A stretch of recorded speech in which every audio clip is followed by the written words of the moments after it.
and with an additional option to put up to 13 if need be, including but not limited to maybe Starlink. Who knows? Especially when it comes to international travel, when we are going to be around areas that that ISPs don't have a lot of reach to.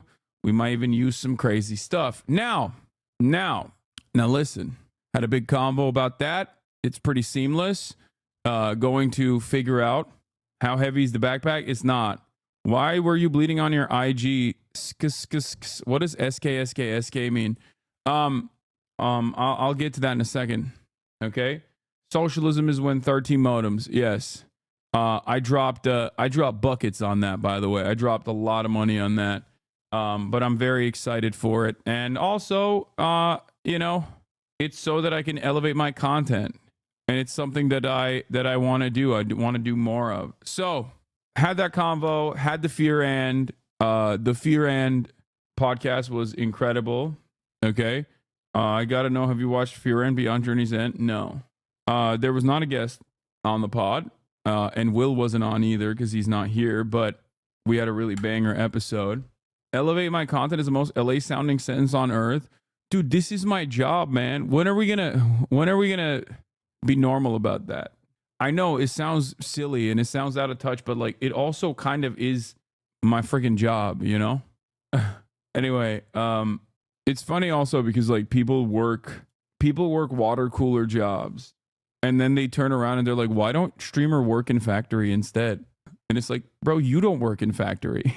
What do you mean? You work Excel job. You know work factory job. To the factory worker, Excel job seem like to the Excel job what I seem like to you, you know? All right. So, yeah, most cop man in history. Exactly.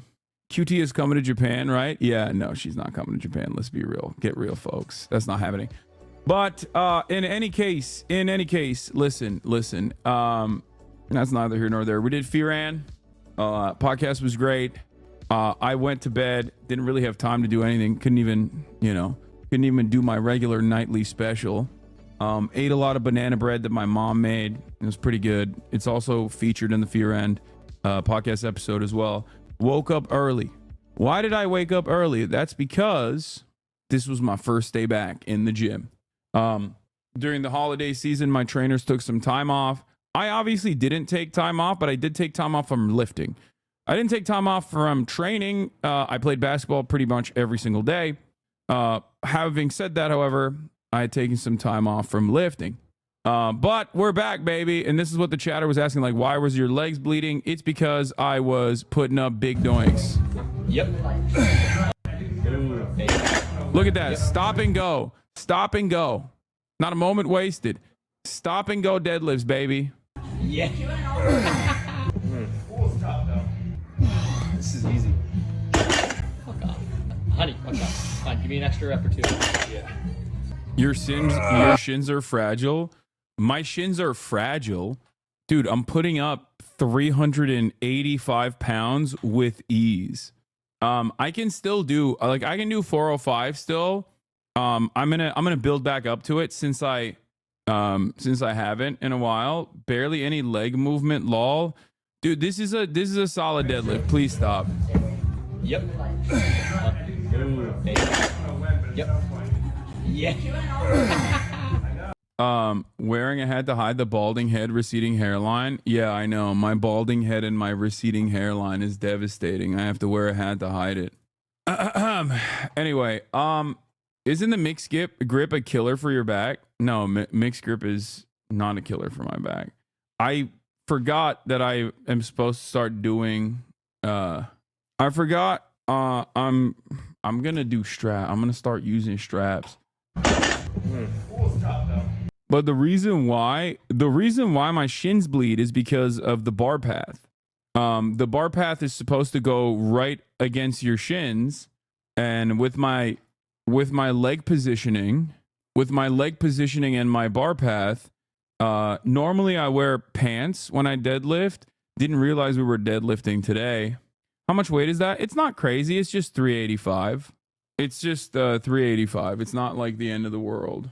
So, what does this say about guys that are 6'4"? Oh, I know what this is. I mean, this is an old tweet. He resurfaced this, I think. It just means we're gay as hell. Brother, I'm 5'11 and 210 and I can only deadlift 150. No, 385 is not that good for me, weight-wise. For deadlifting, 385 at my size, I'm 225 to 230 pounds. Struggle 4, thank you for the raid. Hope you had a good stream. What's your PR? I've never really done a PR. I don't really do 1-rep PRs. But how much do you deadlift correlate with height? Deadlift is the one lift where your height doesn't matter, or it could be a benefit, I guess, since you can put on more muscle mass and more weight.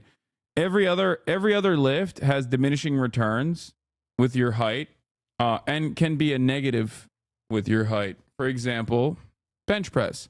The shorter you are, the smaller the bar path is. With squatting, the shorter you are, the shorter the bar path is. The distance traveled is shorter. Just get straps when you go above 75%. Also, height is actually typically a negative because of bar path. Yeah. But I guess with deadlifts, it just doesn't, I don't know. It's supposed to be a negative as well. Maybe I am personally better at my deadlifts than anything else. And that's the reason why I don't mind it. Straps equals bad grip. I never use straps. I do use weight belts at my top set. It's not bar path, it's range of motion, fellas. Yes, you're right. Sorry. It's range of motion. Longer range of motion when you're taller. All right. You also have more mass to lift and pull-ups. That's true. So, where was I? We're setting up stuff for Japan ahead of time as well. We've hired a fixer on the ground, a friend of ours.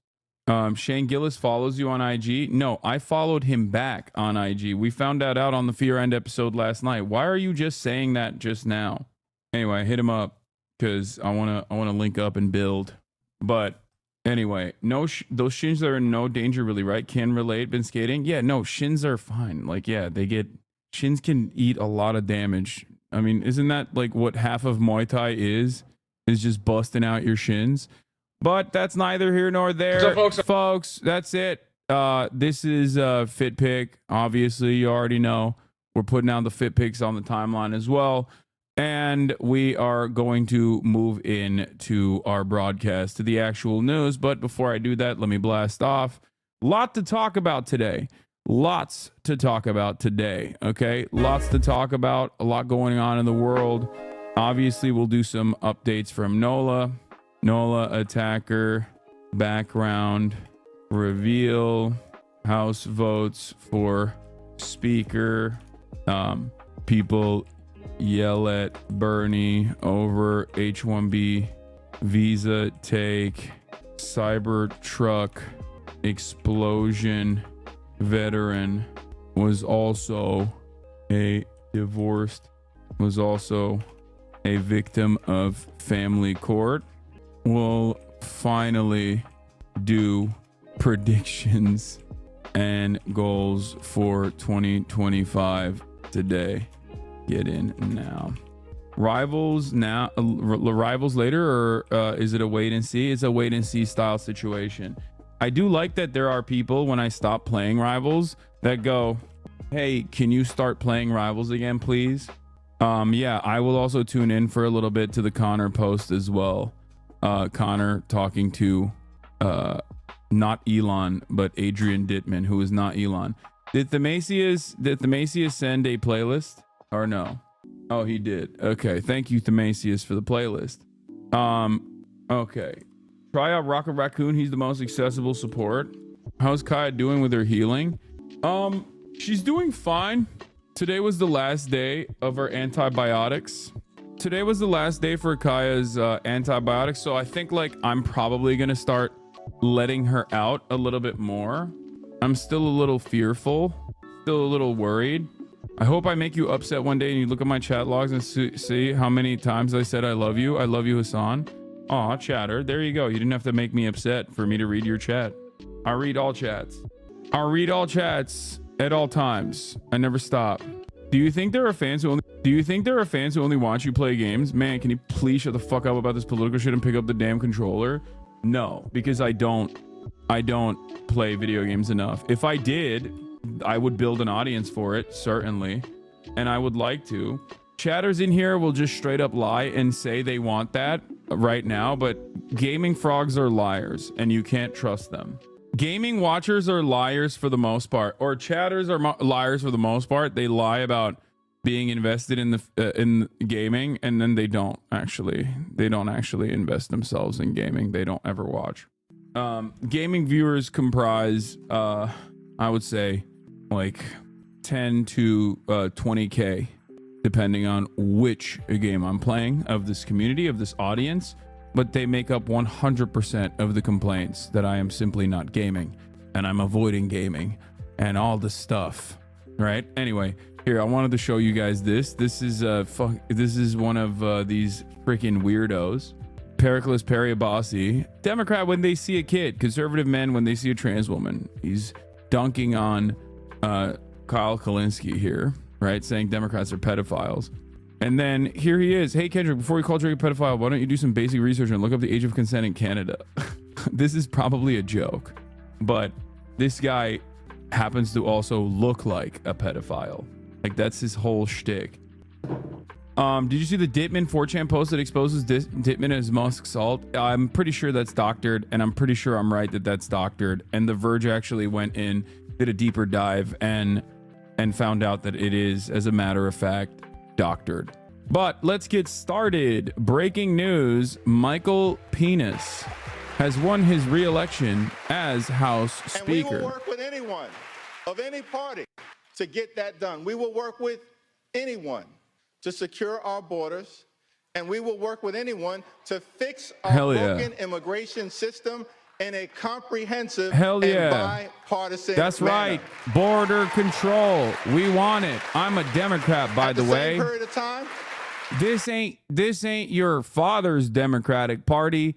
This is your grandfather's Democratic Party from the South, a Dixiecratic Party. That's right, ladies and gentlemen. We don't like Mexicans. Okay? That's right.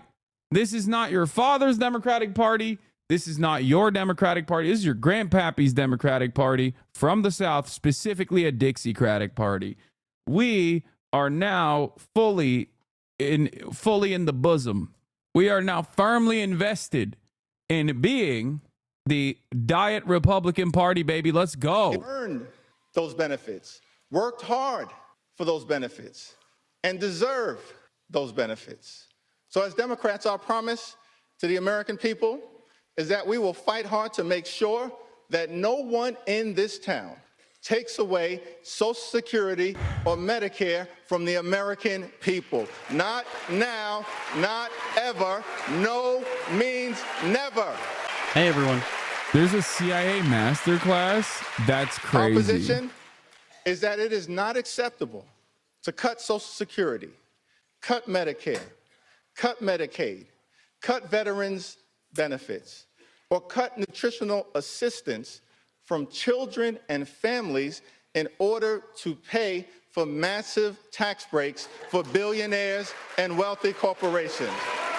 House Democrats will fight hard to protect working class Americans and the things that matter to them, not the wealthy, the well-off, and the well-connected. Keep your hands off Social Security and Wait, Medicare. he didn't win. Hakeem Jeffries didn't win. He's just delivering a speech. Mike Johnson, Michael Penis, won his re-election as House For the last Speaker. 4 years, it's been a great honor for us to work alongside President Joe Biden and Vice President Kamala Harris, whose administration rescued the economy from a once-in-a-century pandemic, delivered historic infrastructure investments, created more than 15 million good-paying jobs, enacted common-sense gun safety legislation for the first time in 30 years, provided life-sustaining health insurance to veterans suffering from toxic exposure, championed the largest investment in combating the climate crisis in the history of the world, which we will defend, and brought down the high price of life-saving prescription drugs for millions of Americans. Thank you, President Biden and Vice President Harris, for your powerful, principled, and purposeful public service. Thank you. 2 months ago, the American people elected Donald Trump as the 47th President of the United States of America. Thank you for that very generous applause. It's okay. There are no election deniers on our side of the aisle. You see, one should love America. One should love America when you win and when you lose. That's the patriotic thing to do, and that's the America that House Democrats will fight hard to preserve because we love this country. America is bigger than any one campaign, any one election, or any one individual. I really like shooting guns. America, the land of the free. Oh, this is a and the funny home of video. the brave. Yeah. Let us never forget that our country is free, not simply. Dude, I don't know who they do this for, honestly. Like, who is the target audience for this? Because if I'm a corporate investor, okay, if I am an oligarch, I don't care because I bought both parties. So I'm not tuning in. If I'm a partisan, I don't really care that the Democrat is just sitting up there being like, we are going to do bipartisanship. If I'm a Democrat, I don't fully understand why Hakeem Jeffries is kind of glazing the limited accomplishments of the Biden administration and also simultaneously talking about bipartisanship, even though, you know, the Democrats lost. A resounding defeat, a resounding victory for the Republican Party. So none of that really matters. So who are they keeping up these appearances for is a question I always have. Like, who is this for? Who tunes into this and goes, man, what a brilliant speech by Hakeem Jeffries. This is the new leadership of the Democratic Party. And it's actually very exciting. This excites me.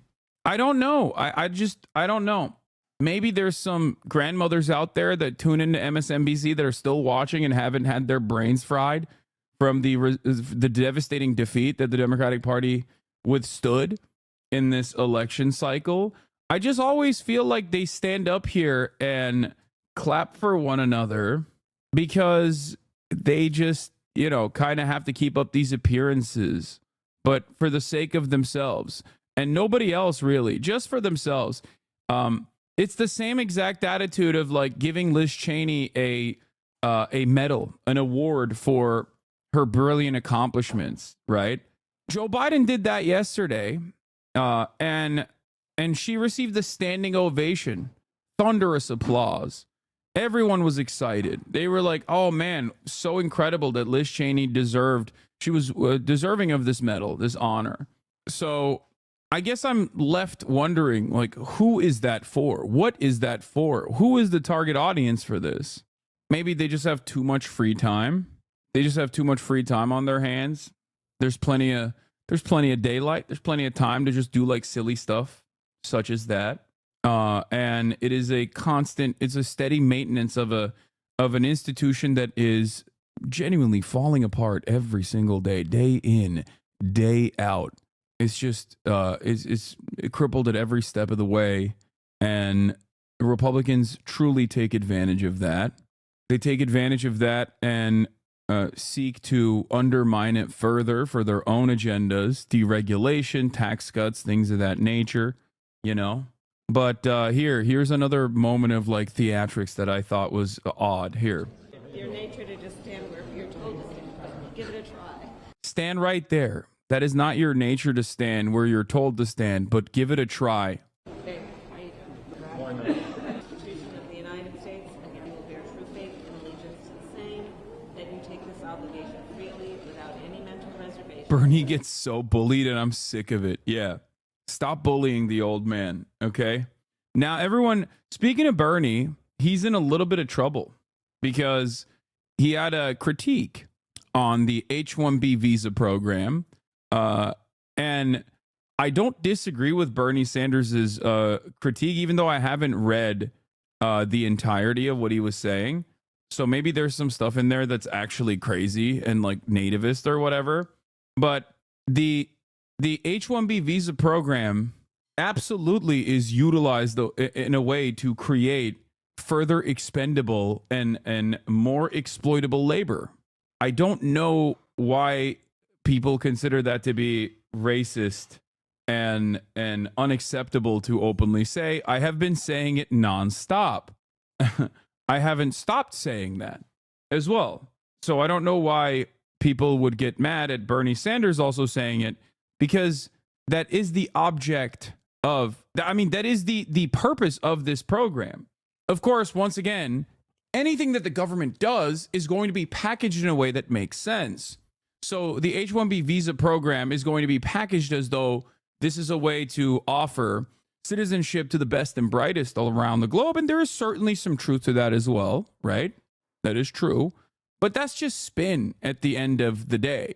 The reality of the matter is we destroy the global south, and then we take advantage of all of the highest achievers globally by creating an immigration structure where we take educated workers in an effort to displace the American workforce, because those guys will, due to the currency exchange rate, especially if they're sending money back home, which there's nothing wrong with, by the way. It's fantastic. That's why economists that are not ideologically on board with the way I see the world will say this is a win-win. Okay, even though I also consider it to be a win-win. Due to the currency exchange rate, they are oftentimes interested or willing to take on jobs at a pay cut. But more importantly than that, if an H-1B visa worker loses their job, they get deported. So if an H-1B visa worker loses their job and they get deported, they are even more exploitable. So the solution to make this process more ethical and not a mechanism to displace and depress American wages is to ensure that there are safeguards that maintain wage parity and a parity for benefits offered and a protection, additional protections offered to all workers, including H-1B visa workers. Protection from deportation, for example. Now, if you were to do that, then that makes sense. Then bosses can't use the H-1B visa program to create extra exploited and to create a hyper exploitable secondary labor market. Okay, that's it. That's the real solution. But of course, that solution is not necessarily one that benefits the capital owners. So, Bernie Sanders is in a lot of hot water. Let's take a look at what he said. News: we need major reforms in the H-1B program. Okay, is it in here? No, these are older videos from back in the day when Bernie Sanders said open borders is a Koch brothers policy. And the last time he talked about H-1B workers and the visa structure. And he has complained about it quite a bit. This is not new for Bernie Sanders. So let's read what he had to say. He wrote this yesterday. The current chairman of the Senate Committee on Health, Education, Labor, and Pensions today releases the following statement on H-1B guest worker visas and the recent debate concerning the program. Bernie said, there has been a lot of discussion lately about the H-1B guest worker program. Elon Musk and a number of other billionaire tech company owners have argued that this federal program is vital to our economy because of the scarcity of the highly skilled American engineers and other tech workers. I disagree. The main function of the H-1B visa program and other guest worker initiatives is not to hire the best and the brightest, but rather to replace good-paying American jobs with low-wage indentured servants from abroad. The cheaper the labor they hire, the more money the billionaires make. Where's the issue with this statement? This is 100% correct. The notion that there aren't skilled American tech workers out there that could be doing these jobs is completely, the notion that there are none in the current labor pool is not only silly, it's an abject lie. It's a lie that is channeled through mainstream resources as well, especially when you consider the hundreds of thousands of layoffs that have taken place in our Silicon Valley quantitative easing induced bubble that finally burst a little bit. Okay? In 2022 and 2023, the top 30 corporations using this program laid off at least 85,000 American workers while they hired over 34,000 new H-1B guest workers. There are estimates that as many as 33% of all new information technology jobs in America are being filled by guest workers. Further, according to the Census Bureau data, there are millions of Americans with advanced degrees in science, technology, engineering, and math who are not currently employed in those professions. If there is really a shortage of skilled tech workers in America, why did Tesla lay off over 7,500 American workers this year, including many software developers and engineers at its factory in Austin, Texas, while being approved to employ thousands of H-1B guest workers?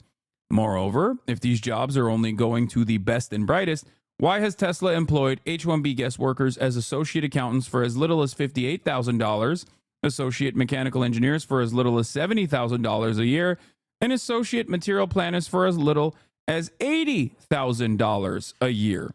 Those don't sound like highly specialized jobs that are for the top 0.1%, Musk claimed this week. If this program is really supposed to be about importing workers with highly advanced degrees in science and technology, why are H-1B guest workers being employed as dog trainers, massage therapists, cooks, and English teachers? Can we really not find English teachers in America? Let's be clear. To the extent that there may be labor shortages in our country in some highly specialized areas that need to be filled by employees from above through the H-1B program, we must utilize this program as a very short-term and temporary approach. In the long term, if the United States is going to be able to compete in a global economy, we must make sure that we have the best educated workforce in the world. And one way to help make that happen is to substantially increase the guest worker fees large corporations pay to fund scholarships, apprenticeships, and job training opportunities for American workers. This is something that I have advocated for from my first days as a U.S. Senator. Further, we also must significantly raise the minimum wage for guest workers, allow them to easily switch jobs, and make sure that corporations are required to aggressively recruit American workers first before they can hire workers from overseas. The widespread corporate abuse of the H-1B program must be ended. Bottom line, it should never be cheaper for a corporation to hire a guest worker from overseas than an American worker. Mr. Musk, Mr. Ramaswamy, and others have argued that we need a highly skilled and well-educated workforce. They are right, but the answer, however, is not to bring in cheap labor from abroad. The answer is to hire qualified American workers first and to make certain that we have an education system that produces the kind of workforce that our country needs for the jobs of the future. And that's not just engineering. We are in desperate need of more doctors, nurses, dentists, teachers, electricians, plumbers, and a host of other professions. 30 years ago, the economic elite and political establishment in both major parties told us not to worry about the loss of blue-collar manufacturing jobs that would come as a result of disastrous, unfettered trade agreements like NAFTA and permanent normal trade relations with China. They promised that those lost jobs would be more than offset by the many good-paying white-collar information technology jobs that would be created in the United States. Well, that turned out to be a big lie. Not only have corporations exported millions of blue-collar manufacturing jobs to China, Mexico, and other low-wage countries, they are now importing hundreds of thousands of low-paid guest workers from abroad to fill the white-collar technology jobs that are available. At a time of massive income and wealth inequality, when the richest 3 people in America now own more wealth than the bottom half of our country, and when the CEOs of major corporations make almost 300 times more than their average workers, we need fundamental changes in our economic policies. We need an economy that works for all, not just the few. And one important way forward in that direction is to bring about major reforms in the H-1B program. Now, of course, what's interesting about this process is that because the H-1B worker structure benefits capital owners, both the Democratic Party and the Republicans will end up defending it. They will defend it because, not because they are, nice, or because they want immigration into the country, or because they love, the idea that America is a land of prosperity for the migrants that are coming in here, well-educated migrants that are coming in here to work these jobs. They only care because, once again, there is additional exploitation, which means that profits will go up because it means that you can depress wages further. Okay? So that is the real reason. And the real reason why people can be endlessly racist to the undocumented migrants on both sides of the aisle as well is because there is always an endless well of undocumented migrants that are crossing the border to come and work at these very low wage jobs. Now we're not talking about the H-1B visa program. Now we're talking about migration patterns. Okay? And the more people take a reactionary stance towards migration from either party, the easier it is to dominate them. And the more you dominate them, the more you dehumanize them, the easier it is to exploit them. There will never come a time where, no matter how cruel the border policies are, where people from Guatemala, people from Mexico, people from El Salvador and many other places are not going to seek refuge in the United States of America. They will always come to the United States of America because of what we have done to their countries. We've destabilized them. Okay? Classy if you're rich, H-1B, trashy if you're poor, undocumented. Most of this argument from the right unironically stem from white nativist anti-immigrant stances. They think Indians and the Chinese are lesser than they are. Okay? They get mad that Indian workers and Chinese workers are replacing them. But they would get mad if it was Polish workers as well. Trust me. Because there is a real, beyond the white supremacy, there's a real anger and resentment that people feel that they misdirect towards their fellow workers. There is no difference between a Indian worker or an Italian worker or a Polish worker and an American worker. There's no difference there at all. They have the same exact class interests. Okay? They do. It is always the systems that are designed in a way to pit you against the Indian or Chinese H-1B visa workers. Just so you understand. Megaphonic says, my read of this is that two things to be true. Bernie's right in pointing out the inherent exploitations of the existing H-1B system and providing common sense reforms to fix them, while also being wrong to make a nativist adjacent argument about it. Americans should get jobs first instead of just welcoming immigrants as Americans. It feels incongruous for him to support easing immigration restrictions while making this argument. Yeah, the only part of this that that comes across as like a little, I mean, if you're hypersensitive and don't believe that Bernie Sanders cares about like migrants or whatever, then you can read this part as like, oh well, or where is it? Where is it? If you're hypersensitive about it, I think like there's a couple parts where he just like basically talks about like these have to be American workers first. How is Americans should get the jobs first a little nativist, bro? But I don't think it is. I don't think it is at all. Because if you understand the H-1B visa guest worker program to be created specifically to displace the American labor pool with an easier to exploit labor force that you ship from overseas, then yeah, of course you're going to say, no, you got to make sure that you hire Americans first in the United States of America. Because if you don't do that, then you arrive at another point that Bernie Sanders makes very clearly here. You arrive at NAFTA. You arrive at permanent normal trade relations with China. He's absolutely right about that. We talk about how American manufacturing was gutted and destroyed. We talk about the ghost cities in middle America, where places that relied on one corporation basically dominating the town and being its lifeline, only to leave that town and leave it desolate as a consequence. And they leave that town because they shipped the manufacturing jobs overseas. And at the time, the way that this was packaged by liberals and Republicans, who are also liberal alike, was to, one, on the Republican side, this is great for our profits. This is great for our profits. This is going to do free trade. This is incredible. This is an incredible opportunity. And for the liberals, the argument was, well, we're helping these countries. Now, of course, in most circumstances, American dominance continues, and therefore those countries are not able to take in the foreign capital and use it to their advantage. China is the one exception to the rule, and we have never forgiven them for it.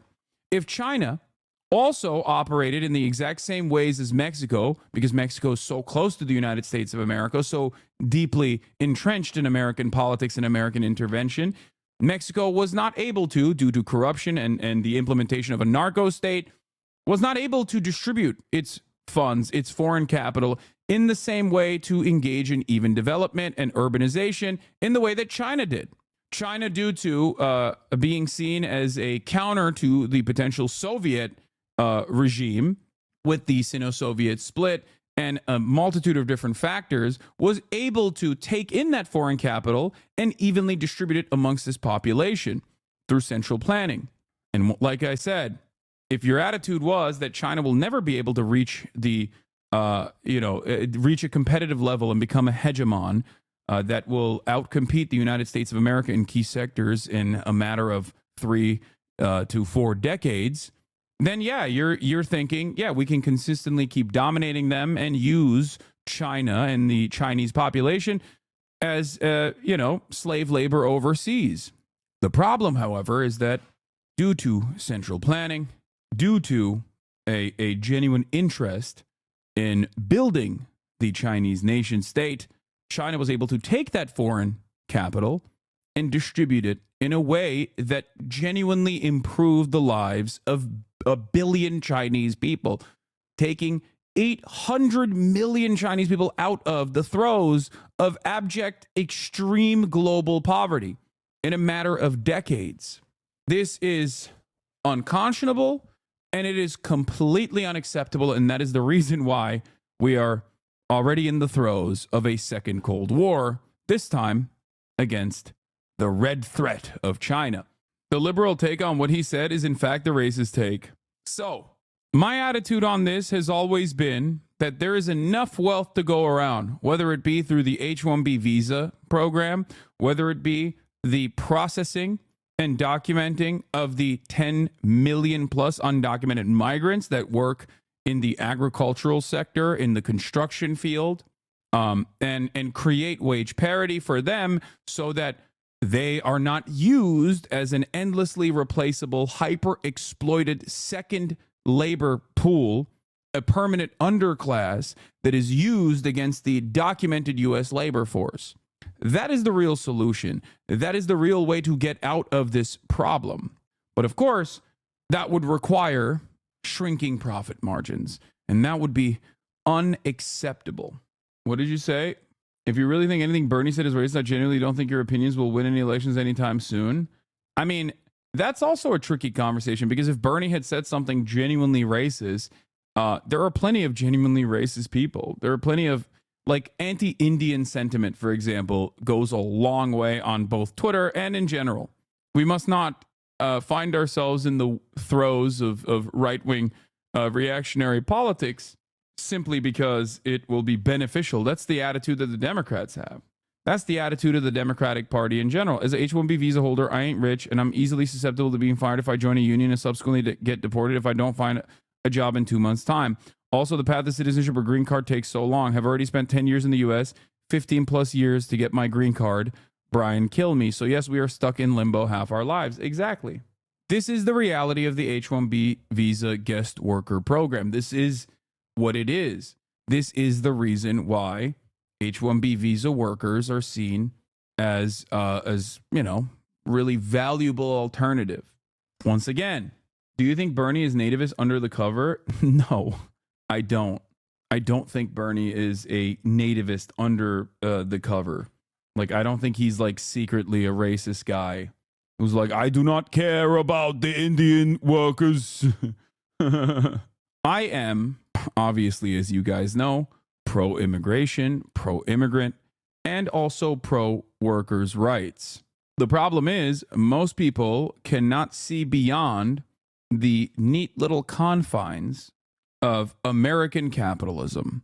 So if you cannot envision a world where capital dominates, you cannot understand my advocacy.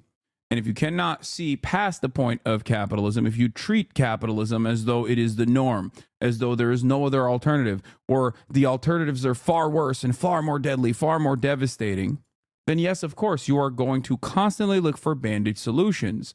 And those bandage solutions are going to always be right-wing reactionary. If you cannot envision a world where the American criminal justice system is dramatically changed, right? Where we focus on rehabilitation rather than incarceration, where where we try to solve the underlying material inequalities where crime manifests, then yeah, you're going to be like, crime is out of control. We have to do something about it. You're going to have the shaky Gurga, Uncle Jenk attitude on crime. You're going to say, there's crime everywhere. We got to deal with it. We got to deal with it. How do we deal with it? Well, through more apprehension, more detention, more draconian measures, please. I look to the past 200 plus years of American history and American attitudes towards crime and punishment, and I see an abject failure of that kind of attitude. America has some of the worst crime and punishment systems on the planet. One of the worst, one of the most inhumane structures for criminal punishment. Sure, we like to think highly of ourselves and say, well, at least we're not caning people like they do in Singapore or Malaysia, right? We don't have corporal punishment, but we still torture the overwhelming majority of criminals under the overwhelming majority of convicts, overwhelming majority of criminals under our criminal justice system. We punish them excessively, okay? We don't hang people. We don't shoot them. We're not barbaric. We don't decapitate them. We don't behead them. That is barbaric. We simply find other alternative methods of execution. Well, it's still capital punishment at the end of the day, a practice that has been banned in many other comparable OECD nations. Somebody in the chat claims that Bernie is a nationalist. That's funny. Yeah, they're gonna be shameless about it and say Bernie is a nationalist socialist. Bernie's a Strasserite. Bernie. Feel the burn. Not to mention that the U.S. is responsible for a lot of the third world violence, both directly and indirectly. Absolutely. I think the irony also revolves around, and we're going to go back to, a different time where, well, lo and behold, Bernie Sanders still is warning about H-1B foreign workers replacing American labor. Let's take a look. Corporations whose main argument is, we just can't find Americans to do this work, and we just need to go all over the world to bring people in. If you listen to them, they will tell you two things. First, in terms of low-skilled jobs, they say they need foreign workers to do the jobs that Americans just won't do.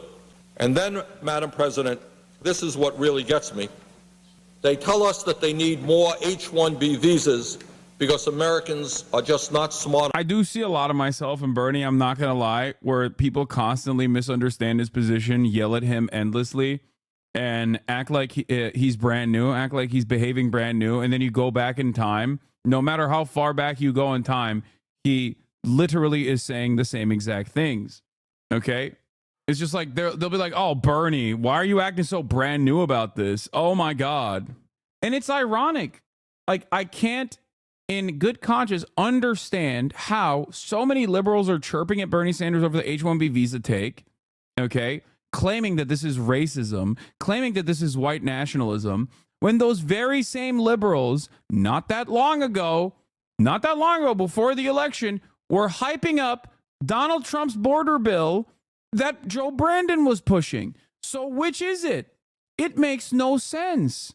On the one hand, these guys are like, we got to do border control. We got to kill these migrants. We got to kill all of them. We got to kill every Mexican in the country. What are you doing? I'm a Democrat, by the way.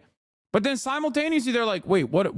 You mean that in a sector where there is unimaginable layoffs, these guys still have room for H-1B visa workers? Because it kind of feels like it's used as a mechanism to displace the existing American labor force and bring in, without any sort of wage parity initiatives, create a structure where you are basically taking advantage of a labor force, an educated labor force that's coming from overseas, from countries that we have dominated for years and kept poor for the most part.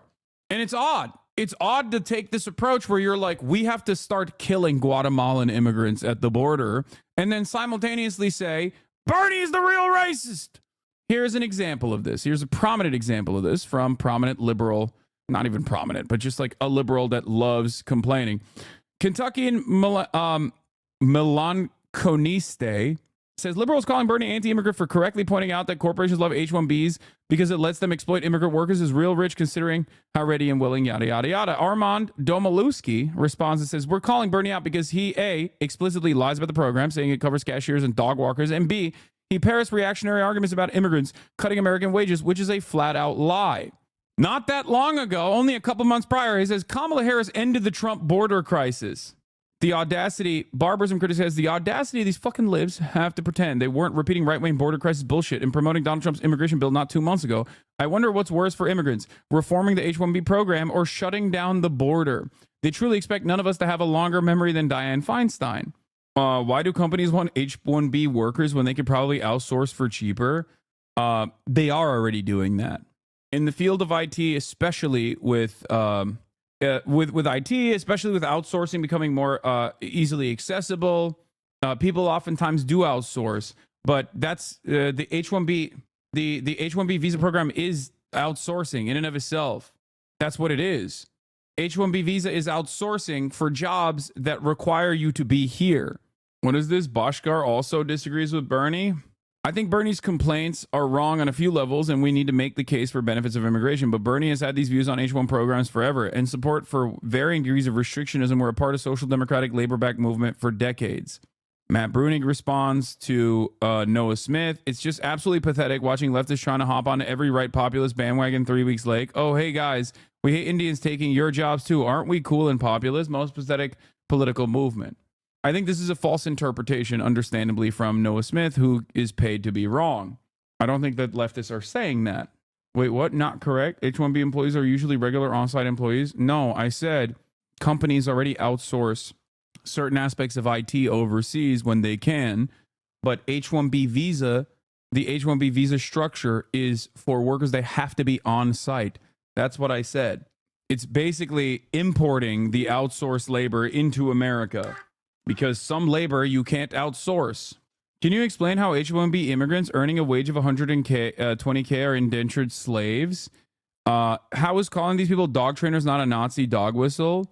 Oh, easy answer. White workers of the world unite. This is yours and Bernie's take, by the way. Yes, you guys are nativists. Yeah, I'm obviously a white nationalist, white nativist guy, and certainly not someone who's been living on U.S. soil since the year 2009, who has advocated for immigrants in more comprehensive ways than you ever will for the rest of your life.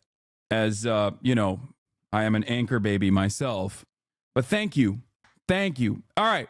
So at least the Nazi was right and honest when they said the H-1Bs because they hate immigrants. So here's the thing.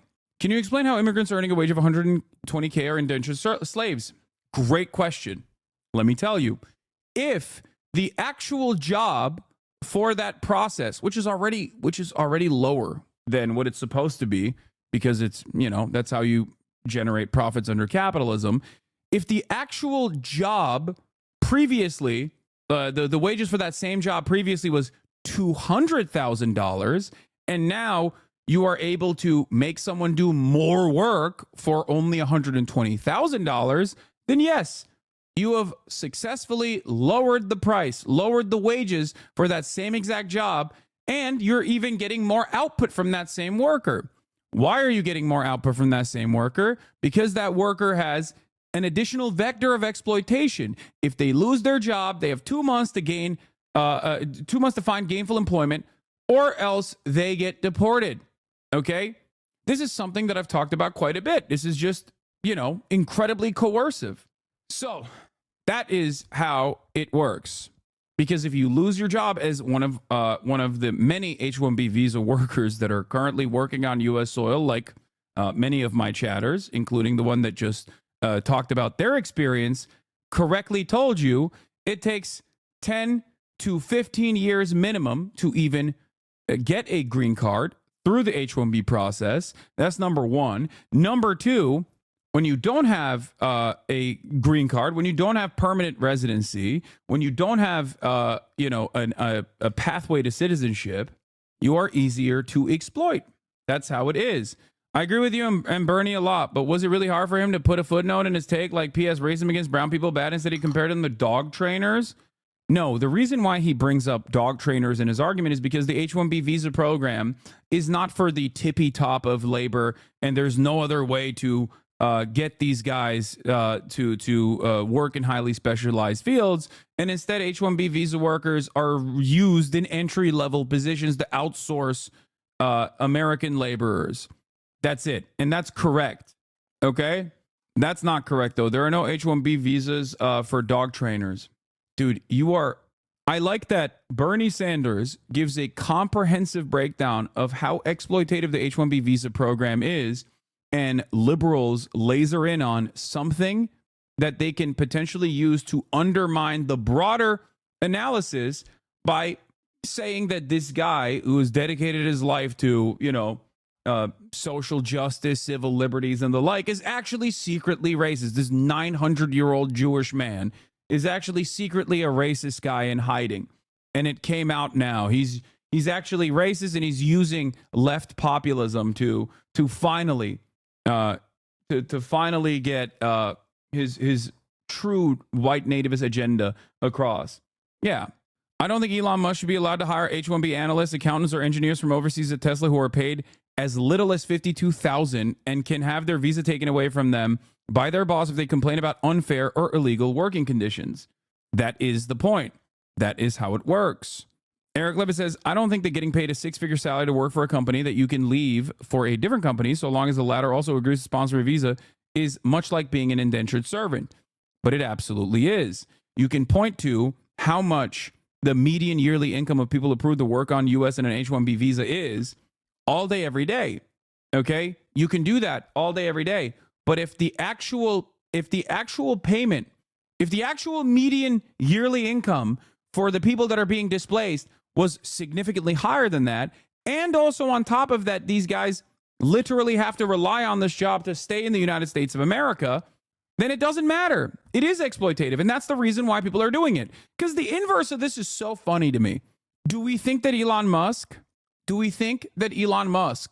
and all of these mega corporations are actually like, in the ways that these Nazis see the world, trying to make America more brown or something, like actively? Is that what we think is going on? For good reasons, by the way. Like, because diversity is a good thing, right? I believe that. I'm a product of that. Okay. Is that what it is? Do we really think Tesla's like, no, we just really love diversity, and that's why we're doing this? Who are these baby brain chatters? Liberals were already pro-deporting us and wanting to destabilize Mexico with their New York Times hit pieces on judge elections in Mexico, and now with the New York Times story about how homemade fentanyl on top is a gas range stove is crazy. Fentanyl requires a functioning lab with ventilation systems. Yeah, that's what's really funny.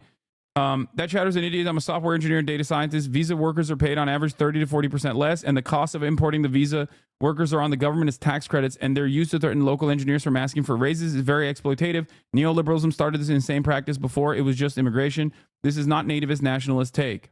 Test the nativist argument. Put all Scandinavians in the H-1B, but no farm hospitality worker place. How would those who think for a second H-1B is about anything but tech bro economics might think differently? This is exactly the same as pocket watching your house or car. What's the point at which it is unacceptable depression of wages? Yeah, I mean, it's just a way for liberals to maintain the current status. And some are duped into thinking that this is a way to do anti-racism. And there is a lot of racism involved in this conversation, which is something that I frequently cover as well. And it's always funny because some people will come in here and be like, why aren't you talking about the racism angle when I do? Or when they come in and say, why are you talking so much about the racism angle? This is about displacing American laborers, which I also talk about. It's both. It's both. Anyone who says American jobs for Americans is racist or proving that they think Americans are white only. Yeah, that's also another part of this conversation as well. So what's really interesting about this story, in my opinion, is that there is evidence across the board that even suggests that H-1B visa worker programs are not used as a mechanism to suppress American wages. Now, the irony there is that it's not because the the documented migration coming into the country is actually getting paid fairly. The argument is that American workers themselves also have so many vectors of pressure that also make themselves endlessly exploitable. That is the real reason. Okay? And even then, it still obviously is cheaper across the board. But beyond the wages, the real the real vector of exploitation for H-1B visa workers comes from the fact that you can make them do two people's jobs. You can lay off half of your workforce and replace it with a much smaller number of H-1B workers. Is it because they are simply harder workers? No one across the board is a harder worker than the other worker. It's just that they have more incentive to want to stay in the country, so they are easier to exploit. So sometimes it doesn't even bear itself out in wages. The difference in wages, I mean. So say clearly to your chat that there's no depression of wages tethered to immigration, because that's what they're claiming, and it's nativist. No, there is a depression of wages tethered to immigration. What are you talking about? How many times have I talked about undocumented migrants in this broadcast? Even outside of the H-1B program, what do you think an endless sea of undocumented migration does to American wages? It is specifically the point. The reason why these are not documented laborers, and even if they were documented laborers like the H-1B visa program, that would still end up creating some level of wage depression. It's just that even that's not enough for the American capital holders. They want it to be even more, which is why they have to stay undocumented. Therefore, if they ever complain, they can be deported. They have no legal recourse. They have no protection. That's the whole point. That is deliberate. That is the deliberate design of American migration. That is the reason why it is structured in the way that it is. And the same principle goes for legal immigration as well. Fewer immigrants mean more jobs. Wait, what? Not so, economists say. What is this? When the federal government banned the use of farm workers in Mexico, California's tomato growers did not enlist Americans to harvest the fragile crop. They replaced the lost workers with tomato picking machines. The Trump administration on Wednesday embraced a proposal to sharply reduce legal immigration, which is said that it would preserve jobs and lead to higher wages. Wait, I think one thing that you're misunderstanding is, number one, I am not in agreement with Donald Trump. I am not anti-immigration. I'm pro-immigration. I'm pro-processing migrants. Okay? You are, GG. Oh my God, I'm losing my mind. The solution to the constant flow of migration depressing wages is not to stop it dead in its tracks. It's never going to happen regardless. And capital owners know that already. And that's why they rely on the endless white nativist sentiment. Okay? The solution is to document them, process them, and allow them to engage in the process of sectoral bargaining through unions, and therefore everyone's wages go up. There's enough wealth and enough money in this country that you can seize from the hands of capital owners. That is the entire point of this. It's so funny because this is probably something that I've argued for 1,000,000 times over. And it seems like a lot of people have just sat in this chat and not listened to what I was saying when I was talking about this exact same structure. But economists say the tomato story and a host of related evidence show that there is no clear connection between less immigration and more jobs for Americans. Rather, the prevailing view among economists is that immigration increases economic growth, improving the lives of the immigrants and the lives of the people who are already here. This is the one area where I do agree with the economists. Okay? Immigration is a win-win, except immigration, if done correctly, if done in an ethical manner, would be a win-win. Okay? You get migrant workers that come into the United States and immediately get a pay raise in comparison to the wages that they would have gotten in their home nations. That way they can send money back home. Okay? That's number one. And number two, it improves the material conditions in their host nations, and it improves the conditions in the United States of America if there is a necessity for. I mean, we don't have a finite labor pool, right? We don't have a lump of labor. That is a fallacy. But the way that the immigration structure is designed, where you do actually have a second-class migration and a permanent underclass in the form of undocumented laborers, you do create a lump of labor, or rather you do create a structure where you can basically depress the wages across the board because they can always be replaced. American laborers can always be replaced with undocumented laborers. Honestly, one of your most salient points you ever made, at least for me, is when you said you deal with undocumented immigration by improving the living standards of said country, or make immigration so brutal that it's pretty much a death sentence or a slavery sentence if we did not reform immigration. Yes, there's only two ways out of this. It's not even like a correlation does not mean causation type situation. Like, you can see it. You make the economy scream in Venezuela in the way that the Trump administration did through a rigid sanctions regime, and then lo and behold, what do you get? More Venezuelan migrants coming into the United States of America seeking asylum, understandably so.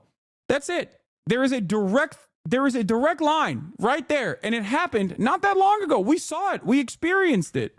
Chowder's making a basic mistake in formal logic. Exploited immigrants do cause suppressed wages, but reporting them does not necessarily raise wages. It's not nativist or contradictory to recognize that. Yes. The only issue here is that the thing I advocate for ends up being infinitely better for every single American worker and all the migrant workers as well, and improves their living conditions, but it harms capital owners. It harms their profit margins. That's it. And that's the reason why it is completely unacceptable. So you can have a conversation about the racism of this subject all day, every day. You can talk about how racist it is. And there is certainly a lot of racism at play here. If you are selling this concept to a reactionary audience, you talk about how Indians are bad and they're not America. You can't create a nation with the children of immigrants, right? Like, you can't maintain your country with the children of migrants or whatever people say, which is incredibly racist, right? American dominance also comes from American diversity. There is not a single person in this country, with the exception of Native Americans, that cannot trace their lineage directly back to someone that did not belong on this continent initially. It's so stupid to say this. It's so unimaginably hypocritical to say this, right? Having said that, however, the way, this is why I always recommend Aviva Chomsky's book, specifically talking about the way that, like, people became undocumented, okay? She's written extensively on this. They Take Our Jobs in 2007, and 20 other myths about immigration. But the one I'm talking about is one of her latest books, which is Undocumented, How Immigration, where is it? Hold on. Undocumented, How Immigration Became Illegal. She wrote this book in 2014. It's a great book. It basically talks about the concept of an undocumented migrant and why it exists and what it is utilized for at the behest of capital owners. Okay? That's why when people say no human being is undocumented, what are you talking about? Yeah, it sounds like squishy lib shit, but it also is true. What do you mean undocumented? What's the difference? What is the difference between someone who is an undocumented laborer and a documented laborer? There's no difference in terms of their class interests. It's not like undocumented workers are monolithic. It's not like undocumented immigrants are monolithic. They're coming from all around the planet, from so many different places, different walks of life, different ethnicities, different backgrounds, different creeds. You think they all are monolithic in their understanding where they're coming in? No, the only difference between an undocumented worker and a documented one is paperwork. That's it. They want the exact same thing that you want: shelter, food, fill their bellies, a better future for their children, a better life. That's it. There is no invasion occurring. You know what I mean? That's just racist nonsense. And just like I've said time and time again, there's only two ways out of this. You either make the process of migration so costly, so taxing, and so incredibly cruel, okay, that you put undocumented laborers in concentration camps and you discard them as though they are not human. And that can be done through decades of dehumanization, which we are doing already. We're leaning in that. There's only two ways out of it: apprehension and detention and further exploitation, or a more ethical approach to migration and a more ethical approach to American foreign policy in general that keeps these host nations in dire circumstances, destabilized. Bernie is, in practical terms, advocating for a labor aristocracy with this recruit Americans first policy. That's the leftist critique. What? There is no depression of wages by exploiting immigrants specifically. It's a labor pool-wide phenomenon. Reserve army of labor, brother. Bernie is, in practical terms, advocating for a labor aristocracy with his recruit American. I love the notion that there is someone who is knowledgeable enough on Marxian thought that still thinks that one of the like that is still working at the behest of the ultimate neoliberal strategy. Bernie is in practical terms advocating for a labor aristocracy whose recruit American workers first policy is just genuinely incorrect. Just like you can't have nationalized healthcare without free college, okay? Because obviously no one who is saddled with hundreds of thousands of dollars of debt is going to be able to go and then work with lower wages to become to work in like rural areas as a doctor. Okay, all of these things are interconnected. The notion that you can solve the global labor issues, like the issues that especially the global South experiences, laborers in the global South experience, you cannot solve without also changing American foreign policy. Not a neoliberal strategy. The simple solution is give all workers protections, not American workers first recruitment.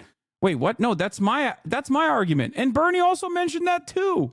I love the labor aristocracy argument, especially when talking about stuff like this, because it goes back to that funny take where it's like, I don't care about the American elite. I want permanent first world genocide on the American working class. I don't care about the American capital owners. I don't care about the American politicians. I want the American workers to suffer. I want the American workers to suffer more. Yes, I am an advocate for what you are saying. And so is Bernie. He also mentioned protections for the H-1B visa workers in an effort to make sure that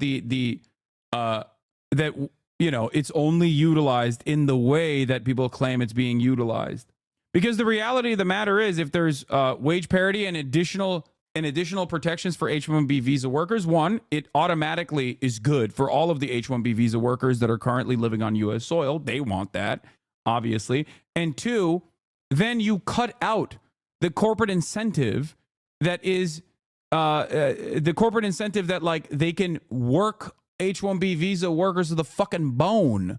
Okay, if they are no longer at the mercy of their corporate sponsors, okay, and fear deportation, if they don't work the weekends, if they don't work ridiculous hours, for example, then all of a sudden it's up to the corporation to hire exclusively highly skilled talent, which is what is supposed to be the major aspect of H-1B visa, the work structure to begin with. 2007, Bernie passes an amendment to increase H-1B employer fees to fund STEM scholarships for U.S. students. 2009, Bernie's amendment banning big banks from replacing U.S. workers with H-1B workers become law. This is kind of funny. You could literally point to this and say, well, here Bernie is defending all of those bankers that have exploited the American working class. Bernie is pro-financialization of America. Bernie is pro-financialization of the globe. Here he is defending the workers at banks. 2016, Bernie slams Disney for replacing U.S. workers with H-1B workers in Anaheim. The H-1B combo. Libs got mad that Nazis are dumb enough to think Bernie was on their side on this. It's two types of idiot with no material analysis. Yeah, that's why I say everyone's a liberal at the end of the day. Would you support a union for tech workers? Wouldn't that be similar to business unionism? Wait, what? Why would that be similar to business unionism? There's a difference between a capital strike and a work stoppage implemented by a labor union. You understand that, right? Tech workers are still workers. Their job does not require further exploitation. They're not like managers, okay? The extension of this is to say that like a CEO is also a wage laborer at the end of the day. Yeah, their job is to depress wages. That is the number one thing that they do. Tech workers, on the other hand, do not engage in the wage depression structure. They are workers. Yeah, business unionism is just a monopoly, a cartel, which also exists. Check your privilege on the least woke way possible. People from the third world do backbreaking work to get a slave wage in the USA. Socialism also applies across borders, mate. Wait, what? Keep the wealthy USA wealthy take. In a global society, there should also be a global distribution of wealth. Keep the what?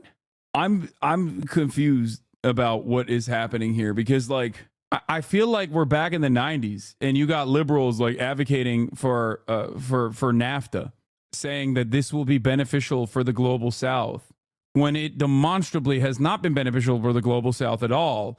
And the only country where it was a benefit was one that had a centralized planning structure and was able to evade American scrutiny, partially because of, in my opinion, Orientalist thought, white supremacist opinions that like the Chinese are not smart enough to ever be competitive against the white Western liberal democracies.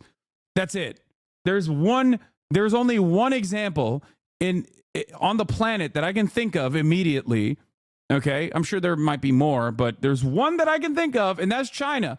That's the only country that has been able to utilize foreign capital that came by becoming a manufacturing hub for the globe, that was able to improve the material conditions of its working class.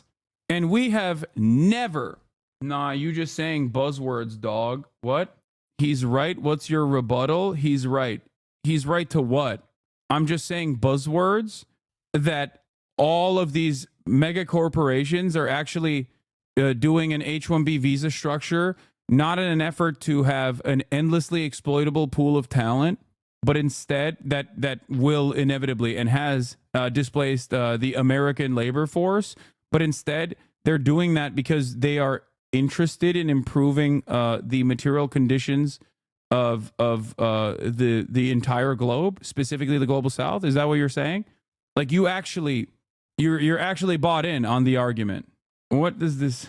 Yeah, all of the mega corporations are just so woke, dude. They actually do have an underlying positive relationship.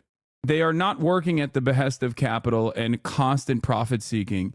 They actually have a secondary idealistic notion here. They want to improve. They want to improve the nation state of India. They want to improve China. That's the reason why they do H-1B visa structures. That is the real reason. The issue here is that he thinks it's the same as migrant worker who works in agriculture when it's significantly different to that.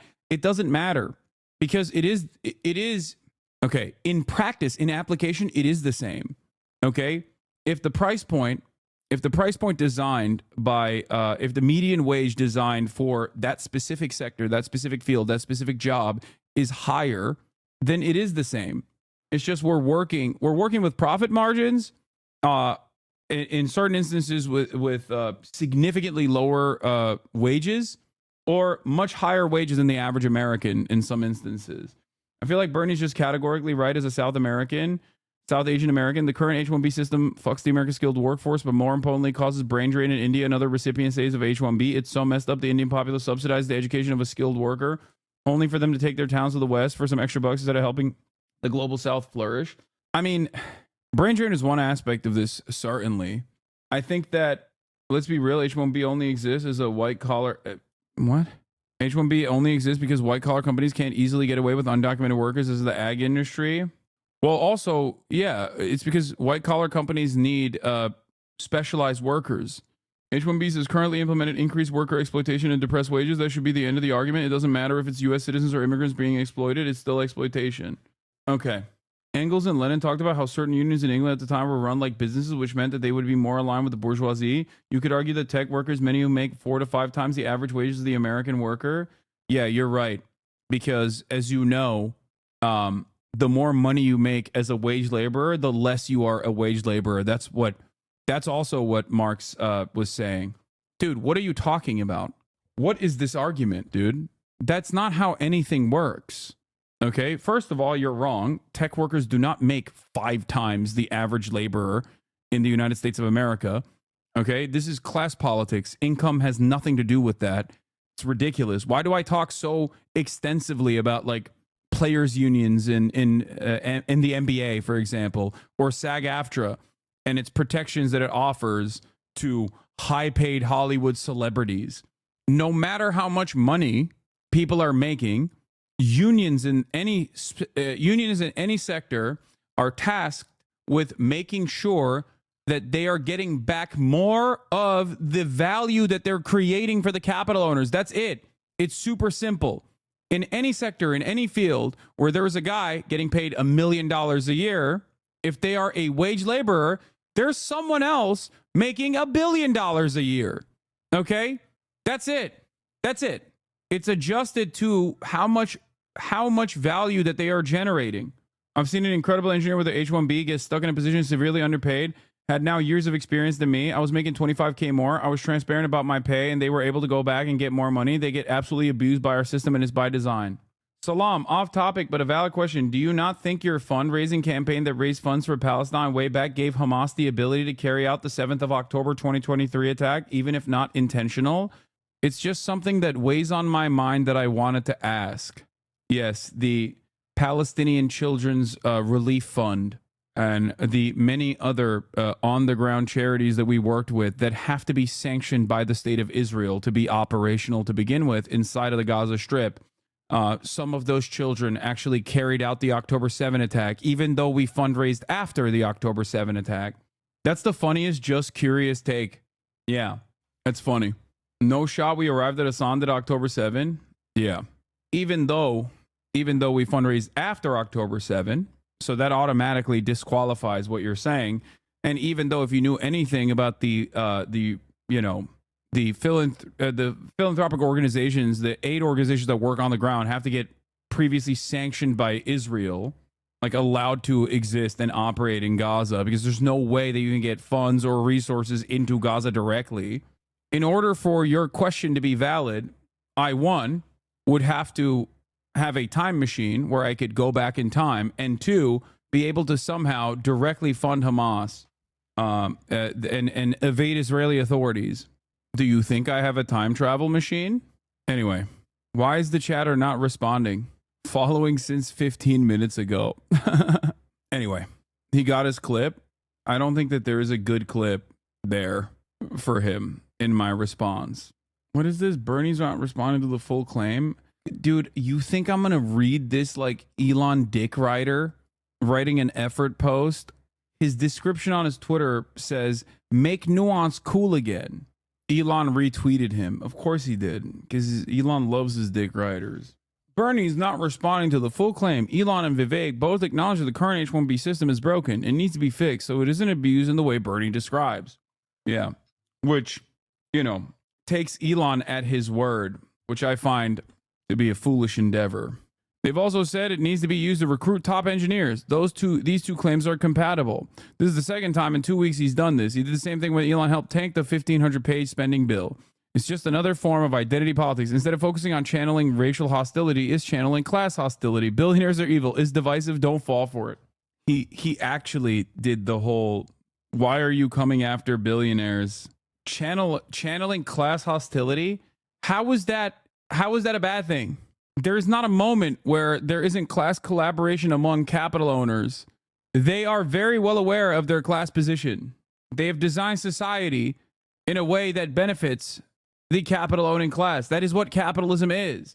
What a ridiculous thing to say. Of course Elon Musk retweeted this. Oh my God. I like the way that this guy, liberals, right-wing liberals are so funny because their politics are so indecipherable when met with class politics, where they go, oh, you're doing identity politics, actually. Sir, you're doing identity politics by engaging in class. Yeah, class politics is identity politics as well, actually. After all, billionaires are an identity. Yeah. Many chatters in here are simply identifying as poor, working class. If only they started identifying as billionaires, they would be able to, become billionaires. That's how it works. That's the power of, that's the secret right there. All you need to do is identify as a billionaire. That's how it works. He did the meme.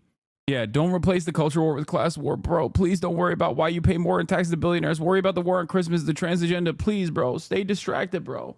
Broke mindset. Yeah. Person of C-suite. POC.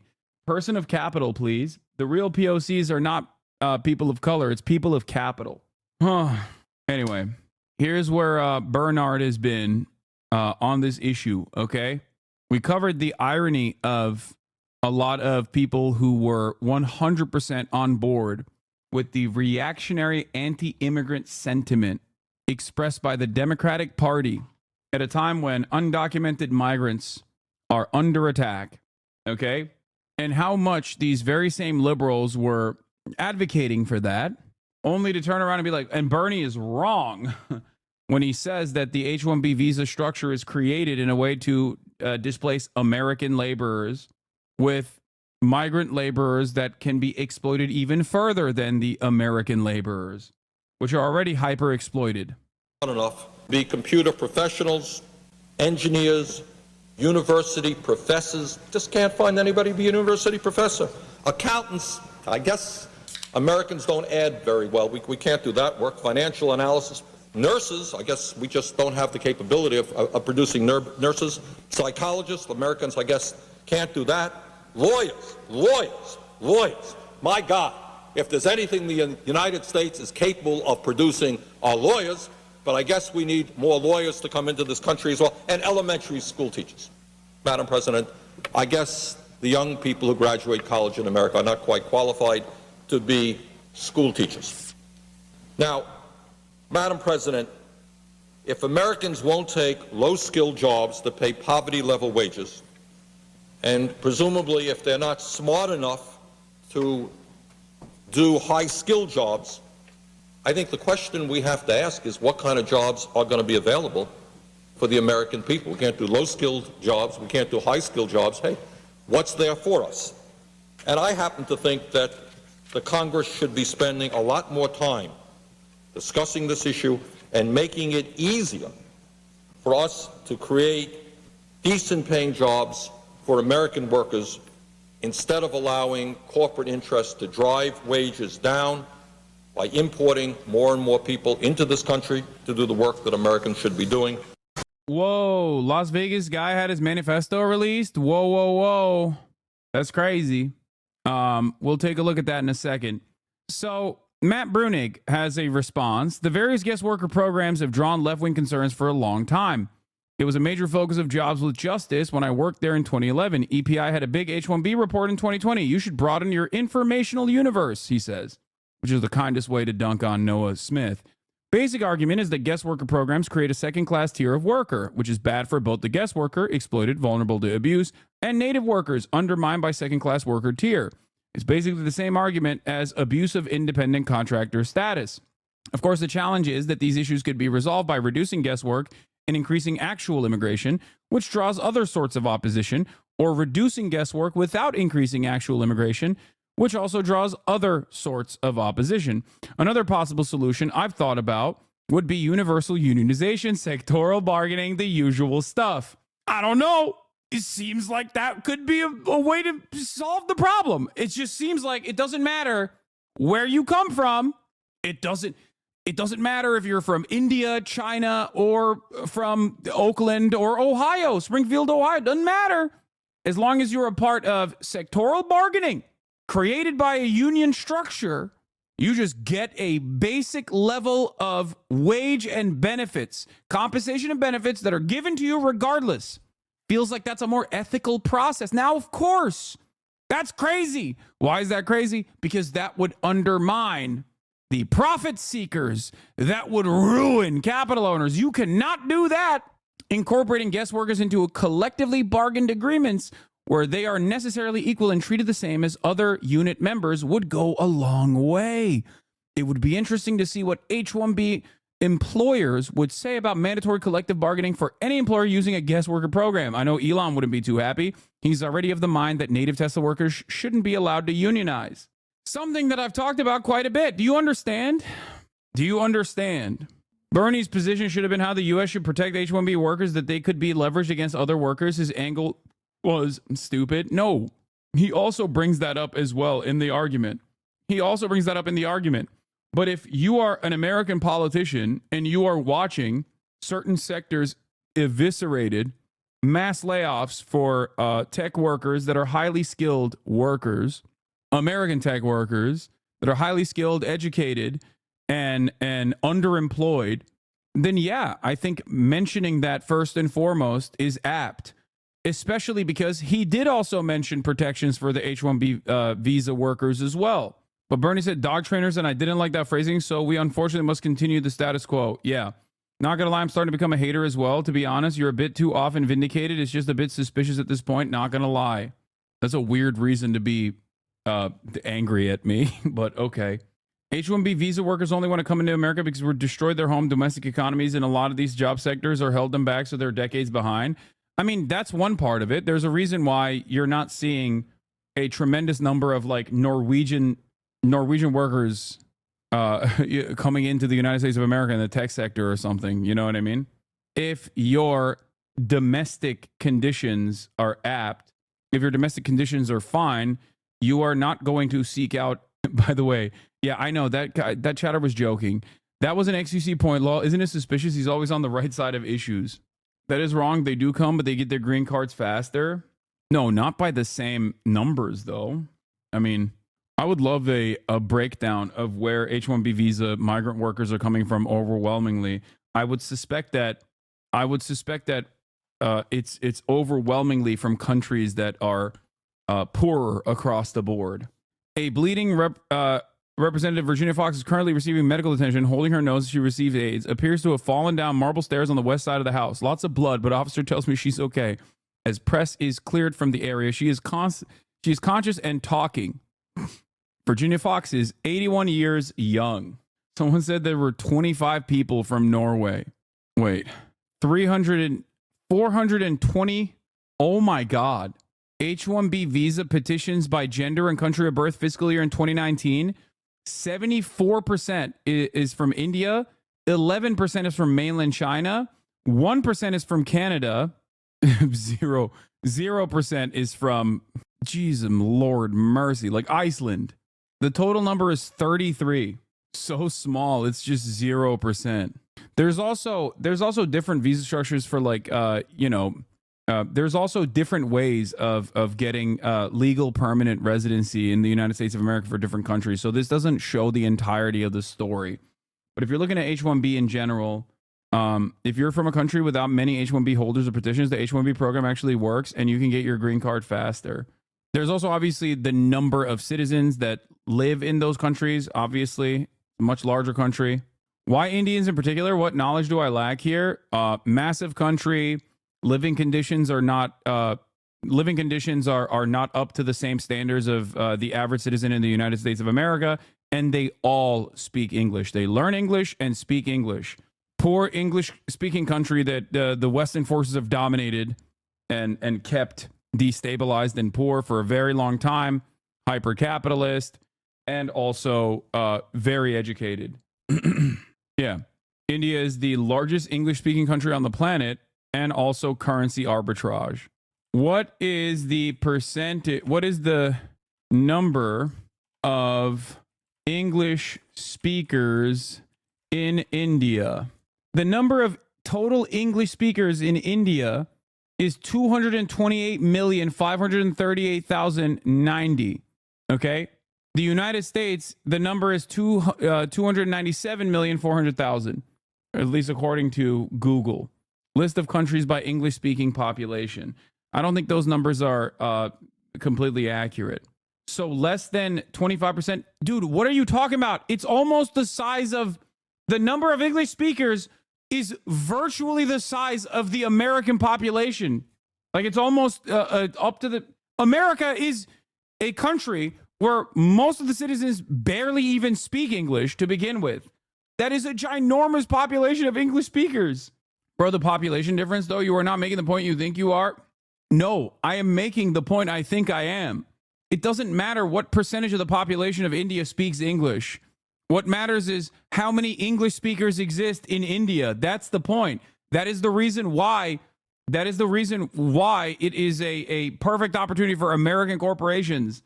If you ask me the question, like, why India, this is the answer. If you look at the list of countries by English-speaking population, what is this? Eligible population? What does that mean?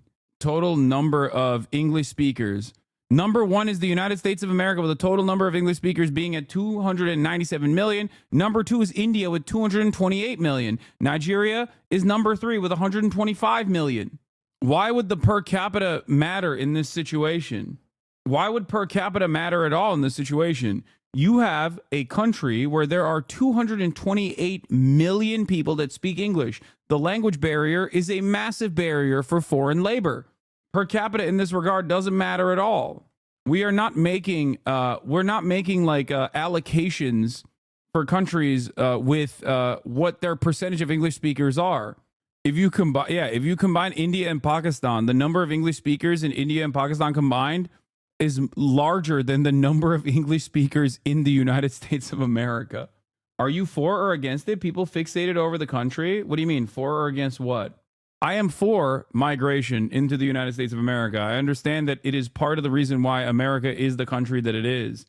Immigration, on the other hand, cannot be used as a mechanism to further exploit both the migrant population that's coming in and also the documented labor pool that exists in the United States of America.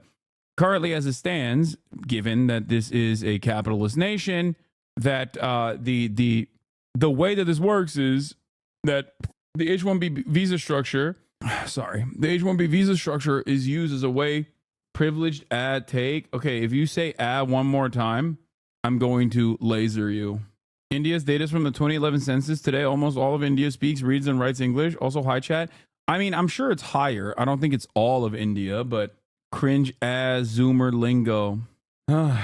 Inspo for less swearing. I have been swearing less so far, and I'm going to continue swearing less, even though chatters do make it hard. Despite his rhetoric, Senator Bernie Sanders still voted to drastically increase H-1B visas in 2013. What is this? This administration was great. They're the ones that created the economic policies that the next one is going to take credit for. Like many of the House members who show up to ribbon cuttings for projects they voted against creating. The literal only people who say Biden was an effective president are paid to say it, like you, for example. Mike from PA still dunking on the Kamala-crats.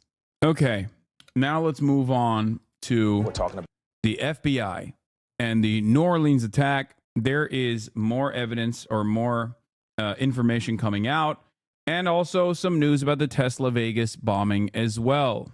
Okay, the full presser where they release parts of his manifesto is in here as well. But let's start with the New Orleans attacker first. FBI says that he acted alone, most likely acted alone. New Orleans, the latest from there. The FBI now says the driver who killed 14 people and injured dozens more on. Do you think that if migrants got the same rights that American workers had, they would allow them in? We know that the American empire relies on global south and immigrants for low wages. How do we allow immigrants to come in while allowing them the same labor protections we have? I mean, it's pretty simple. If the H-1B visa structure worked in the way that they claimed it worked, which is fulfilling certain roles in the labor pool that we literally do not have people to fulfill, then yeah, that would still be an argument that people can make. It's also just incredibly nihilistic to assume that, like, I mean, there is truth to the white supremacist attitude where people are like, oh, we can't have healthcare, for example, because we constantly have migrants coming into the country and they can't use our healthcare. If we had healthcare, then then immigration would even increase. And it's like people will come in to steal our healthcare. People already lie and claim that the American welfare state is bountiful and that undocumented migrants take advantage of it all the time, even though the American welfare structure is not bountiful at all. We barely have any social safety nets. On New Year's Day acted alone. And it says there's new evidence that 42-year-old Army veteran Shamsuddin Jabbar was in. Do you think that H-1B workers should make a little less than American workers? No, I don't. I don't think that at all. Why would I think that? They're doing the same job. They should work the same hours and get paid the same. It's the same job. Why would I think that? I like this argument, though. He's like, come on, just a little bit. Just a little bit. Come on. Sorry, it was just a question. No, I know. I'm not treating you as a hostile entity. I just think it's inspired by ISIS. There's also a military connection with the driver of the Cybertruck that exploded outside a Trump hotel in Las Vegas just hours later. But authorities say there's quote, no definitive link between the men responsible for the attacks. We have correspondents covering every angle of this. A CBS Saturday Morning co-host and former First Lady of New Orleans, Michelle Miller, is in the French Quarter. Michelle, good morning. Good morning to you. Well, the Big Izzy certainly knows how to bounce back after a tragedy. He's done it certainly more times than we can count. The world-famous party district known as Bourbon Street reopened to the public on yesterday, and it was a bustling, joyous experience for so many people coming to enjoy the city, everything it has to offer, although it was under a ton of security. Now, the barriers were up. They were meant to stop vehicles from getting onto Bourbon Street, something that officials say could have prevented the terrorists from getting onto the street in the first place. Hundreds of police officers roam this area, and just about a mile away from here, thousands of college football fans poured into the Superdome for the Sugar Bowl that was delayed by a day. Inside the dome, fans observed a moment of silence for the victims ahead of kickoff. We were there, and you could feel the real sense of community among those attending. An energetic jubilation helped heal in the wake of tragedy and a return to normalcy. Omar Villafranca has the latest on the investigation. He's right down below on Bourbon Street. Omar, good morning. Good morning. The FBI received more than 400 tips, but they still want to talk to people who knew the suspect. Now, the crime scene here on Bourbon Street has been cleared, but the investigation is far from over. The FBI now says the perpetrator of the ISIS-inspired attack on Bourbon Street likely acted alone, despite earlier reports he may have had help. This was an act of terrorism. It was premeditated and an evil act. According to federal investigators, Shamsuddin Jabbar rented the Ford F-150 Lightning used in the attack via the Turo app in Houston, Texas on December 30th. He then drove it to New Orleans on New Year's Eve. The FBI says, Did you just send me an EpochTimes.com article? New York judge orders Trump sentencing, indicates he won. What is happening in 2025? I think 2025 is the year that we just go insane. How about that? Let's do it. Let's just latch on to as many conspiracy theories as possible. Let's latch on to CIA-backed psychopathic cults that believe miscegenation is evil, and their media operations like Epoch Times that work to break the brains of your parents online. Let's do it. Let's go all in, baby. he posted 5 videos to social media in the hours before the murders, including one claiming that he had joined ISIS prior to the summer. Jabbar explains he originally planned to harm his family and friends, but was concerned the news headlines would not focus on the, quote, war between the believers and the disbelievers, end quote. The FBI released these new surveillance images showing improvised explosive devices in coolers that they say the killer planted in the French Quarter shortly before the attack. On Thursday, President Biden revealed Jabbar also had a remote detonator for the planted IEDs. Just after 3 a.m. New Year's Day, Jabbar, a U.S. Army veteran who law enforcement sources say was armed with an AR-15 style weapon and a handgun, began his rampage. I'm devastated, honestly. I'm shocked. Jabbar's younger brother, Abdur Rahim, who requested that we hide his face, says Shamsuddin had recently gone through an expensive divorce and their What's miscegenation? Is that misogyny? Miscegenation is race mixing. father had suffered a stroke in 2023. He noticed his brother becoming more outwardly religious, but said he saw nothing to suggest Jabbar was being radicalized. He's been a practicing Muslim since he was a kid and everything, and as someone who isn't conspiracy brain, this is getting more and more sus. Yeah. It's also getting like it's giving Israel. I'm not gonna lie, because apparently they went to his house and basically brought in a whole bunch of random people, okay, to basically be like, hey, just so you know, like just so you know, we're gonna do a, like, this lady was allowed in before the FBI. It's a weird situation. Now, any sort of mention of ISIS in 2025 is already bound to raise some alarm bells, especially considering that the Islamic State is nowhere near its point of prominence, and even when it was, it still obviously was, let's just say it's suspicious that ISIS almost always, with the exception of some lone wolf attacks, is constantly working against America's foreign adversaries, But having said that, since Donald Trump bravely destroyed ISIS, it also seems odd that they would come back in a big way like this. ISIS itself hasn't also, I don't think, as far as I understand, I don't think that they have, taken ownership over this attack either. So it could be a case of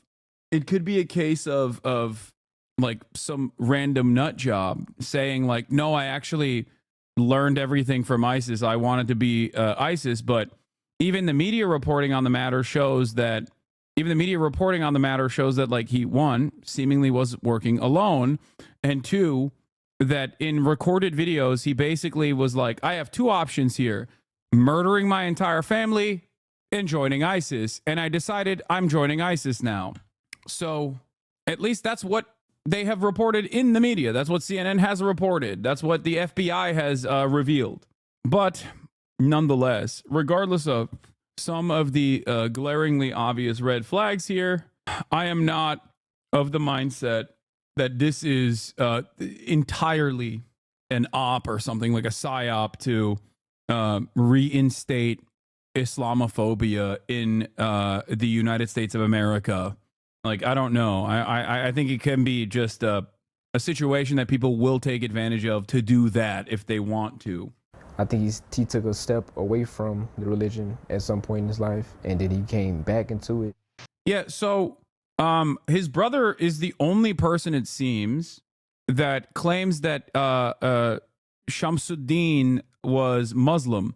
Even the New York Times reporting, and also our own reporting here, talking to Shamsuddin's niece yesterday, many people in his family, other members of his family, have said that he was not Muslim, that he was raised Christian. The New York Times actively reported that he was raised Christian and became and potentially converted to Islam a couple years ago. No, this is not her father. This person, I think, is the half brother. You still haven't gotten in trouble for that by the FBI? Why would I get in trouble for that?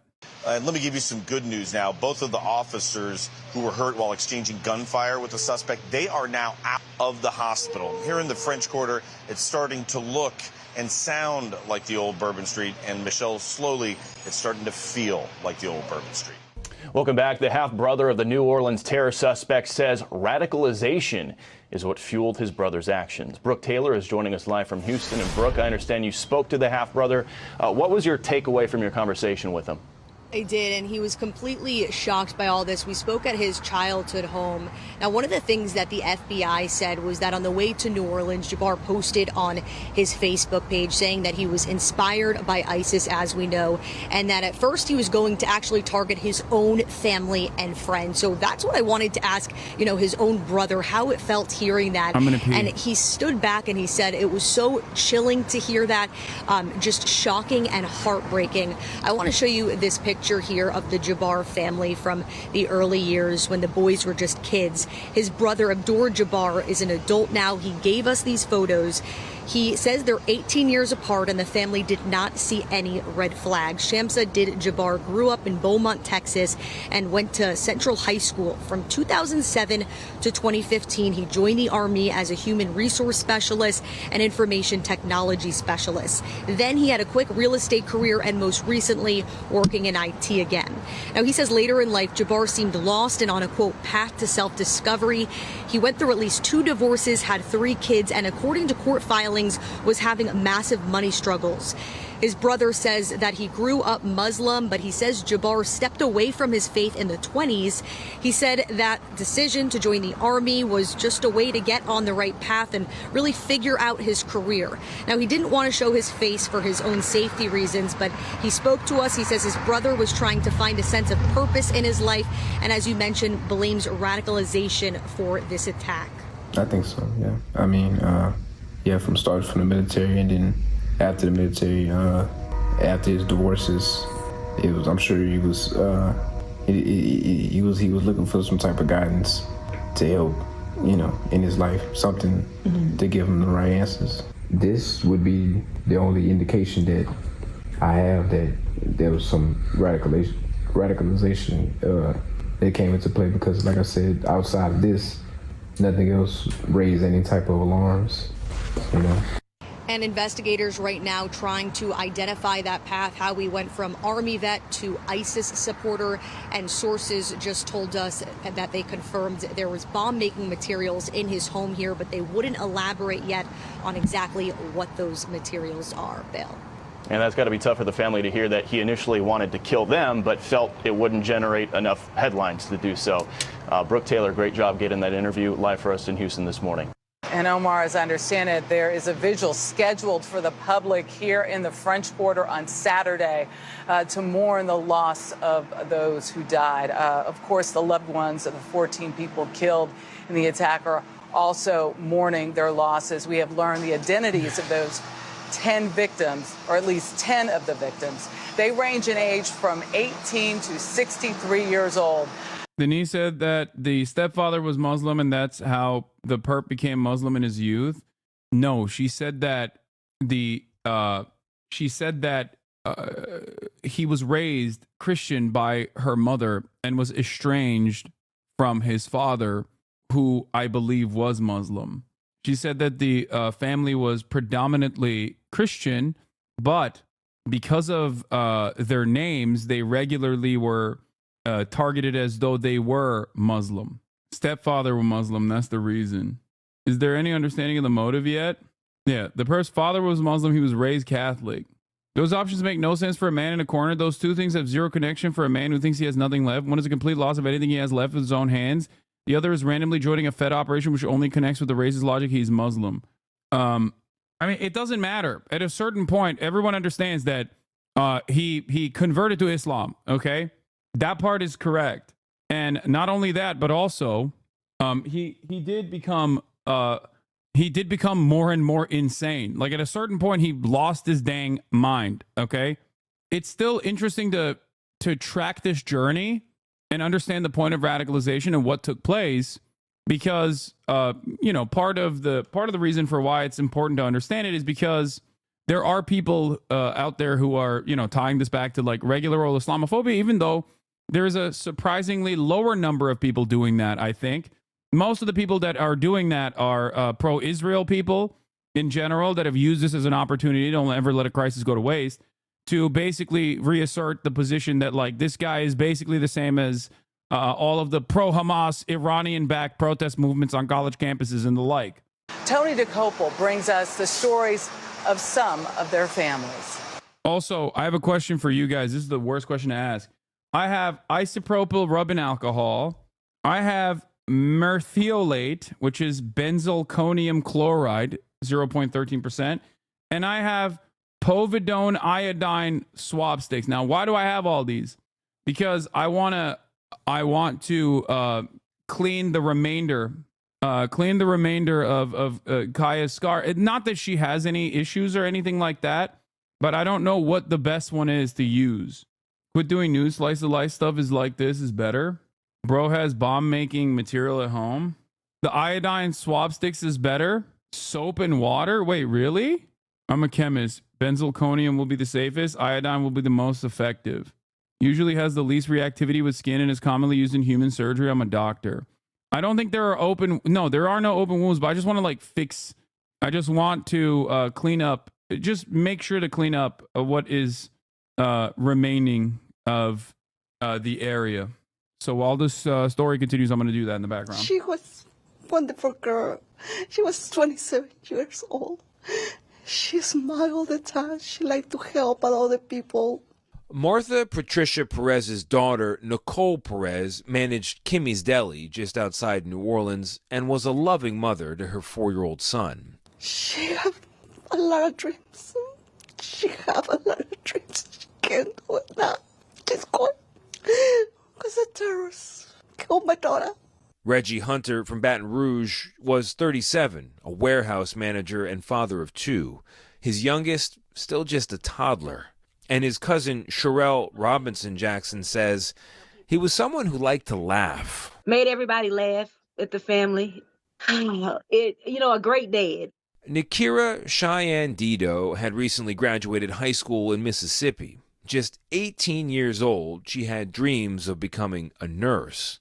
And another 18-year-old, Kareem Badawi, a freshman engineering student at the University of Alabama. after high school not all that far away from Bourbon Street in Baton Rouge. Martin Besh, meanwhile, known by his nickname Tiger, played wide receiver on the Princeton University football team. A ferocious competitor, his head coach said, with endless energy. His laugh was contagious. Zach Colgan remembers his cousin Matthew Tenedorio as a goofball who at 25 simply wanted to make people laugh. This shouldn't be happening to our nation. 14 different people drawn together by, of all things, celebration. Now 14 different families united in grief. For CBS Mornings, I'm Tony DeCopel in New Orleans. Earlier today, I spoke with Dr. Jeffrey Elder at the University Medical Center here in New Orleans. It's a Trauma One hospital very close to here. He specializes in emergency medicine. He had been on work all day long, went back home, was then called back in after the attack. Were most of the injuries from the vehicle itself or were there gunshots as well? Yeah, so, it was interesting because, when you talk about injuries, you think of a blunt mechanism like a car crash or penetrating trauma like a knife wound or a gunshot wound. And really here we had both. Most of our patients were unfortunately suffering blunt trauma. So they'd been hit by the vehicle and had injuries to the abdomen, the chest, the head, and a lot of broken bones. We had a few patients, really the minority, that had gunshot wounds that were here. This hospital is about 10 years old. It's really beautiful. Dr. Elder was also saying that this was the largest number of sick critical trauma patients that they've ever seen in such a short period of time. I met earlier today at that hospital with Pittsburgh area native Jeremy Sensky. Jeremy uses a specialized wheelchair. He was in New Orleans on vacation. He uses the wheelchair because he was in a car accident in 1999. He's paralyzed. I spoke to him. He was on Bourbon Street. He was struck directly by the truck in his legs in the wheelchair. He survived miraculously. I spoke to him earlier. I think I got hit and my body was just thrown onto the ground, and I just, for like a second, I don't remember that moment, but as soon as I hit the ground, I think I came right back awake. The first thing I remember when I hit the ground were the gunshots, and as soon as I heard the gunshots, I was thinking in my head that I would hope I was clear from the gunshots, and I thought that's kind of why I was on the ground. In my head, I thought, well, maybe I'm on the ground because of the people are shooting, and I was on the ground to get away from it. So did you heard shots? Did you see anything around you? No, I didn't see anything. While I was hearing the shots, I was still like disoriented, and the whole time I was like pretty messed up. I really didn't know what was going on, and I was just glad that I didn't get shot. Like, I'm thinking the gunshots, I'm laying on the ground, I should be safe, and then my leg was messed up. I kept messing with my leg. I'm like trying to figure out what's wrong with my leg, and I saw this stuff around me, which was parts of my wheelchair. So I started scraping it, trying to find my phone. I really couldn't tell what was what, so I tried to get my phone. I wanted to use the phone. I was going to call my wife and tell her I was alive. Your leg, you were you were bleeding. I think that I was bleeding, but my leg was just broke, like in a bunch of different pieces. There's a photograph taken from overhead where the truck is, and you're on the ground. Yeah, the truck was to my right. So did you heard shots? Did you see anything around you? No, I didn't see anything. And I was screaming, help, help, help, help. And finally a guy came over and said, listen, you're lucky to be alive. He said, many people aren't as lucky as you. I heard that somebody put a mark on your forehead indicating you were alive. Somebody came over and they put the number, a yellow X. And I asked, what does that mean? And they didn't tell me. But later on, I found what it meant, because whenever they care, what they did is after a while, I'm not sure how long it was. The time was like forever. I mean, I felt like I was there forever. I was laying on my back, and there was a guy named Patrick. He was one of the cops that was dressed up in like the army fatigue color, and he eventually just stayed with me. After I told me I couldn't walk, and I was paralyzed, he stayed with me, and I asked him what had happened. He said, we don't know. We're still trying to figure it out. And I said, was it just a drunk driver or something? Did someone blow up something? Because I didn't know. I still didn't put two and two together that the truck had done anything really. And even though I had seen the truck, I never even thought that that's what had happened because I was so out of it. When did you learn that it was this person in a terror attack? Today, they were talking about something about someone shooting a cop or something. I heard someone got shot by a cop, but no one called it a terror attack. And I kept asking people, like the nurses and doctors that were with me that night, and no one said it was a terror attack. And today I found out that it was a terror attack. Does it make you angry? Me personally, I'm going to have a hard time probably coming back to Bourbon Street for a while. But I mean, I might, but I'm not, my whole thing was you should feel safe there. And hopefully there was definitely things that were wrong. They didn't put up the stupid thing at the end of the road that I had to drive over my wheelchair. It's supposed to stop the cars. Wasn't up. So that was definitely a problem. Like that thing that was supposed to be up was down. I drove over it. I didn't get pushed over it, but it was only this tall, like 5 inches tall. Like yeah, they said it needed to be repaired or something. Yeah, well, they should have repaired it before New Year's Eve. Is there anything else you want people to know? I don't want to take up too much of your time. I'm just happy to be alive, man. I don't want people to be afraid to go out and do things. I really don't. I mean, this could happen anytime, anywhere, but what are you going to do? Stop living your life? All right. Good afternoon, everybody. My name is Kevin McMahill. I'm the sheriff for the Las Vegas Metropolitan Police Department. Over the last couple of days, since the bombing and death of the individual inside of the Tesla at Trump Towers, had a number of priorities that we've been trying to accomplish over those days. The first one of those priorities was to confirm that there's no further threat. I think we've completed that. The second was to positively identify the suspect. We've also done that today. I can confirm that that is Matthew Livelsberger. We also wanted to confirm that there were no other actors involved in this incident. I believe we've done that, and you'll hear much more about that as we move forward today. We've also today, I'm going to be able to share with you some of what we believe to be his plans and motives as to why he conducted this attack. Now, before we go on, I want to just address a couple of things before we get too far along here. I want you to know that we're very well aware of a podcast that is going around today and the contents of the letter in that podcast. And I just want you to understand that since we've been conducting these press conferences, I have only given you information that we have verified and deemed to be factually accurate.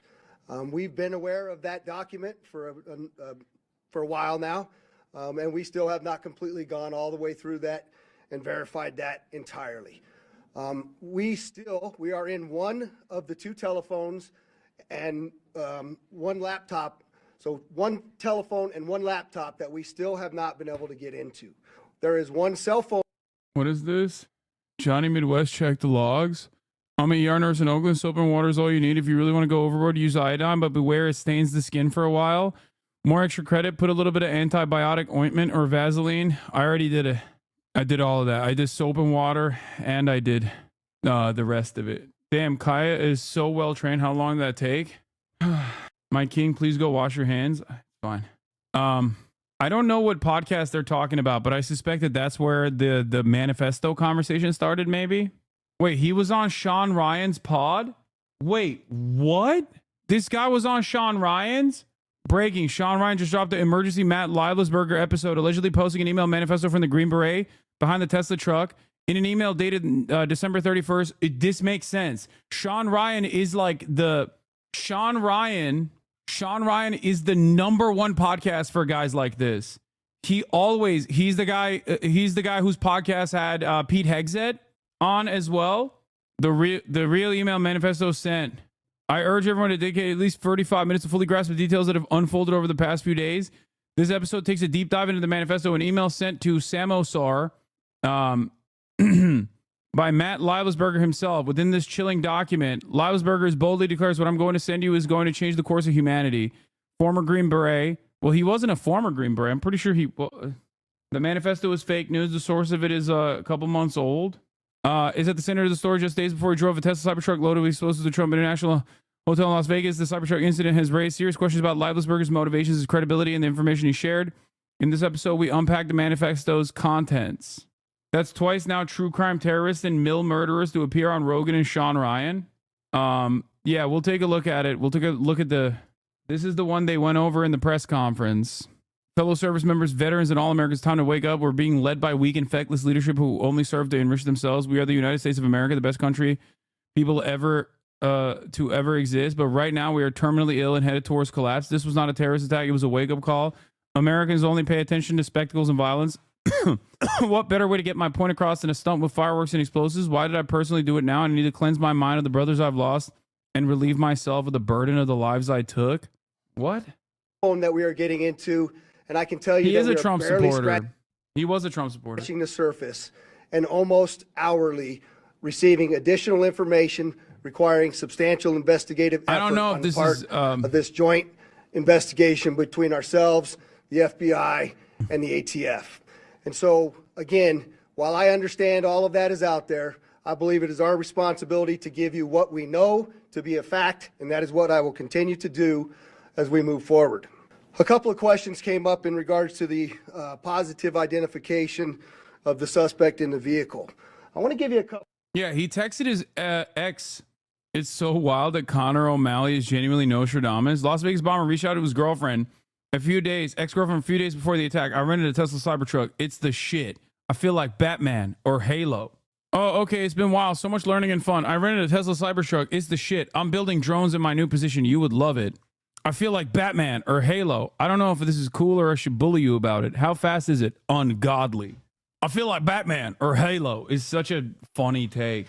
CNN has an email. Lausberger said in an email the day before the explosion that he was armed and in possession of a massive VBIED and expressed conspiratorial concerns that government agencies were tracking him. A copy of the email viewed by CNN said, okay, I trust this. New details on the Cybertruck explosion.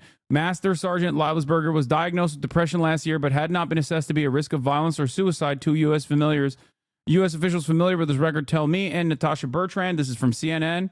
Law enforcement has received the message and examined where the email originated and believe it was written by Lausberger, a law enforcement official familiar with the investigation, told CNN. He tried to flex and she wanted to bully him. She caused it. Okay, yeah, it's a sarcasm. It's been posted on Reddit. Do claim the drones are Chinese craft based on alien technology. Okay, dude, I don't think. He also drove to the wrong Las Vegas at first. The guy who blew up his Cybertruck accidentally went to the wrong Las Vegas at first.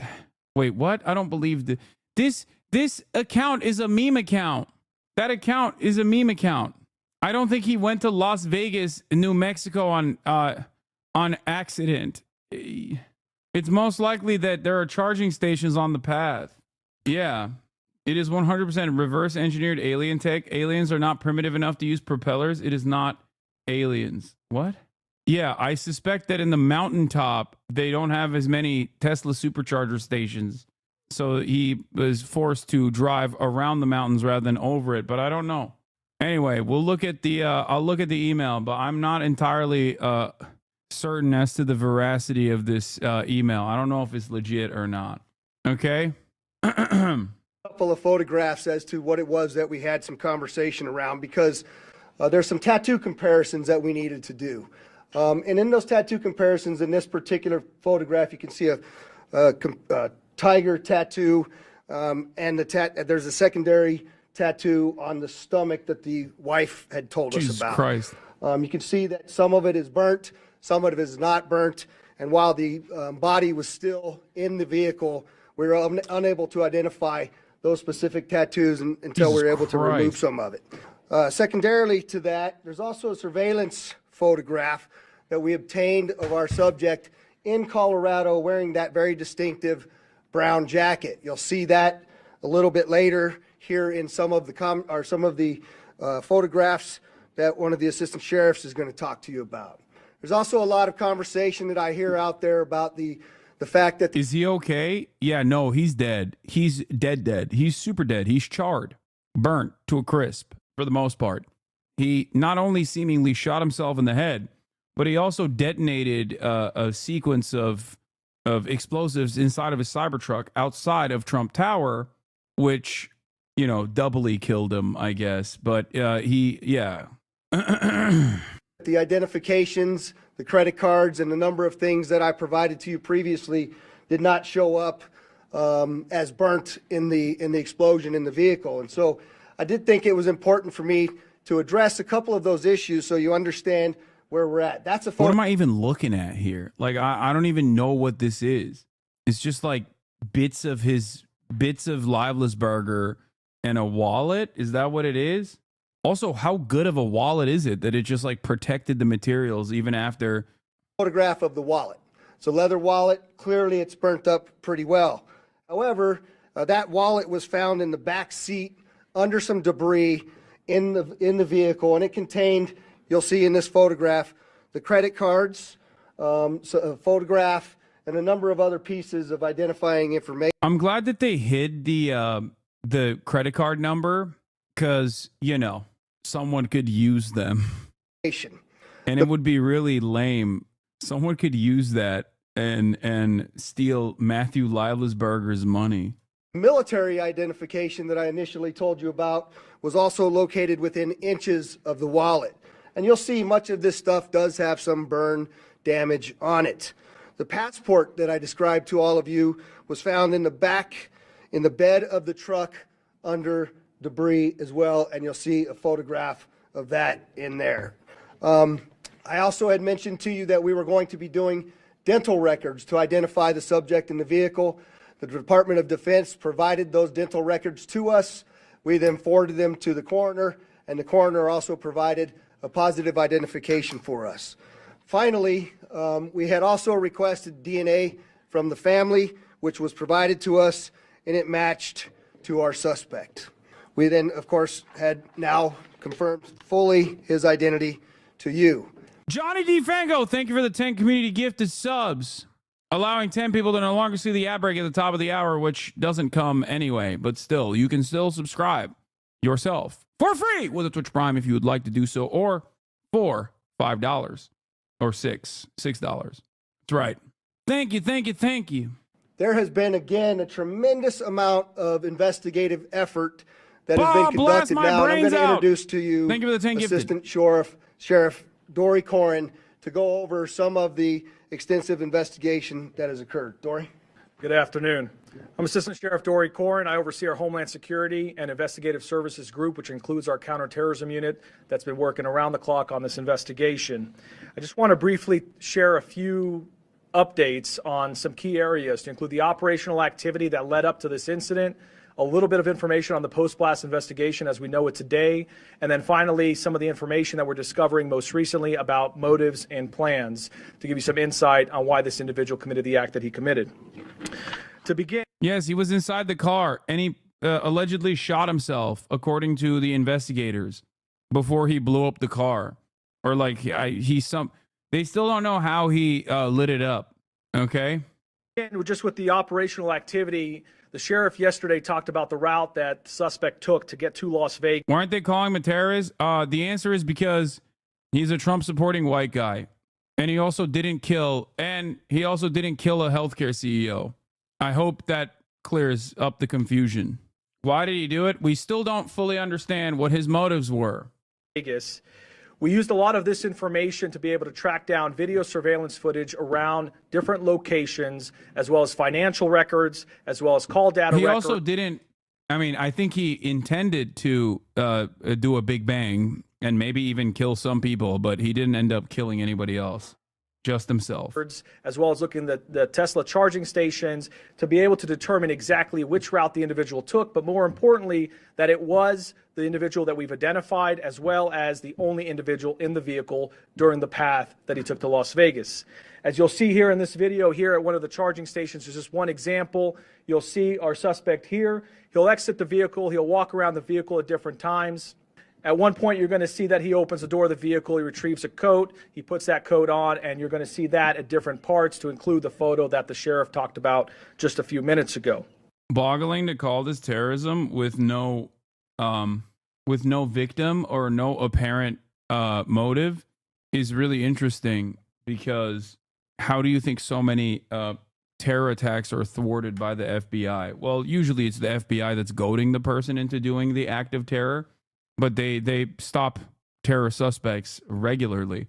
And then sometimes the ATF will go in to the home of a person for having an unlicensed weapon, and they find 150 pipe bombs.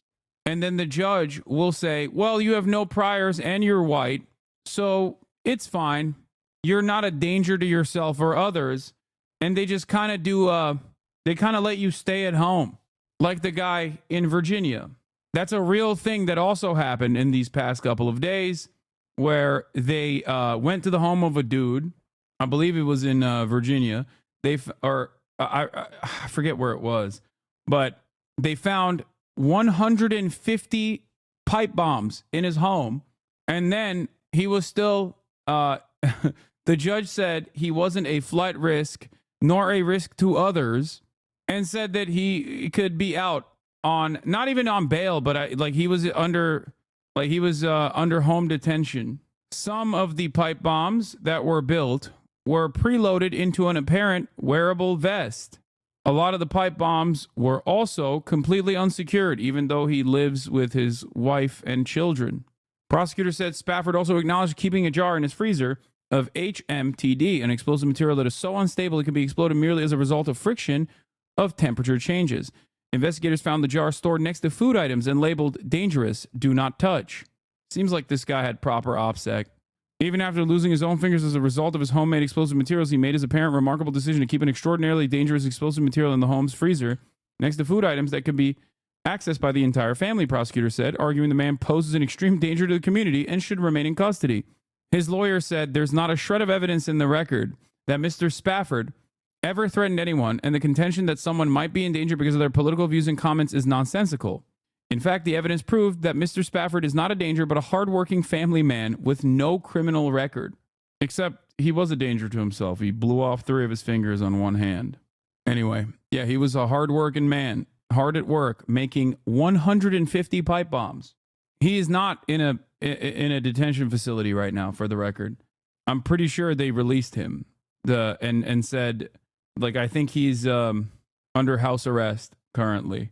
Your Honor, God forbid men have hobbies. Is this the nanny state akin to the Chinese Communist Party? Or are we a nation of freedom and democracy?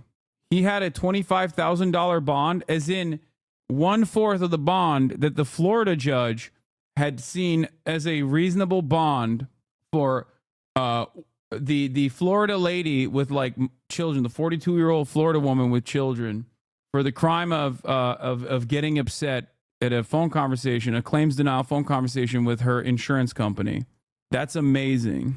Anyway. We use this video information as well as what I said earlier about the financial records in terms of purchases being made with different credit cards, call data records, a video canvas at multiple locations, trying to use all of that to corroborate that the individual that we've identified is the same individual that drove that Tesla during that route that we've identified to Las Vegas. In addition to that, we also talked about the phones that were recovered. There were 2 phones that we recovered from the vehicle. Both phones were damaged. New York Times just reported on the manifesto. Okay, if the New York Times reported on it, we'll move on the manifesto. So maybe more credible than previously thought. Yeah, we'll we are still cover trying the to manifesto access in a the second. data in one of the phones, but we have been fortunate in our team, which is second to none, has done a really good job accessing the data in one of the phones that was recovered. You can see the phone here in the vehicle. It's very burnt from the outside. You can see another image here. But we're able to take this phone and be able to extract the data using a variety of different tools.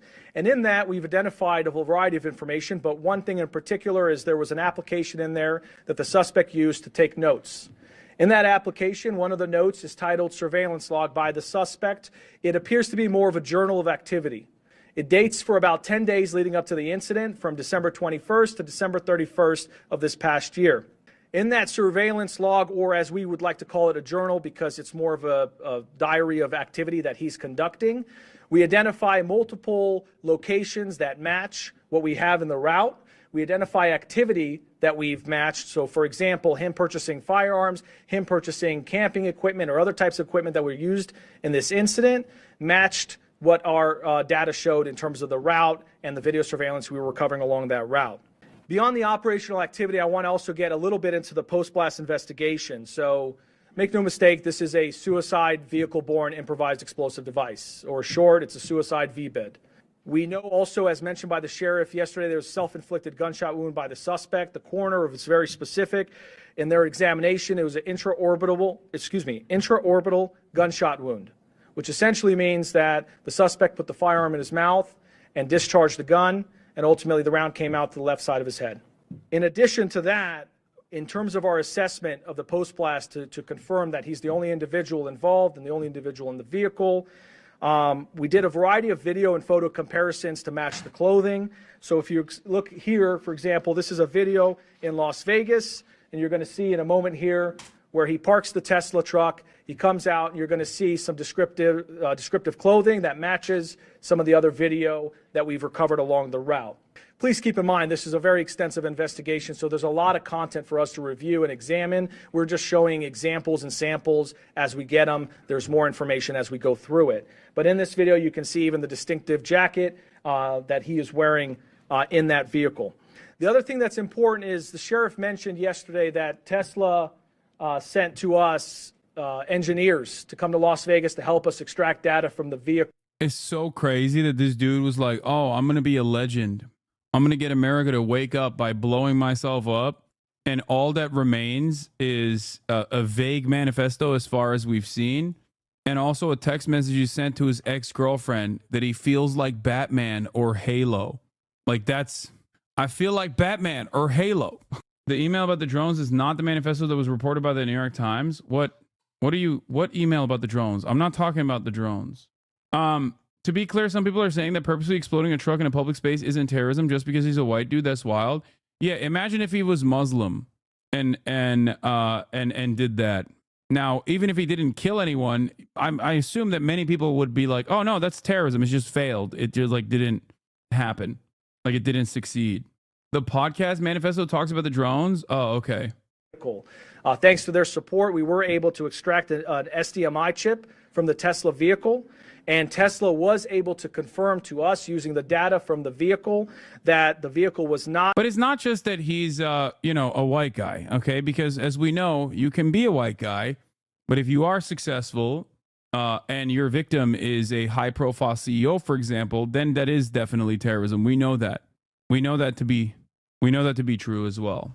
Not in full self-driving mode at any time during this incident. Finally, the last category just to touch on is motive, which I know everyone is very eager to try to understand and be able to explain what happened. I'll reiterate what the sheriff said is we still have a large volume of data to go through and a lot of content to go through. As you know, with any one of our devices, there's thousands, if not millions, of videos and photos and documents and web history and all of those things that need to be analyzed. But with that, just as a preview for as we get information, we're trying to be as transparent as possible. There were a couple pieces of content we thought were important to share for now. One is in the note application, he seemed to have two letters. One letter in particular, as you can see here, this is an excerpt from that letter. He says, fellow service members, veterans, and all Americans, time to wake up. We are being led by weak and feckless leadership who only serve to enrich themselves. He goes on to explain a variety of other grievances and issues, some political, some personal, a variety of other things, which we will do our best to release very quickly here. But then there's a second letter where there's some more excerpts. This one seems to be dated after the fact. Wait, feckless leadership. No, he wrote it right. The cop read it wrong. Here. Then there's a second letter where there's some more excerpts. This one seems to be dated after the fact in that notes application. And in there, you can read a couple of the excerpts. We are the United States of America, the best country, people to ever exist. But right now, we are terminally ill and headed towards collapse. This was not a terrorist attack. It was a wake-up call. Americans only pay attention to spectacles and violence. What better way to get... Oh, he said it's not a terrorist attack. Okay, never mind. Then that's fine. Guys, you don't understand. He said it's not a terrorist attack. My point across than a stunt with fireworks and explosives. Why did I personally do it now? I need to cleanse my mind of the brothers I've lost and relieve myself of the burden of the lives I took. I'd like to just also expand on that and understand that these are just excerpts. In there, he does offer additional information that is varying on the spectrum in terms of political grievances, issues about the conflicts elsewhere, not here, domestic issues, societal issues, a variety of other things, including personal challenges as well. We are intending to release those initial letters so people can understand the best they can what the person's thought process was at one point in time. However, please understand there is still a lot more content to go through, and that may change. There may be a lot more information that we recover that explains either more or shows a change in mindset at different times. Just before I turn it over to FBI Special Agent Spencer Evans, I just want to take a note and just mention what the sheriff said, which is our counterterrorism section and all of the people involved in this have been working around the clock 24/7, tirelessly, truly through the night. They are second to none, and we really appreciate everything they're doing. With that, turn it over to the FBI. Good afternoon. My name is Spencer Evans. I serve as the Special Agent in charge of the FBI's Las Vegas division. I'd like to express gratitude for everyone that's here today, and especially the partnerships that Sheriff Corrin just highlighted. It's been seamless collaboration between the FBI, ATF, Army, CID, Las Vegas Metropolitan Police Department. You know, if you walked into one of the command posts and someone's not wearing a uniform, you wouldn't be able to tell who works for which agency, and it's been outstanding collaboration. We do have significant updates that we're sharing with you from an investigative standpoint, but just want to reiterate, as Sheriff Corrin mentioned, there is still a lot of ongoing investigation. We have terabytes of data that we have to analyze. We have outstanding search warrants and subpoenas, interviews that are being conducted around the globe as we try to paint a comprehensive picture of exactly what happened. That being said, we do feel confident that we have a much better sense of how we arrived at the events of the 1st of January and additional information that we can provide. So I'd like to first begin by addressing something that continues to be widely speculated, whether or not there was any connection between what happened in New Orleans on New Year's Day and then the incident here in Las Vegas just a few hours later. Just to be clear, there is no evidence that these two events are connected. The only things that we have connecting them are incidental, what we believe to be coincidental similarities in that both vehicles were rented through the same service, that they were both subjects served in the military, that they both stayed at an Airbnb, things like that. We've identified no telephonic or email communication between the subjects, no information that suggests that they knew each other, that they ever served in the same unit, that they were ever assigned at the same place at the same time and had interaction, and no witness interviews have corroborated or provided any information that the two events are connected in any way. In similar fashion, we have not identified any connection between this subject and any other terrorist organization. During the FBI's international investigation to date, as I mentioned, we have interviewed family members, friends, the subject's associates, and military members that he's... Both victims of family court, both spent time at Fort Bragg.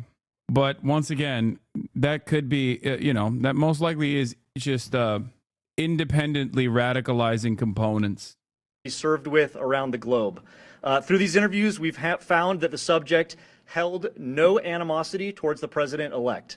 That's something that's also been reported.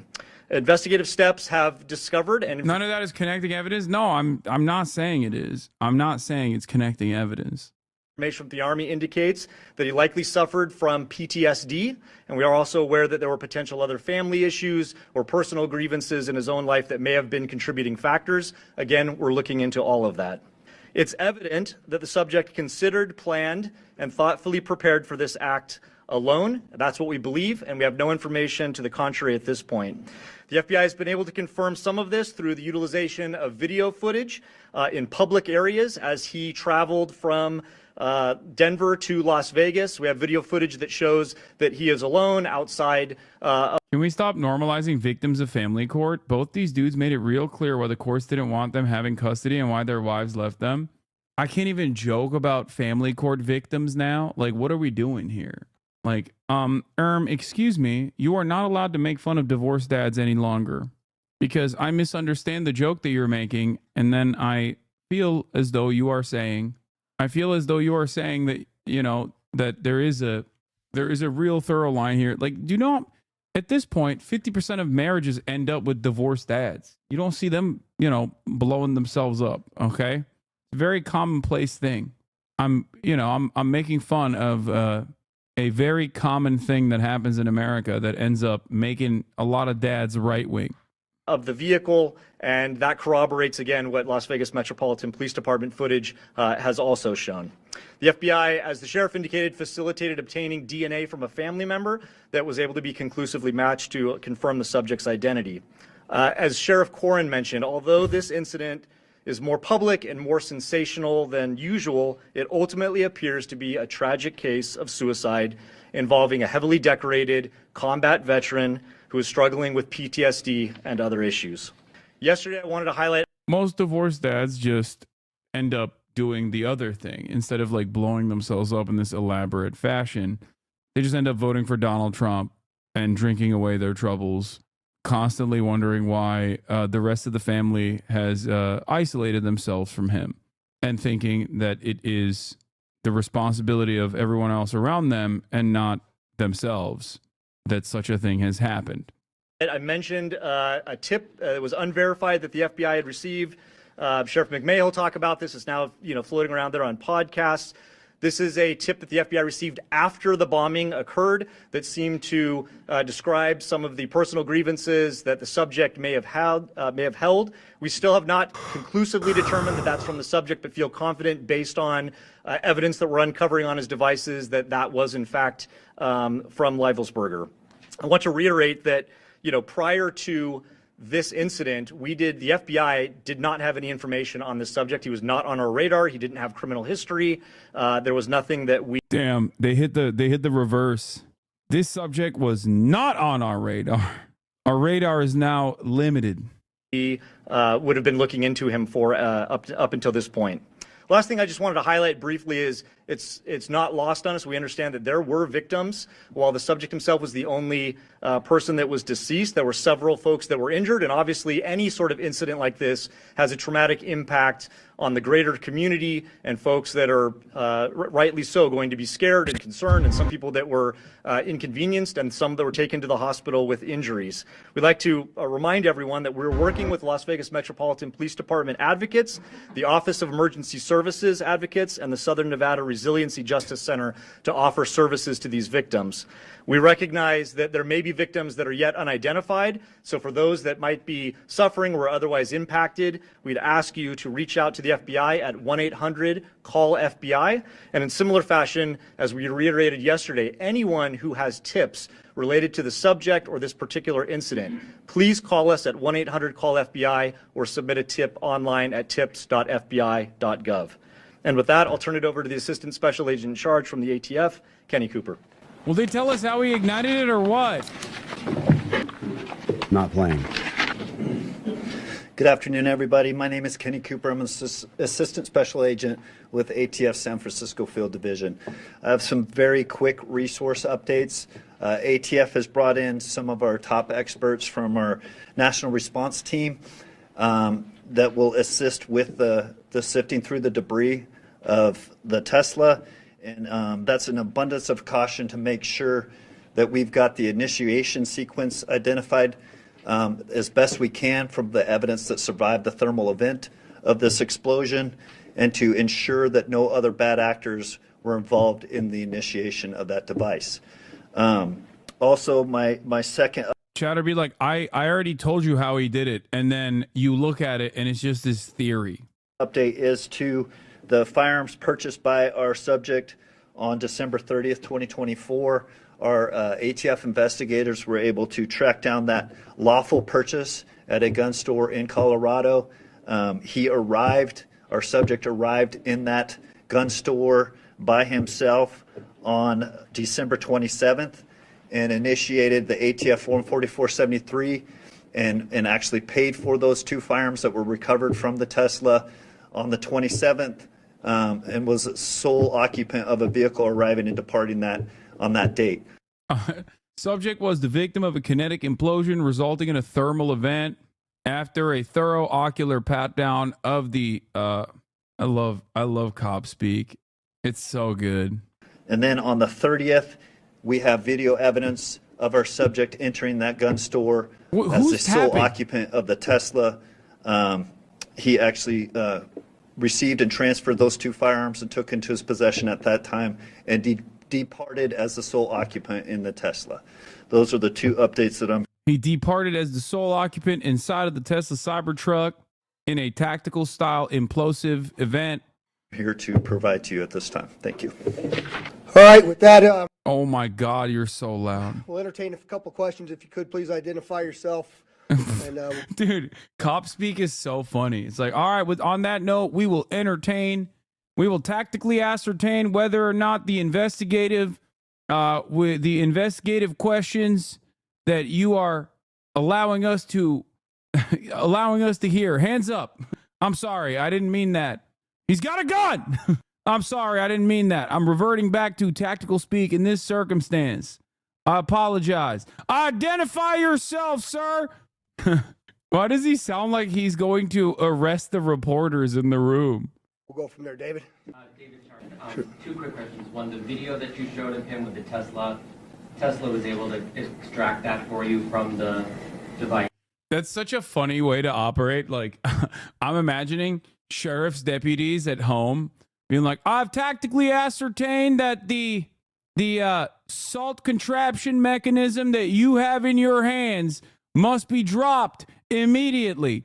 Please hand me your license, registration, and the salt receptacle. He's just so cop speak that he doesn't have a normal conversation with his wife. I'm tactically deploying words into a registered microphone. Drop the salt now. Drop the salt now. From the car, the video you showed him walking around and at the charging stations. Yeah, so let me just, the question was, can we, the video that we show, sorry, I was standing back there, so I wasn't sure which one you were looking at, but the question is, the video that we showed at the Tesla charging stations, who provided that to us? I'll let Dory answer that. Without getting too far into the technicalities, there are various components in there that were retrieved. The SDMI card, it was not where the video was retrieved from. That was where we got the data to be able to determine that it was not in self-driving mode. However, Tesla did provide and helped our team be able to recover the thumb drive that records other types of data to include video by the Tesla. In what state is this in? Do we know? Kingman, Arizona. Second question is about the detonation. There's a lot of questions. How was he able to die by suicide and set this off? Can you just in very basic terms explain how that could happen to kind of stop these conspiracies that he's not? I've tactically ascertained the question that you have delivered to me, but you have improperly identified yourself. Now I will treat you as a hostile subject. Yeah, so the second question is how are we able to explain the detonation versus the suicide? And we just believe it to be simultaneous at the time of the detonation. But again, that's why the ATF's bringing in the SABTs from outside to look at what that sequence was for the initiation of the explosion as well. And, you know, it's very difficult to see inside of those Teslas, even with the camera angles that we have. And so we still remain challenged on finding some of that exact timing on all of that. Go ahead. Hi, Fox News. Hi, Stephanie. Hi. We're seeing reports that he had another alias as Matt Berg and went on a TV show in 2013. Have you guys been able to confirm that? So the question is if we knew of a alias of Matthew Berg and he had been previously on a television show. Damn, Matthew Berg? We've seen that reporting but have not verified that reporting. Behind you. That's Kevin Nyes with NBC News. How would you describe his state of mind in these He shortened his name, or no, the alias. Instead of Life is Burger, he was like, nah, just call me Berg. final days, given everything that you read from his notes? Was he Jewish? No, his name is Life is Burger. I feel like that's the most WASP. Oh, joke.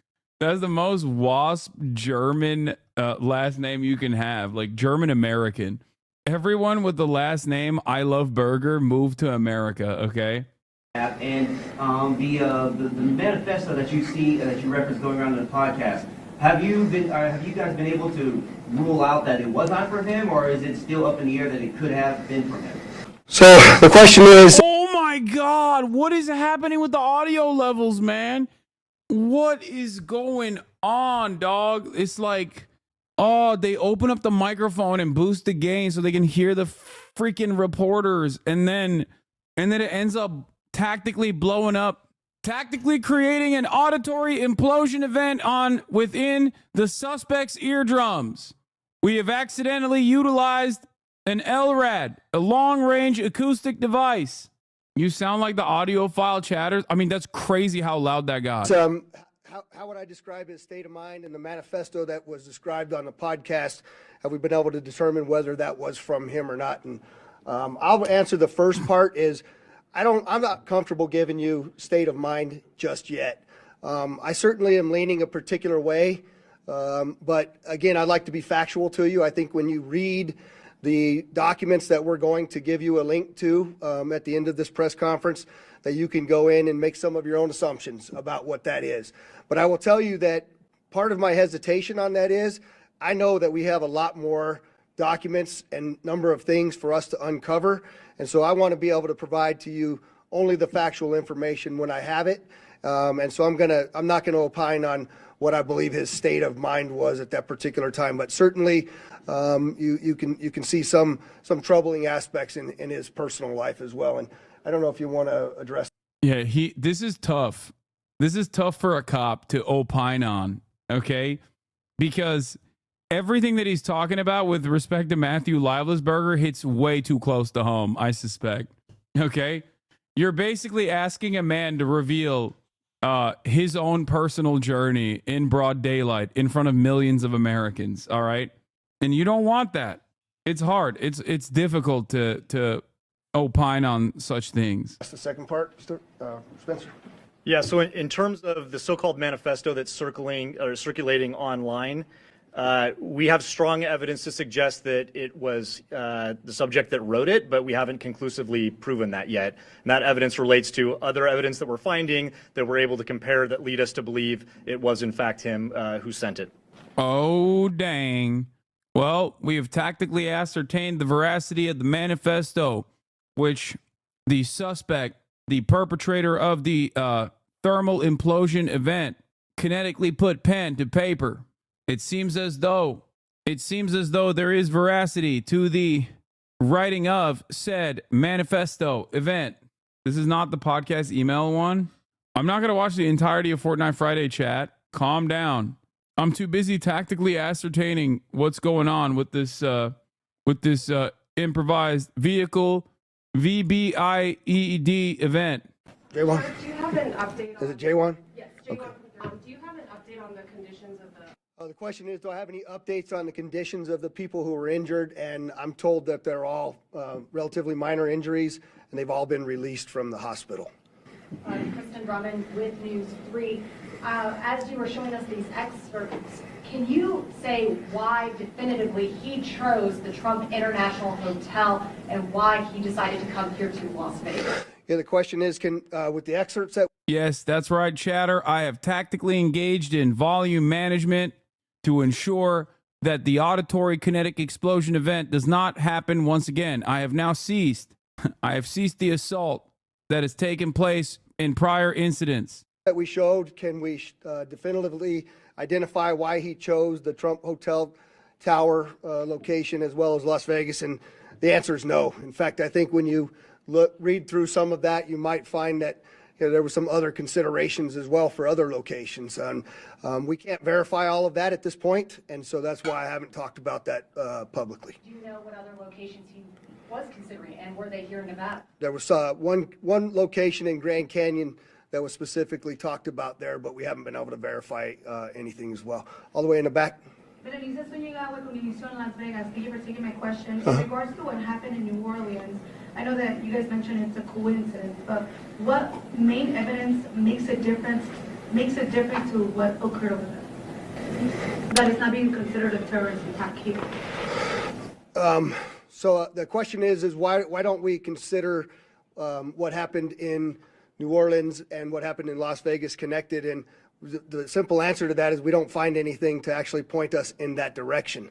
There are those coincidences that we have spoken very openly about, but we have not found throughout this entire investigation anything that ties the two attacks directly together.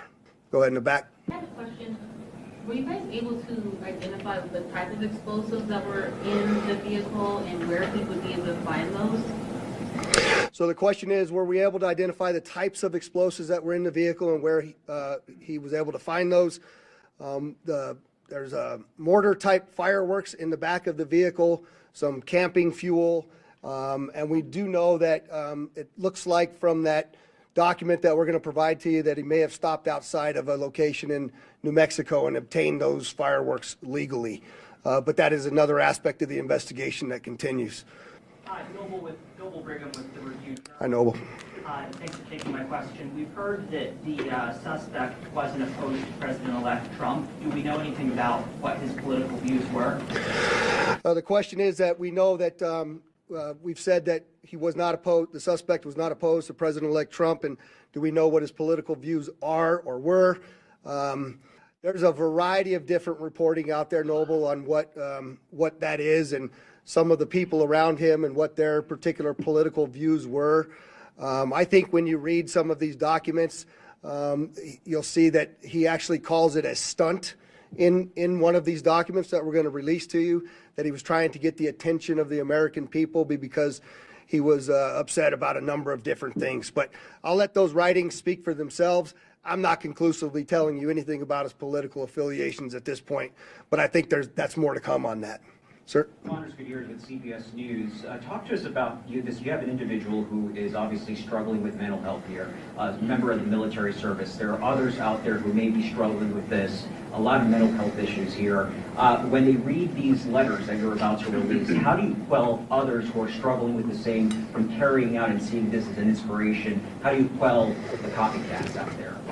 Yeah, so the question is obviously there's mental health involved in this, as we've already talked about, and how do we quell the others that are similarly situated to him out there in America? And you know, I think Spencer rightly talked about this for a moment, is what you can tell by looking at this, that PTSD from a highly decorated United States currently serving military individual, from what I'm told was 5 tours of combat, obtained some of the highest awards you can get.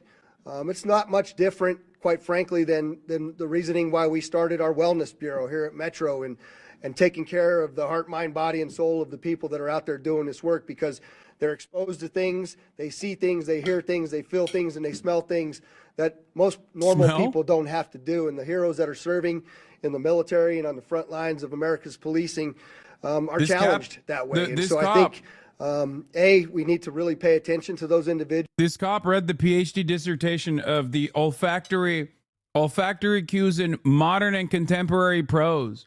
He read it. I'm inclined to believe that he read it.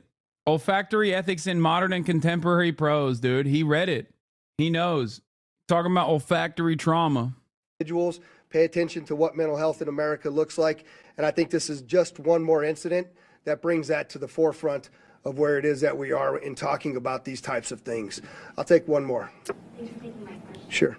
Why he chose a Cybertruck? Was he trying to send a message to who the CEO is? And then really quickly, could you confirm if the podcast you're talking about is the Sean Ryan podcast? The Sean what? Is it the Sean Ryan? Is that the name of it? Yeah. So can I tell you why he chose the Cybertruck is the first question? No, not really. I haven't been able to find anything definitive about it. Secondly, is it the Sean Ryan podcast? And yeah, that's the podcast that I'm referring to. And I'm sorry, there was one more hand over here that, go ahead. Guy Tannenbaum, Channel 13 here in Las Vegas. Hi. Has there been any more speculation, more understanding on why he chose the route that he chose? Obviously, coming from Colorado, you can go through Utah. That's a more common way to hit the 15. Any more understanding when we're thinking about all the different potential sites that he could have chosen for this? Why he chose the route that he chose. I don't think we can tell you we know why he chose it, but I can tell you that there's some writings in those documents that we're going to release to you that he mentioned going to the border as well as going to the Grand Canyon. And so we continue to look through all of the available evidence to help us answer that question better.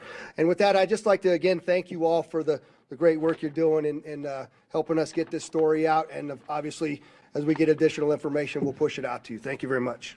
Okay. On that note, New York Times wrote an article on at least one of the manifestos is circulating around that the cops have also revealed. I feel like there are 2 separate manifestos out there, potentially.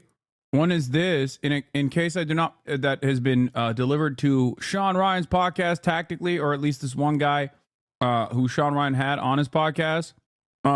In case I do not make it my decision point or on the Mexico border, I'm sending this now. It seems like this probably is. First off, I am not under duress or hostile influence or control. My first car was a 2006 black Ford Mustang V6 for verification. What we have been seeing with drones and operational use of gravitic propulsion systems powered aircraft by most recently China and the East Coast, but throughout history, the U.S. Only we in China have this capability. Our OPSEND location for this activity is in the box below. China has been launching them from the Atlantic from submarines for years, but this activity is recently picked up Oh my God. Oh my God. Oh my God. The problem here is I believe he was working on drone tech in Germany. I don't think a service member buying a Mustang is verification. That's like 99% of Marines. True. The so and what is because of the speed and stealth of these unmanned air AC. They are the most dangerous threat to national security that's ever existed. They basically have an unlimited payload capacity. They have an unlimited payload capacity? No, they don't. What are you saying? This guy is out of his mind. If this is real, if this is a real email that he sent, okay, I'm sorry. The notion that these drones have unlimited payload capacity is laughable. Unless he's also going to somehow say this is alien technology. All right, let's hear what he had to. Let's hear what this podcast looks like from Sean Ryan now. Sam Shoemate, welcome to the show, man. Appreciate it. Thank you. I'm nervous about this one. Yeah, me too. I'm really nervous about this one. So yesterday I come into work and our stuff's been exploding because of the Sarah Adams. Had Sarah Adams, Scott Mann, legend, did an interview with Masood, kind of warning everybody about it's going to be a lot of terrorism here in 2025. Didn't take long. Jan 1, it hit. And, it's interesting. We couldn't get any mainstream media's outlets to pay attention to those interviews. And nobody would really give Sarah a voice. Now everybody wants to. Dude, we're going to get so crazy in 2025. That's one prediction. Okay, lock it down.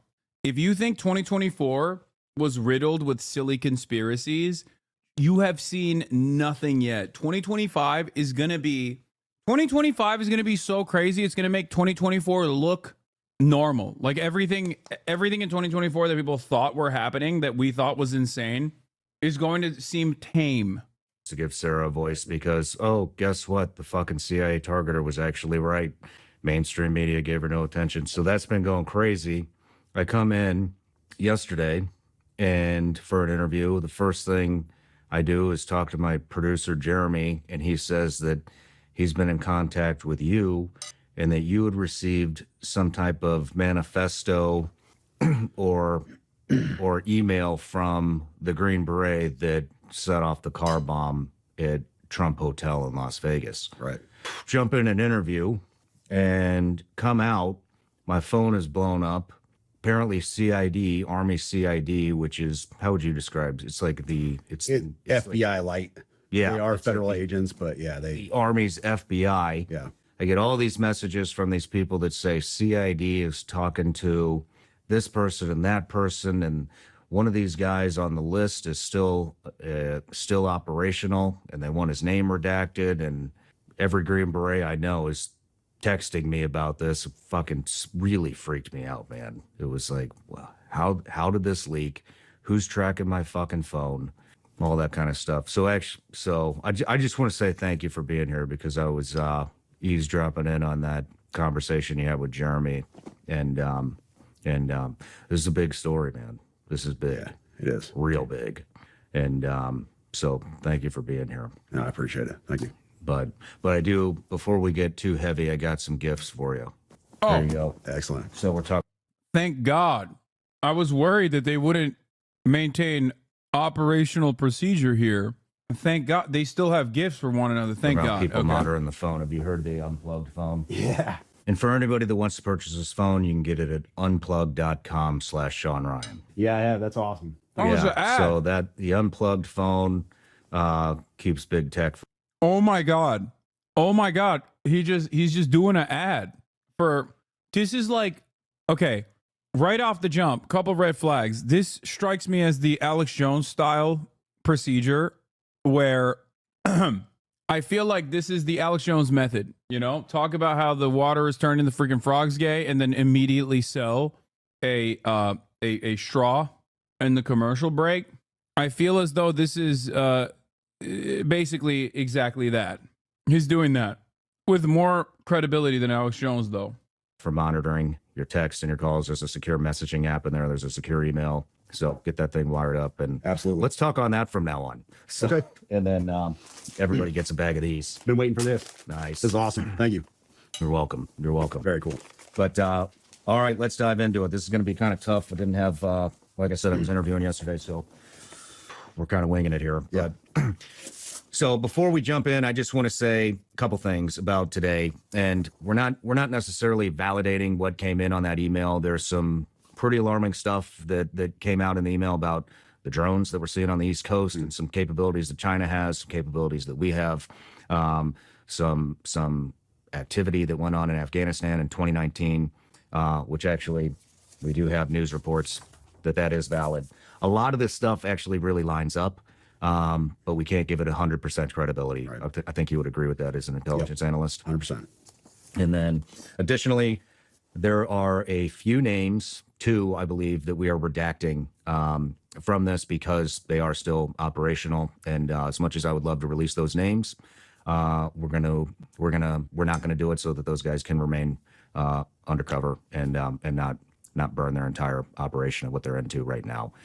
And there was one more. The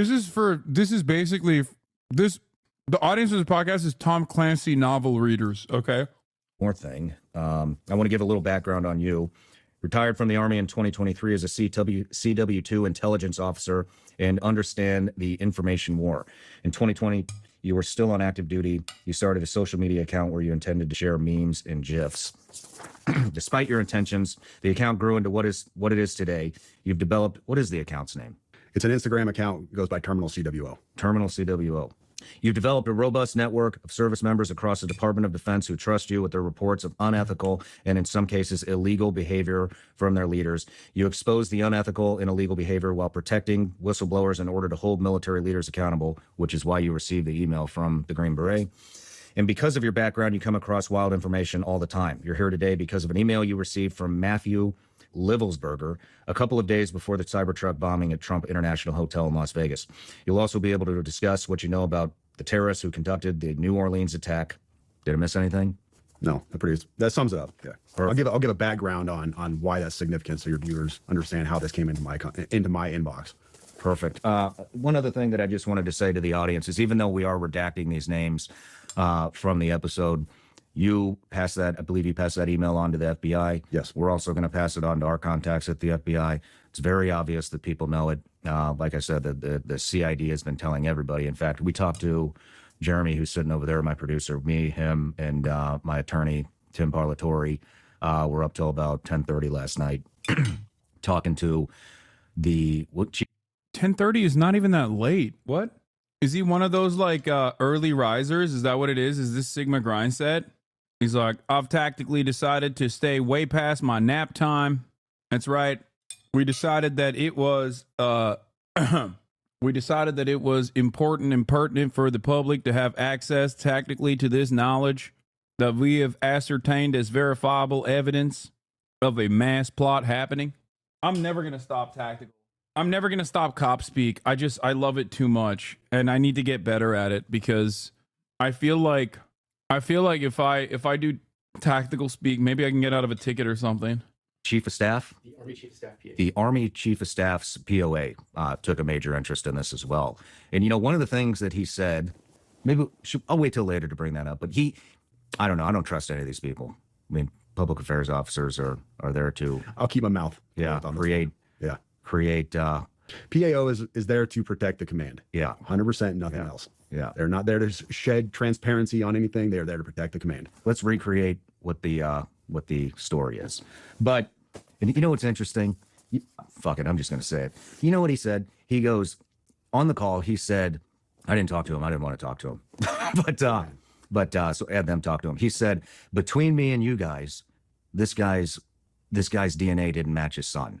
And made it sound like it's some big secret. Then at 9:34 p.m., I think it was 9:34 p.m., the New York Post had a headline that said that this guy's... So they're trying to make it sound like this guy did this because maybe he found out the son wasn't his. But there's a lot more to the story, as we'll find out. So, yeah. So let's go to you, Sam. Tell me how you got the email. All right. So for context, I've run this account for the last 4.5 years. There have been people in and out writing articles and different stuff and just investigations, some big, some small, just trying to keep accountability in the military, but developed a robust network within the military, all branches, and people feed into this and send me messages and here and there. Nothing ever like this has ever come in. But well, it started off as comments. So when you have a big Instagram account, you're going to miss a lot of messages because people message, go to hidden messages and everything else. You miss a lot of stuff. Well, I kept seeing this comment on recent posts that I put in there, and it was from this burner account that said, hey, check your DMs, check your DMs, check your DMs. So I go in there and try to find it. There's no message from this guy, hadn't come through or whatever. And then he messages again once that message was opened up. Are you telling me an operator who spent most of his time overseas had a wife who had sex with another man? Oh my God. What a random and unique tale. What? That's crazy. Surely this is the first time such a thing has taken place. I said, hey, your previous messages haven't come through. What do you want to tell me? And he said, what I'm going to send you, now these are literally his words. What I'm going to send you is going to change the course of humanity. That was his phrase, change the course of humanity. Okay, a little bit dramatic. I get these messages all the time. People have this big story they want to tell. They want to expose their command, whatever. I take everything with a grain of salt until I have evidence and proof. So this guy is insistent. He tells me that he is a 18 Zulu who I've spoken to before, and he really needs to get this stuff to me. And then he talks about you. He says, I need you to get me in contact with Sean Ryan. I'm like, dude, I don't know Sean Ryan. I'm not that big. But he's insistent that I get him diverted to media sources, says go to Fox News, whatever else. And I said, all right, tell me what you got. So I give him my Proton email account, give him my signal number. And he reaches out immediately. And I'm going to read this initial message for you because this doesn't have names or anything else on it. But this was his message on Sunday. He reached out and said, like I said, this last Sunday, he said, sending with a VPN active on Wi-Fi only. Do not message me. I will send out updates via both Signal and email, but trust me, you're going to want to be involved. Well, first of all, no, I didn't want to be involved. Anyways. And then, so I didn't message. I responded back to his original Instagram message. And I said, hey, I got your message on Proton Mail. And he said, cool, delete this. So I deleted it. That's how I ended up getting this message on Tuesday. So the message that this right here, this manifesto, if you want to call it that, came in on Tuesday. And when I started reading this, my initial take was, okay, this is off the deep end. It's bonkers. I can't validate or verify any of the stuff in this manifesto. Mm-hmm. And I told him that in a subsequent email. And I'll read that to you later, my response to him. And once again, my response to him elicited, hey, get me in contact with Sean Ryan, Fox News, and he even said Pete Hegseth. Get me in contact with Hegseth. And I'm like, dude, I don't have the incoming Secretary of Defense's phone number. Sorry, bro. That's the last time I talked to him. Sean's like, I do. So yesterday morning. What date was that? That was Tuesday. That was this Tuesday. So we're Friday now. That was 3 days ago. So the day before. 30th? Yeah, the day before the attack. I dismissed this stuff out of hand. The 31st. It was on the 31st. Yes. In fact, I posted something on my, I told your producer about this as well, but this was a post I made on Twitter. I was just trying to be humorous, off the cuff. I didn't mean anything about it. I was just being humorous for my audience. I said, my inbox was especially eventful today. Allegations of war crimes, government anti-gravity technology, and fears about being tracked and watched by the feds. It's always, the world is ending and I have this information that needs to get to the media, and never, how you doing, bro? I like that on its face, he made fun of this guy. Understandably so, because it sounds like the ramblings of a madman. But post-mortem, now that it's a big story and it lands him on the Sean Ryan podcast, he's going to sit there and act like everything he said was totally fucking verifiable. That's crazy. Like when he first got the message, he was like, okay, dude, chill. For understandable reasons. Like that is the normal first reaction to a guy who's like, only us in China have access to like alien style anti-gravity technology. And it's the Chinese that are launching drones on the East Coast. And once the guy turns around and says, no, I am that fucking dude. I am that crazy. And he blows himself up. Only after he's like, oh, never mind. I think this is real. Brother, everything all right? I was just playing off of a meme. Mm-hmm. It was just supposed to be a joke. That was the body of his email that he sent me.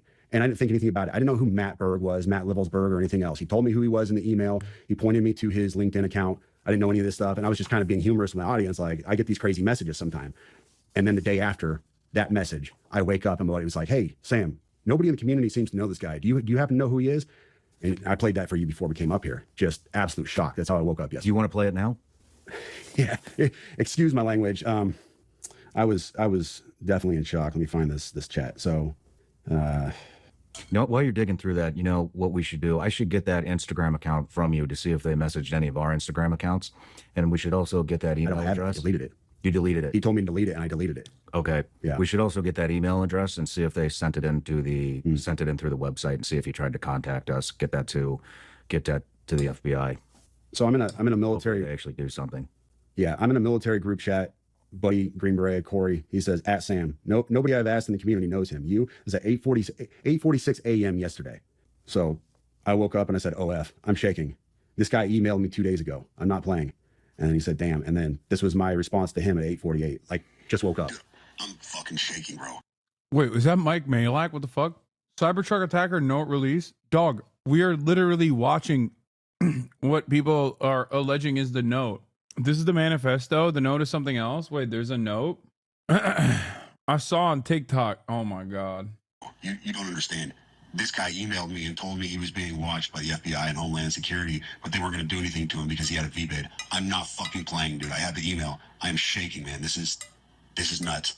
And it goes from there. And I sat there for probably an hour talking to my wife. I'm shaking. I can't even think straight. Like, normal day is shot. And I didn't know what I want to do. Do I sit on this? Do I do nothing with it? I've got to tell somebody. I've got to tell the FBI at least, because this is huge. This is all over the news. And then I was like, well, dude, this guy wanted to get in contact with Sean Ryan. So let me get this to Sean Ryan, see if I can get with him. And that is amazing. He's like, yeah, I'm shaking, thinking, who do I get in contact with? And I think to myself, got to give this to the FBI. But then I'm like, no, fuck the FBI. Sean Ryan is the guy. Under no circumstance do we think that the guy who exploded his Cybertruck could potentially be mentally not all there. That's what I love about the story in general, is that not a single person is going, hey, hold up, maybe the fucking 15-year touring special forces operator who had a litany of, complications at home could potentially be, I don't know, mind broken. No, we only thought that before he blew himself up. Now that he blew himself up, it seems that he had actually arrived at anti-gravity technology. I had a buddy who knew your producer, and we went from there. But wow. Do you want to read the email? Yep. So this email came in on December 31st at 10:42 a.m. That is Tuesday. He said, in case I do not make it to my decision point or onto the Mexico border, I am sending this now. Please do not release this until 1 January and keep my identity private until then. First off, I am not under duress or hostile influence or control. My first car was a 2006 black Ford Mustang V6 for verification. What we have been seeing with drones, he puts that in quotes, he says drones, is the operational use of gravitic propulsion systems powered aircraft by most recently China and the East Coast, but throughout history, the US. Only we in China have this capability. Our OPSEN, that's Operations Center, our OPSEN location for this activity is in the box below. China has been launching them from the Atlantic from submarines for years, but this activity recently has picked up. As of now, it is just a show of force, and they are using it similar to how they used the balloon for SIGINT and ISR, which are also part of the integrated comms system. There are dozens of those balloons. Chinese weather balloon veers off course due to limited capabilities of navigation. And this guy is literally saying that the balloon was actually a show of force by China. Tactical Talk is making this so epic. Yeah. Tactical Talk always makes things more epic and cool. In the air at any given time. The so what is because of the speed and stealth of these unmanned aircraft. They are the most dangerous threat to national security that has ever existed. They basically have an unlimited payload capacity and can park it over the White House if they wanted. It's checkmate. U.S. government needs to give the history of this, how we are employing it and weaponizing it, how China is employing them and what the way forward is. China is poised to attack anywhere in the East Coast. I've been followed for over a week now from likely Homeland or FBI, and they are looking to move on me and are unlikely going to let me cross into Mexico, but won't because they know I am armed and I have a massive VBID. Let me pause right there for a second. So he says a massive VBID. When I was talking to the FBI yesterday, they didn't know what a VBID was. I had to explain what that acronym meant, literally. You fucking serious? Dead serious. I said it twice and he goes, you said that word. Are you serious? They didn't know what a vehicular borne improvised explosive device means? These goddamn lawyers, I hate the FBI. They're not the doorbusters like we are. Yee. Goddamn suits. It must be the DEI in the FBI that caused them to not know what a VBID is. God damn it. I'm pissed off. These freaking suits, man. They're all lawyers, the lot of them. They don't know how to do real work, real operator work. Unlike my boy Matthew Leifesberger. VBID. Can you tell me what that is? For your audience, a VBID, for your audience who has not been in the GWOT for the last 20 years, a VBID is a vehicle-borne improvised explosive device. In layman's terms, a car bomb, what we saw at Trump. Here's where he gets into the other stuff. And this is where we had to redact the names. Well, your producer redacted the names. I have knowledge of this program and also war crimes that were covered up during airstrikes in Nimruz province, Afghanistan in 2019 by the admin, DOD, DEA, and CIA. I conducted targeting for these strikes of over 125 buildings. 65 were struck because of civcas, that's civilian casualties, that killed hundreds of civilians in a single day. U.S. FORA continued strikes after spotting civilians on initial ISR. It was supposed to take 6 minutes and scramble all aircraft in CENTCOM. The UN basically called these war crimes, but the administration made them disappear. I was part of that cover-up with U.S. FORA, an agent, redacted, of the DEA. So I don't know if my abduction attempt is related to either. I worked with, redacted, IO staff on this as well as the response to Bala Murghab. Redacted commander at the time, redacted, can validate this. You need to elevate this to the media so we avoid a world war because this is a mutually assured destruction situation. Then he says, for vetting, my LinkedIn is Matt Berg or Matthew Littlesberger, an active duty 18 Zulu out of 110, that's 1st Battalion 10th Special Forces Group. My profile is public. I have an active TSSCI with UAP, USAP access. What is USAP? Do you know what that is? I don't know what that is. But I checked his credentials on LinkedIn. So that was the first thing I did. I went to his LinkedIn page.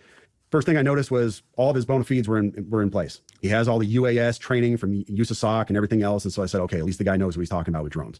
That was a very rough dig into the guy. But my issue was I couldn't validate or verify any of this information. And I told him that.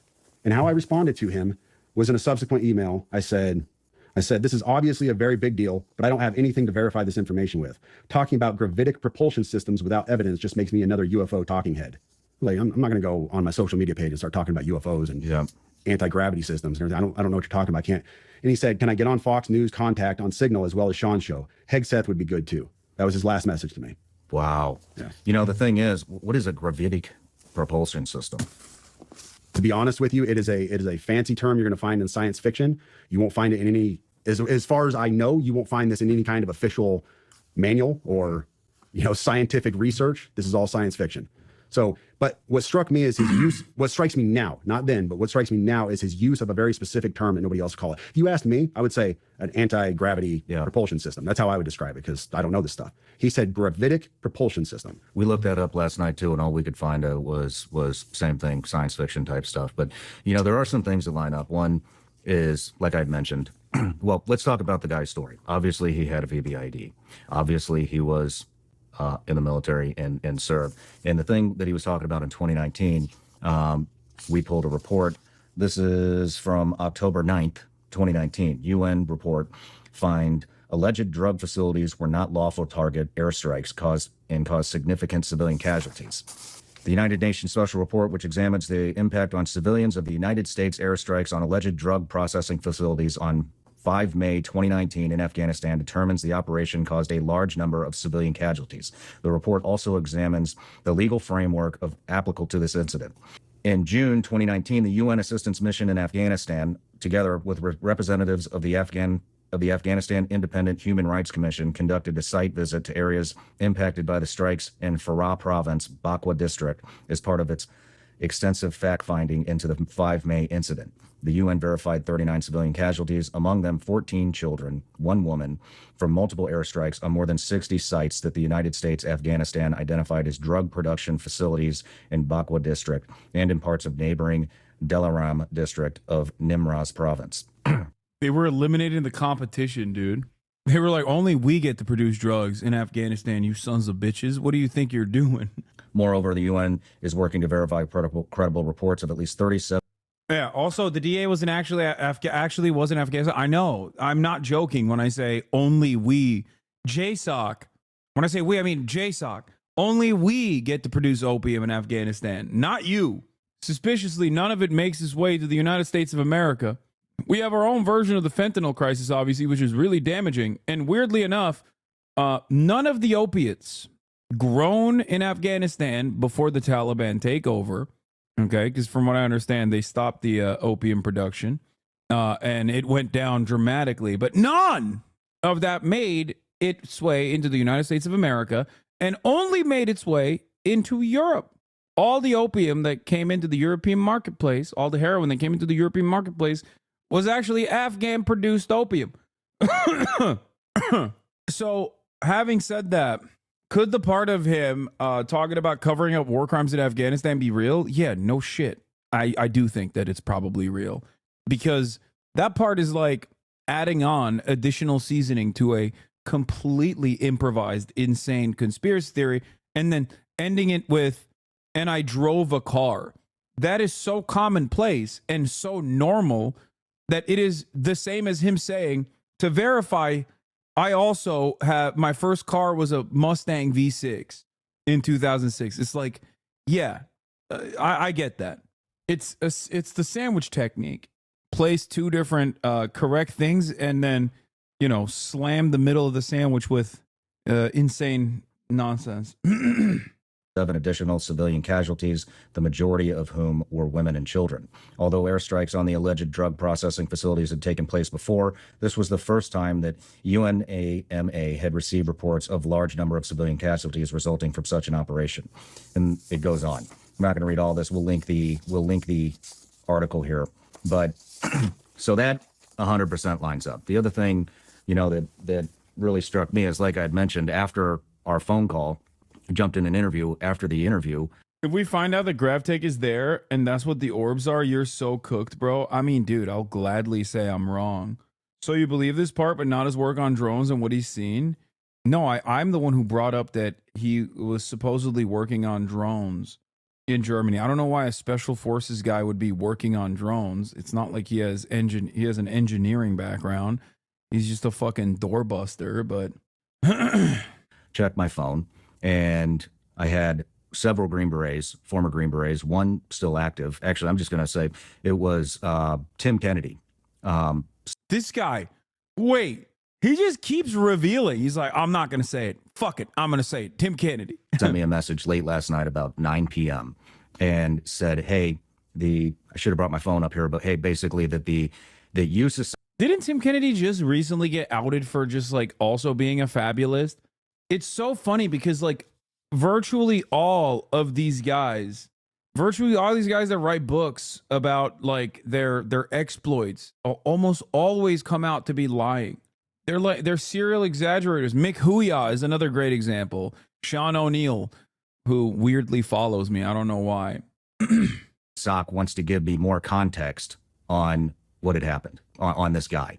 And so first I wasn't going to take the call because I don't trust the government anymore. I don't think anybody does. But I was on the phone with my producer, who was a naval surface warfare officer, and my attorney, Tim Parlatore. They said we should talk to him. So I called Tim, was really pissed off, reamed his ass about it, and then later apologized. But, you know, I think you had mentioned that you had received a message from somebody that says nobody's heard of this guy. Tim sent me a picture of him shooting with this guy. And I don't know if I should release that photo or not, but Tim... He's like, but I don't give a shit. Tim basically told me this. So I got the POA's number, the public affairs officer, sent it to Jeremy and Tim. He talked to them. And what they wanted us to know was that this guy was an upstanding soldier, an excellent operator, was moving on, was moving towards retirement and moving on to basically enhance the future of warfare. They wanted us to know that. Then the PA officer, sounds like almost jokingly said, which I don't know why you would joke about this, said that, oh, and between us, which why the fuck would a POA officer say between us? I mean, if they didn't want us to know that information, then they just wouldn't have told us that. But they wanted us to know, obviously, that the DNA with his supposed child was not a match. And so I think what they were trying to do is basically make this out to be, oh, this is why this happened. He got bad news that that's not his child. What's really interesting and funny about podcasts like Sean Ryan's and all these like ex-CIA guys, they're popping lately. They're all over the place, is that I just don't trust them at all. I feel like if there's a guy who's still a Fed, it's these guys. This way they get to capture the attention of a lot of the conspiratorial minded people. Okay. And then just like steer them in whichever direction the federal government thinks is an appropriate vector for conspiratorial mindset. And not like dangerous things that are actually dangerous for the federal government. Like there's no way you can convince me that a guy who's like worked with the CIA is like a contractor is just now a former Fed who hates the government. I just don't believe it. I don't trust I don't trust anything that these guys say, which is funny because all of those like cynical conspiracy brained guys who traffic in a number of different rabid conspiracies will literally just only listen to these dudes and think these guys are the bravest truth tellers out there. And it's like, dude, if you're a conspiracy guy and you're skeptical of the government, why would you ever consider a Fed to be a truthful person? I will never understand that. I don't understand it. I will never understand it. I think it's very strange. And so that's why he did it. But with all the other context, don't you think this show so far is just LARP? I think it's half LARP and no, it's there's a lot of LARP for sure. Especially with the 2019 incident, which was obviously a cover-up. I think that has a major role in this. The other thing is, because we already have a track record of what happens when you are a real whistleblower. Okay, you don't have to look any further. One of them has been on my broadcast, Chelsea Manning, and the other is not allowed on U.S. soil, Edward Snowden. Okay, when you're an actual whistleblower, you face tremendous repercussions. You don't get to go on a freaking podcast. You get killed by Boeing or you get killed by ChatGPT, allegedly. You know, you either die mysteriously and the coroner rules your death a suicide by gunshot, 8 shots to the back of your head. That's the way. That's your method of execution. I mean, not execution, your method of suicide. Or you have to live your life in exile in Russia. Or you have to live in a consulate building in a non-extradition country for the rest of your life as they openly fantasize about executing you and only let you live basically, many, many years after they've ruined your life. Julian Assange. So I don't know. I just feel like if you're like a real whistleblower, opening the book on these government conspiracies, shining a light on these government conspiracies, you're not going to have one of the most popular podcasts out there. The only person I will say that, I trust, despite their background of being around federal, being around the CIA and being trained by the American military, is Brace Belden, as he did, go to Rojava. So, of course, in that time frame, I'm sure that there were members of the CIA and the, American government that trained him, but I still trust them. No, I'm saying, you're saying in Chelsea, but no, Chelsea served her time. That's different. I'm saying Brace didn't get into any problems. Well, I guess Brace wasn't really a whistleblower either. He's not a whistleblower at all.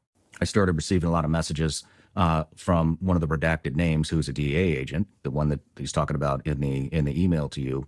We got it from multiple sources, one of which was actually a videographer for me, I think 4 years ago. He worked for me a very short period of time. I had to let him go. He joined the Army, went to OCS, became an Army officer, sent me a text, super freaked out. Apparently he was on some rafting trip with somebody that knows the DEA officer and said, hey, this guy's still operational. He wants his name redacted. Wow. Not the only one. Then I received a message from another very close friend of mine who's been on the show several times saying that he got word that this guy was still operational. And so that's why we decided to redact his name. I was getting upset because I didn't receive any communication up to that point. Well, then I checked my LinkedIn. I said, let me see if this guy actually messaged me. Sure as shit, that DEA agent did message me, said that he wanted to talk to me before tomorrow's interview.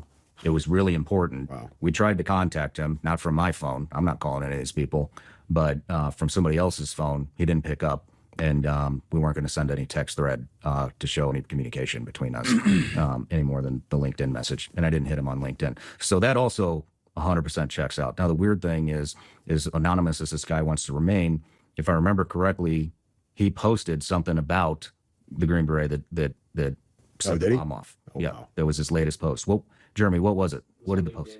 It was just a report of the story. It was just a report of the story. So very interesting how all this stuff is lining up. What do you think? I told the guys downstairs, I jokingly said this to my wife the day that I got that email, because I read the email to her. You all have heard the email now. You realize without context of who this person is, how just crazy it sounds. And I told her, I said, well, I mean, I guess if the dude ends up getting rolled up by the feds or he gets killed, we got a story, huh? Man, famous last words, right? That's your speculate, dude. Like, no, one, it still sounds just as crazy, and two, you're betraying the severity and the veracity of the email, the contents of the email, by saying you only care about the story element of it. Because if you truly thought what he was saying is true, you're like, dude, the government has anti-gravity technology that they're hiding, and double dude, China also has it, and they're deploying drones on U.S. soil. Clearly, even you don't believe, even now, what the contents of that email was. This is what I don't understand. Elon called you a stupid idiot? Oh, hell yeah. Do we get... What did he say? Here, give me roll the clip. Elon said school is capitalist on Connor. It's not Elon, guys. It's Alan Dittman. Definition of Asperger's to, just high functioning autism effectively. Yeah.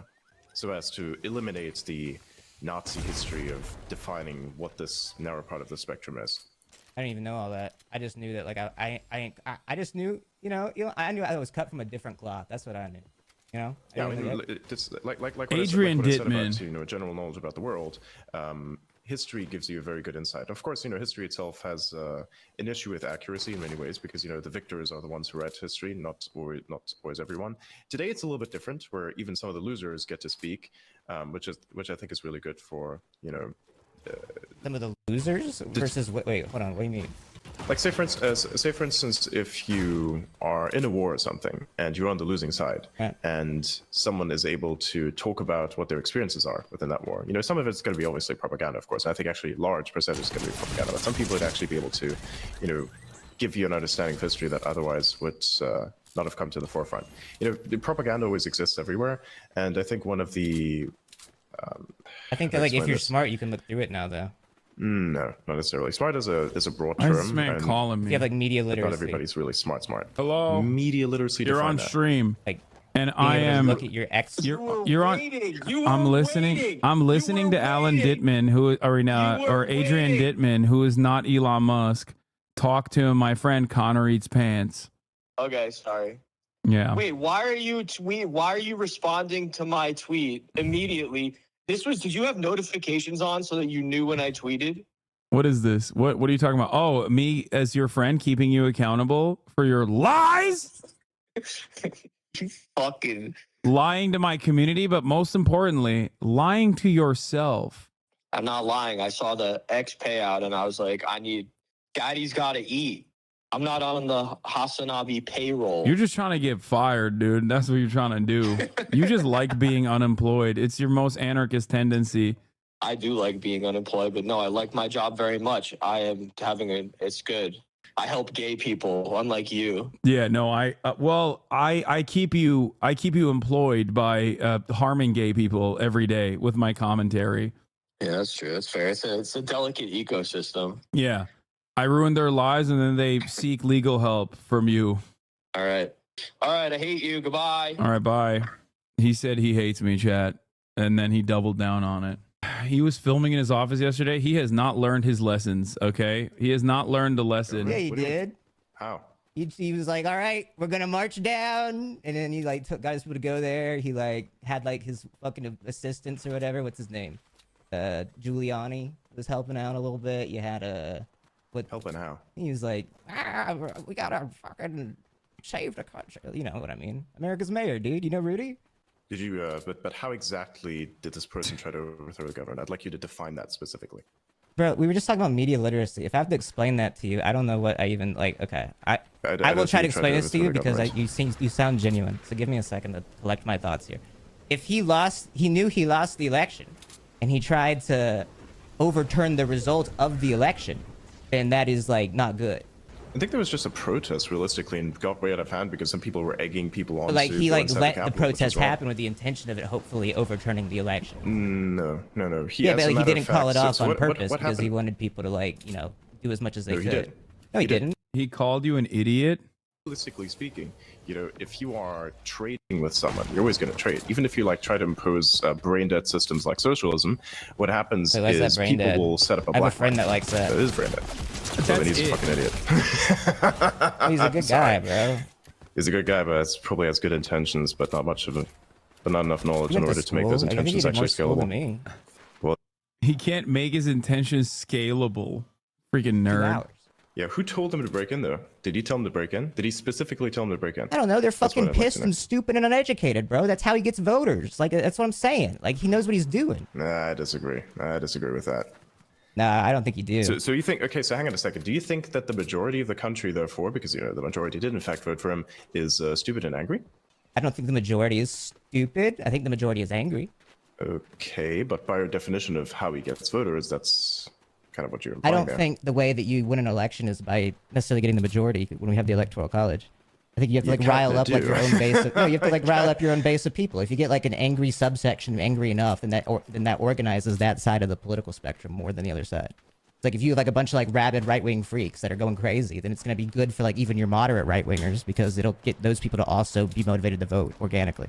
That is not true. No, that actually devalues the position. That's why they maybe lost perception, maybe perception on your end of the position, but again, like it's all subjective. Not really. Subjective, perhaps, for the perspective of the people that are in it, but who is exactly a rabid right-wing person? You have to like explain that one to me. You ever seen Don't Look Up? We're kind of jumping all over. I can't really like finish a lot of. No, might be. You're right. No, sorry, might be. I apologize. What have you seen? Don't Look Up, like that movie? I heard about it, never watched it because I think it was a stupid concept. Wait, why is it stupid? It's supposed to be an allegory for climate change. I mean, not exactly, not just climate change. Anyone who tries to make like an allegory for climate change doesn't understand. But it's not just climate change. You can like project different things onto it than just climate change. I don't think the movie's that great. Perhaps. I just think it's kind of interesting that it like was right about a lot of shit. It just kind of like describes an effect, realistically. So it's a coincidence of being right, but. You ever seen like a different Adam McKay movie? You ever seen like The Big Short? Oh yeah, it was pretty good. Yeah, so he made that. Yeah, Big Short was pretty nice because it was in regards to an actual historical event, Right. And history. I hate that I agree with Elon Musk that I think Adam McKay cooks way harder when it's actually a work of, it's like a fictional work on a real event. Are really good. Or comedies. He's good at comedies too. I saw the Bob Dylan movie last night. I don't know how accurate it was. I don't know shit about Bob Dylan, but I like Timothy Chalamet. I didn't see that yet. I haven't watched any movies. I just kind of saw it as like Timothy Chalamet acting weird and awkward for like 2 hours, and I loved it. Wait, where are you? You're dead. Yes, I am. Bro, you keep dying, man. I don't even have your card. I don't think. No, I think that expired a while ago. Did you see I'm Mr. Beast? Yeah, it's kind of funny. Do you know Mr. Beast? Know of him, yes. He's sick. I think he might be like top 5 guys. That's so stupid. He has had a lot of impact. I think this guy definitely understands how to work systems that manage information and the people that interact with them. I think he's like he's good at like understanding like the culture and how to like play into like algorithms. That's got to be a bot. That person that he just killed has to be a bot. Yeah, that's what like you're trying to do. To an extent, but realistically speaking, I just want to get my point across. That's what I do. Like for instance, with something like the show that I have, what we do is we take apart various things. What is his job? What is Adrian's supposed job? From a little bit of an abrasive perspective, because that often gets people to reveal their positions. Because when they're angry, they actually reveal a lot of the truths that guide them. Truths, their own personal truths, even to a certain extent. It could be ideology, it could be anything, but they tend to reveal what their position is. Why do you feel you need to like get your point across? It's like Adrian Ditterman online. Why not? Well, like, I have a good understanding. Like, why do you use that instead of like your real name? Wait, his job? Well, you said it's not a real name, right? I never said that. You did. It was like you said, like, what does my name mean on that? You tweeted it. Like, my name is like. No, I said I'm the most. Yeah. No, I said that there are many people that have my name. But the name is independent from. I've never heard your name before. There's multiple Adrian Dittermans. Connor, there's a moving. There's a moving. Look at, for instance, Academia. Oh my God. Snipers, damn. bro.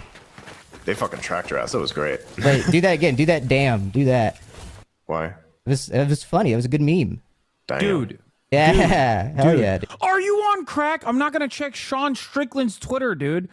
Okay. Oh my God. Are you actually on crack daily? Is that what it is? You must be a crackhead if you think that Sean Strickland has ever said anything of worth. God damn, dude. Shut up. What's like your favorite music? I have a bunch of others that I like. But, music is a bit more complicated. I have many different preferences. I like classical, some modern, electronic, some stuff from the 60s, some stuff from the 20s. some early 2000s, but very few. There's not much in today's world. Okay, this sounds like he's not in his 20s then. So. He sounds like he's in his 50s. I think it's a little bit too abstract for me personally. Yeah. I think she does great music for sure, but sometimes has a bit of a, like, it's difficult for me to connect with it personally. Yeah, I think that's cool though. It's good music. It's art more so than anything, I think. But yeah.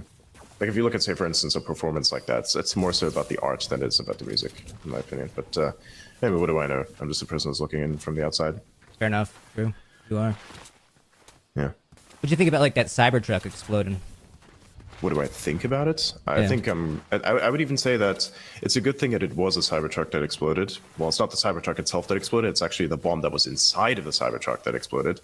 But if it would have been a different car, then a lot of people would have died. Because the Cybertruck itself is a very, very tough car. And so it actually contains the explosion more than a normal car. So the guy just got fucking obliterated in it. Dude, I don't know what's worse. I don't know what's worse. If the richest man on the planet created an alt account to glaze himself, or there's a human being on the planet who is this much of a super fan that he can almost perfectly impersonate the richest man on the planet and tries to talk like him all the time and say things that he would say all the time. I genuinely don't know which of these, because it's one or the other. There is no secret third thing here. It's either Adrian Dittman is Elon Musk, the richest man on the planet, who has created yet another alter ego / fake account for himself where he can, interact with groypers and defend Elon Musk. Okay. Or which is also insane and could possibly be the case. Or this is the #1 Elon dick rider on the planet who has basically perfectly mastered the way Elon speaks and the things that Elon says.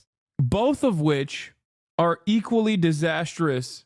Well, I mean, you ever heard the thing where it's like, don't trust anyone, not even yourself. So it's like that, I do trust some people, of course, but realistically speaking, no, I don't think it's AI. Chat, you're crazy. AI is not this sophisticated. Do you what do you like socially? Do you seek validation from others? Do you care what others say about you? If I did, I wouldn't really be on the X platform because a lot of people insult me quite heavily. Even though I think that's fucking funny. No, but I think that you can be insulted and still care. No. Yeah, I do. No, 1000%. I think basic bitch attacks are just basic bitch attacks, really. I mean, I don't know. I mean, I'm also an ex-influencer. I'm an ex-influencer. Think about it this way.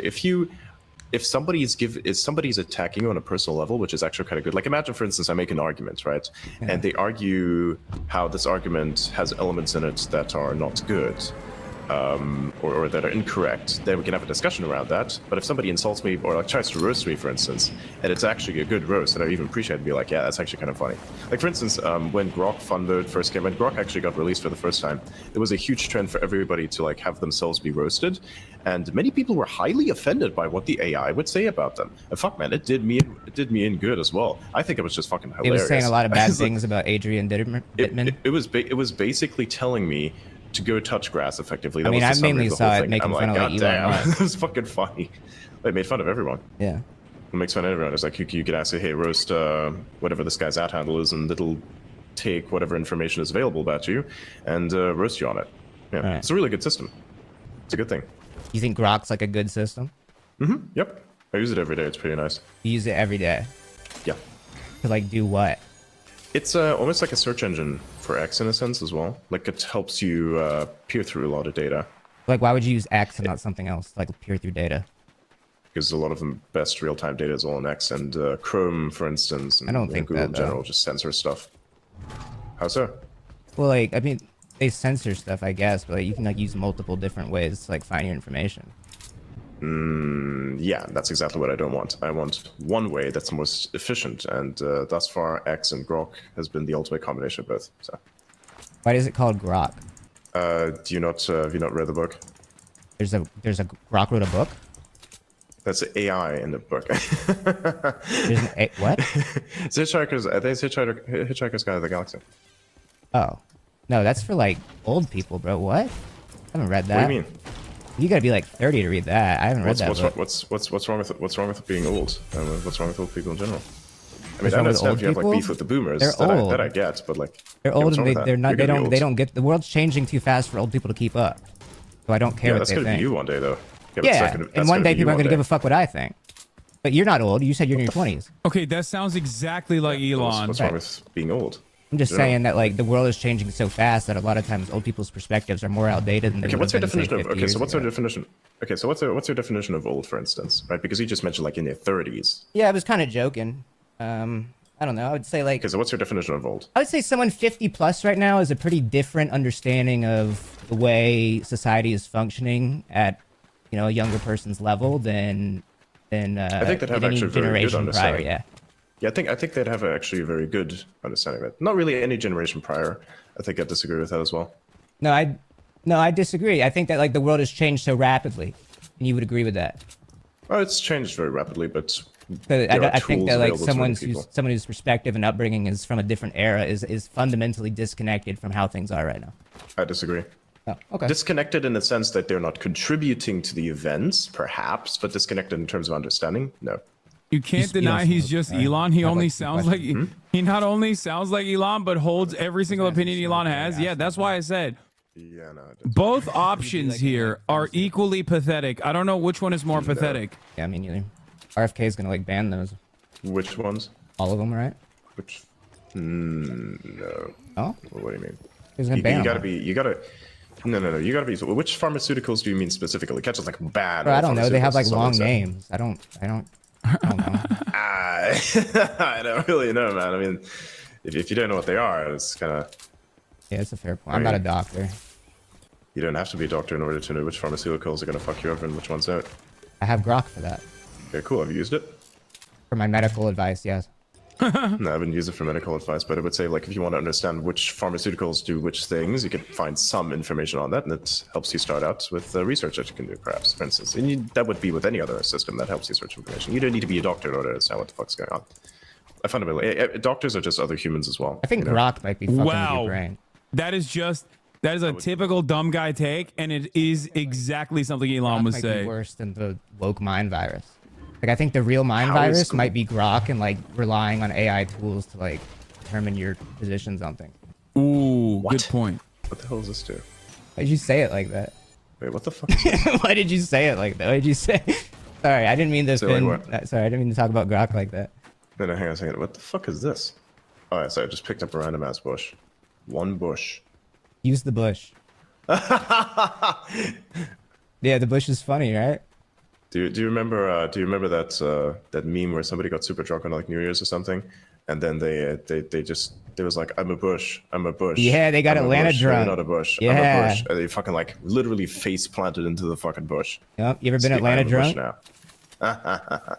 No, actually didn't. I've never been drunk to the point where I'd have to vomit. I avoid alcohol like the plague. Even when like you hit 21?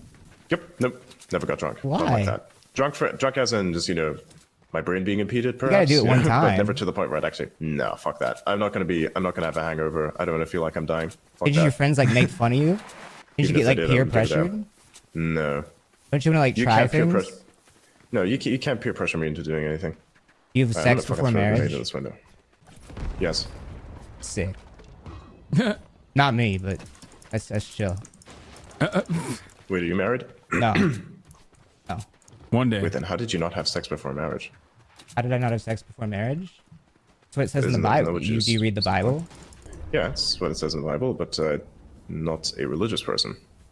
You read the Bible, but you're not a religious person?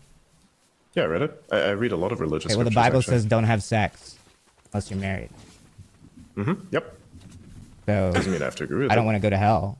You're not gonna go to hell for that. I disagree with that. Yeah, that's the fucking rules, dude.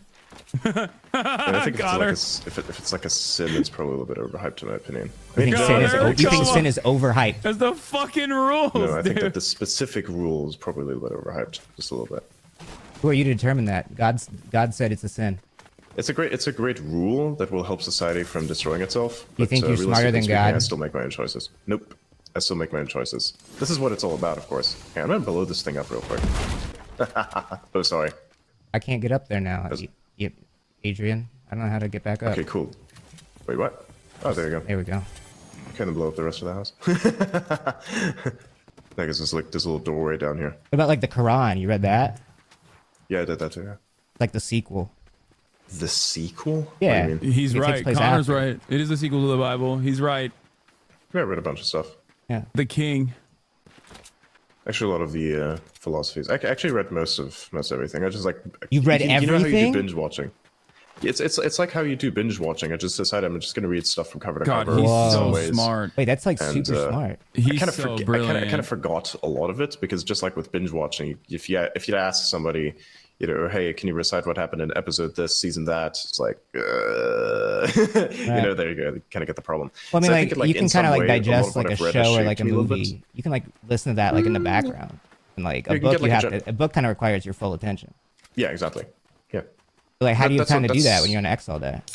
I did this like years ago before he was on X, and even then, like if you have a random thought, you can still post it out there and it could be on X. You can read, like say Years 10, ago, 20 before pages he of was book on and X, so what? When he was 4? do that, you'll be able to get through most books. I thought you were like 20. When were you reading these? Whenever. I mean, you can read whenever you'd like. You have So you were like have 13, many reading like hours in the the day. Bible and the Quran, like cover to cover.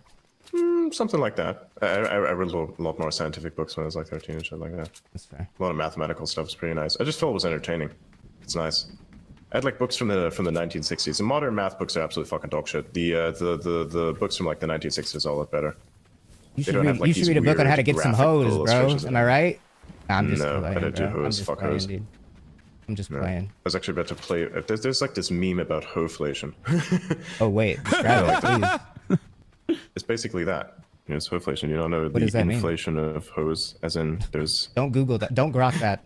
Actually, I think Rock would give you a pretty No, good answer. don't. Oh. Inflation is like the thing. I Don't think do it it. was. I think You if I are- remember correctly, it don't was do like a it. 4chan post or something from a long time ago. I think it was like from 2022, where it's like it says modern men have to work 5x harder than their grandfathers did for women, 20 times worse than what their grandmothers were. I think my yeah. my like ancestors like went through a good bit. I found out recently that like a good bit of my ancestors were like hung for being witches. God damn. Yeah. Well, you also had a lot more kids back then, so there was a lot of death happening. Either you'd But, have like, like for they weren't instance, like in, they were like no, of course not. Of like course the not. You had a lot town of kids, so you'd have a lot of family. Yeah. like they What the weren't. fuck I is doubt that? they were witches. They were probably just like women that were like how today like people are like mean to like girls because like they're women and there's like underlying There's some misogyny. enemies. There's enemies. You get what I'm saying, Adrian? Yeah, I suppose. So, like they They would like actually hang they would hang girls they don't like because they could just call them witches. I think they're shooting at me now. I these don't guys. care. They're not good at the game. They really like me. What if I did this? Adrian, come this way, bro. Nah, fuck that. I guess them seeing a random bush moving around is not really convincing. I was trying to talk about like witch trials with you, and you changed the subject. No, because I'm seeing enemies. They're not gonna shoot you, bro. They suck. What the fuck are they We're doing? literally doing good here. It's better to be in the. You know what, Adrian? If you sit in the bush, it's better because then you look like a bush that's not fucking moving. Bushes don't move. Crouch. Press control. Which button is crouch again? Press control. Oh, that's crouch. There you go. Gotcha. And just stay there. Honestly, that's your best move. Okay, let's see. Yeah, they're definitely sniping each other down there. Interesting. So we're like waiting for them to do something? Like, what is What's the- Elon what's doing the- right now? What is Elon Musk doing right now? Technically, I wish I knew what his calendar looked like today. You know what I mean? Because we could address whether or not this is Elon Musk or Adrian Dittman very quickly. You know Hawk Tua and you know Grok, and I just literally replaced one word with the other. You get it? Kinda. Stop moving. It is a spectrum, bro. Did I actually hit this guy? No, no. Did you? I don't know. Maybe I did. I might have. There's a lot of people up there. It's gotta be. There's probably people up there, bro. I'm gonna text Connor the They're just camping something. So what made you want to come on It's my like show? What made you want to do Fortnite Friday? I thought it was gonna be funny. It's been pretty funny. It's been a good time. I've laughed a good bit. Relatively, yeah. Did you not By find the it way, funny? who did you vote for? Who did I Oh, yeah, vote by the for? way, who I did you voted for vote for? Kamala Because you, Harris. That explains a lot. I didn't like her though. I thought she was kind of stupid, but I thought she was better than Then the what other did guy. you vote for? Better than the other guy. How so? The other guy is like stupid and evil and old. How so? How's he stupid and evil? Okay, well he's stupid because he just fuck's sake. He shouldn't be the president. I don't know. I mean, there's so many different ways I could go. I Yeah, don't but know. why? Yeah, why shouldn't you be the president, though? Bro, I'm not What's the guy makes to it debate stupid? this with you. I'm going to say you shouldn't be the president because he tried to overthrow the election. I will say that will be my lock-in on that. Say that is disqualifying. He didn't overthrow. He tried the to. election. I think that's He a tried to. misconception. No, he tried to. We talked about this earlier. Like a lot of people say, He's a various rapist, things, too. including like insurrection, for instance. He was like a little rapist in a court. Was he convicted though? He's about to be. I thought it was innocent until. Well, actually, he was convicted. Yeah, no, he literally was convicted. I don't know. Hang on a second. And do you not think, like, say, the history of a prosecutor that goes and prison people for no fucking reason effectively is like worse, as well, not as bad? Like, ooh, did I actually snipe this guy? Holy shit. Okay. Yeah, this guy's gonna full shot get me. I'm gonna die here. Oh Fuck God, this. he's so bad. Yeah, nah. God, he is ass. One more game. Ready up. He's worse than me. He's worse than me. He has no tracking. Bro, don't say that. Be nice to yourself. You love yourself? Yeah, I do. But I'm also not stupid to not admit what's going on. Forgot what I was talking Let's about. see. Oh yeah, I voted for Kamala. No, yeah, I thought that Trump was just kind of a piece of shit. I don't know. And he tried for the election. And he's a rapist. Brock says he's a rapist. Yeah, a second. Let me check what's on my feed real quick. I haven't been on there in quite a while. Oh, ask Grok. What Bug is this? remover. I gotta see what trending Nice. stuff's happening next. You don't need. I mean, you gotta get off the app sometimes, bro. You gotta live in the moment. Yeah, I do live in the moment. No, you don't. Not when you're on the app Everywhere. like that. Close the door. You're not Thank gonna be you. a good ex-influencer if you're always glued like that. You gotta like breathe in. How would you know? Because I'm a good ex. That's why you came on the show. You literally said you're like you get so many numbers on X. Oh yeah, 100%. But you don't post as much as I do. Yeah, so maybe don't post as much. No, I like to post as much. I don't like to have my speech be restricted. Your speech isn't restricted by you not posting. Yeah, it is because I'm not saying shit. You don't. Why do you always need to be saying things? That's what I'm saying is the problem. Like It's you, funny. How is that a it's problem? funny. You know what the fuck? That's Oh, what this I'm is gonna saying. be fun thing to tell someone. No, hang on a second. All right. What you remember? I'm not 9/11? playing with What were you Elon. This doing isn't there? Elon Musk. I'm watching Connor Eats Pants play with Adrian Dittman, not Elon Musk. Thing. And then shit happened. Marat thinks this is go real. Elon Musk. Doing your He's a thing. simple Well, if you're fool. my age and it was 9/11, you were toddling around. Oh, on he's living asking the room floor, 9/11 question. which would have been your answer. Yep. I was literally doing my thing. That's what you were doing. Was Putting you were the most toddling at on the time. floor? Probably. Shit, Marat, I missed the 9/11 question you I were how asked old? him Send to this to ask. someone. Sorry, I'm gonna send a meme to someone. It's kind of funny. I love memes, bro. Wait, send it to me. No, it's a controversial one. Wait, You also, I would want get to. it. I want to see it. I want to see it. Nah. I won't share it if you don't want me to. Nah. That's gonna nah. I want to see the meme, dude. I'll share. I'll give you a meme if you can send me one. No, not that one. Not that one. That one's No, dude, send it, bro. I mean, I literally just like gauged your political viewpoint. But You like, I even can laugh it, at trust both, me. dude. I'm like Lex Fridman, bro. How are you like Lex Fridman? Because I can laugh at both. That's my Connor is so Really? good. Yes, I promise. Okay, 100%. tell me. Send me the tell me a meme. good joke about Democrats. Tell me a good joke about Democrats. Democrats be like LGBTQ to the polls, am I right? And we're gay. That's His good. boy, That's you a know? banger. That's Something a like that, banger. right? Oh my fucking god. Am I right, Okay, bro? that's a little bit funny. It's I pretty don't know fun. about Yeah, that, it was man. good. Are you saying all Democrats are gay? I think everybody's gay. Are you gay? No. I told you, I'm cut Then from a how different is cloth. Alright, so then if everybody's gay, how are you not gay? I'm cut Would from you a even different know that you're gay cloth. if you were? The not gay cloth? Yeah. So some cloths are gay and others Send are me not? the meme. Nah. Bro, you're such a buzzkill, It's good. dude. Absolutely, and I love it. Does this give you like Okay, what is fulfillment? No, it doesn't. Like, What the fuck is this? okay. Well, there's an answer, I guess. What is this do? Oh shit, that's you can God, they are so bad. shoot bullets to this. How you feel? The people he's that's what I clapping are so bad. What do you mean? Like, Adrian, Vote for anyone. you didn't vote for anybody. Nope, I didn't vote for anyone. You see, here's the thing. I have a very objective opinion on certain things in the world, and We're gonna go back to the drone video in a minute. Very subjective opinion. The Yeah, of Sean course, Ryan. It's the subject of myself. I You suppose. you just said you have an objective opinion. So you think the whole Yeah, I think I world have an revolves objective around opinion. you? Yeah, he can't vote because he's not a citizen. He wasn't a citizen until recently. I think the whole world revolves around various things, and I understand those things.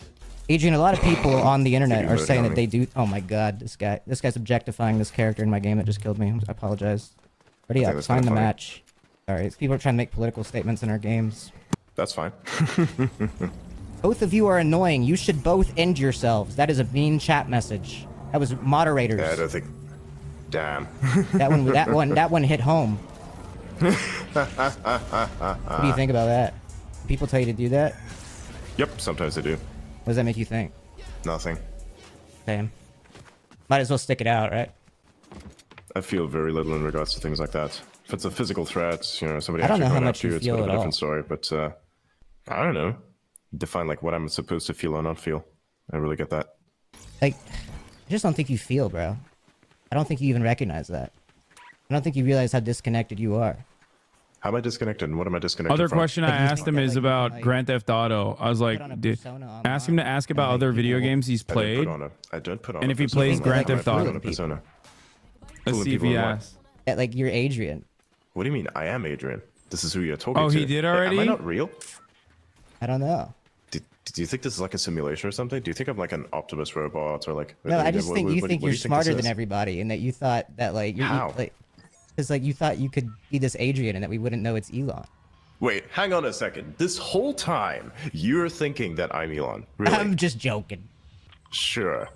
Like, what would you like if I did think Sure. you were Elon? What would you think? I think that would be kind of stupid. What would be stupid? That I think you're Elon, or that Elon is doing this? Yep, 100%. Yeah, actually both of those. Actually, but actually, the fact that you'd think that Elon would be doing something like this. Elon has no need to do things like this. He's got a lot more important things to do. Like what? Like Oh why my would he do God. anything like this? Like what? Like what? I don't know. Running the tons of companies that he has. He has and that dealing with all the perception that he problems has that comes to with do, it. but he's just a rich fucking guy. He just owns it. Other people do everything for him. He doesn't have to do shit. Okay, how about this? You have a bunch of money, do you? No, I suck at my job. Alright, then how would you know what he's doing, and how would you know how to be rich or not be rich? Right? This is Because I the get thing. how It's money, he I just get how does like bunch a of things. CEO's work. Like it's like Okay, I how get how does that. the CEO work? And I don't. I mean, why don't you it become one? depends on the company, I suppose. It depends. What that looks like Okay, depends on okay, the cool. company. Then why don't you become one? Okay, then why don't you Why become don't I one? Do the become same. one? If you think it's so I don't easy, then know. why don't Oh you do my it? God, he's 'Cause I don't defending want him to. so I'd rather make Why people not? laugh and like play so Fortnite. aggressively. He's defending Very cool, himself. then there you go. But then your opinion is going to be very subjective to the point where you're kind of disconnected from whatever the real world is beyond whatever this simulation is, which is. Well, yeah, of but a course, literal CEO is fucking disconnected in the simulation. same way, though, is what I'm saying. No, he's not. No, he's not. He actually has to be very What do you connected mean, to the no, rest he's of the world. not? He's more disconnected than anybody because he's at like the top of the How's world. that? That is not being disconnected at all. That actually It makes you is. fundamentally connected to the system that upholds said world. You No. think? Yeah. Is that what gets you by in your day to day? Do you say what you have to say to yourself? No, I don't say shit to myself. What do you mean? I say shit to myself all the time. I don't say anything to myself. I just exist. I feel that. Nice, I know. Shit. There's a bunch of people here. What's your loadout looking like, bro? What do you mean? Like, what guns do you have? Got something that looks like an M16 and something that's just like a gray. All right, we gotta win this one. Okay. We really gotta win it. If you are stream sniping this lobby, work with me and Adrian, please. Work with us. He almost said Elon. I'm sorry. That was actually genuinely a mistake. You were fucked up. Damn. You were fucked up before, Damn, bro? I'm fucked. Wait, what? You were fucked up. Find that. Fucked up from what? Have you ever fucked up? Ever fucked up how? In any way? In any way? Like, have you I ever mean, sure, messed who up, made a hasn't? mistake? Well, yeah, everybody makes mistakes. What do you mean? Everybody has it's those days. It's a very human thing. It's like it's chaos. You watch That's how the Disney world Channel? works. It operates by. No, I think it's fucking dog shit. You think it's dog? You think Disney Channel is dog shit? Yep, 100%. I Why? don't watch it. It's a waste of fucking time. What? It's for kids. Yeah, and kids shouldn't watch it either. What should kids watch? Not that. What should Anything, they something watch? That's actually educational. What did you watch when you were a they kid? They can watch things like that. What did you watch? A lot of documentaries about how nature works and You how watched science nature works, yes. documentaries as a kid. Also, I would ask him All about of those, China yes. Off what? too. Like, That's how the did you other watch 'em? thing. You know, discs, Disc? DVDs. Like what? Like which documentaries? Which nature documentaries? So anything by David Attenborough is pretty good. The BBC back then did a lot of good work, especially some of the older stuff that they've made.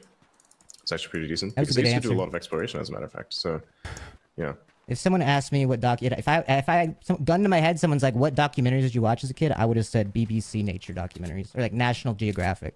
That's probably what I I would didn't have really said. watch much of National Geographic. It's kind of like overhyping certain things. But no, realistically speaking, the BBC did a lot of good work back in the day. In your Now they're 20? just kind of ideologues.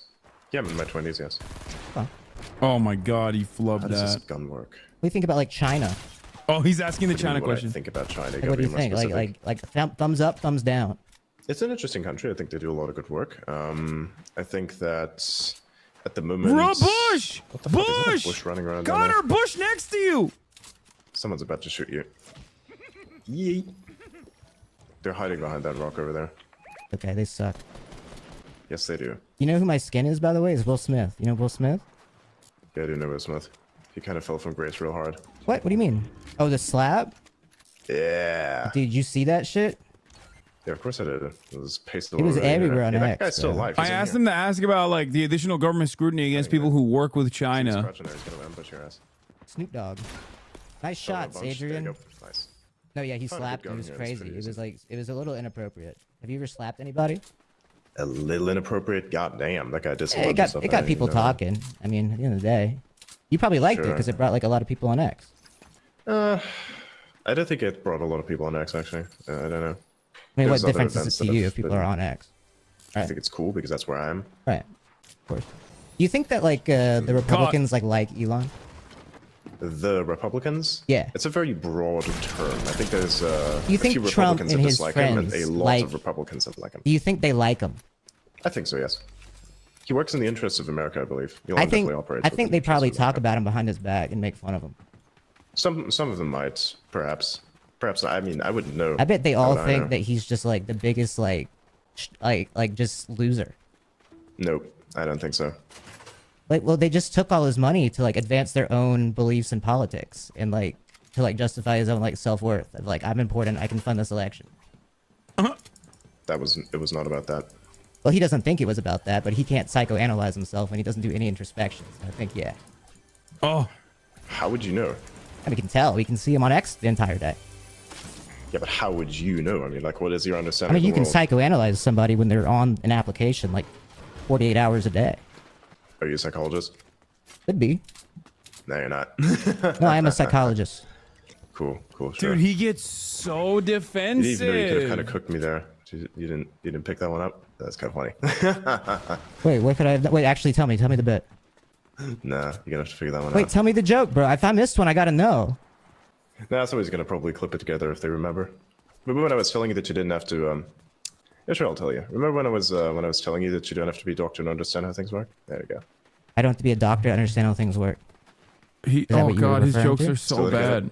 Yeah, He thought Wait, that so that was a if you're callback. referring back to that, then you're saying that like I don't have No to be one a is gonna clip psychologist to that, dude. psychoanalyze you, is No what you're saying. one.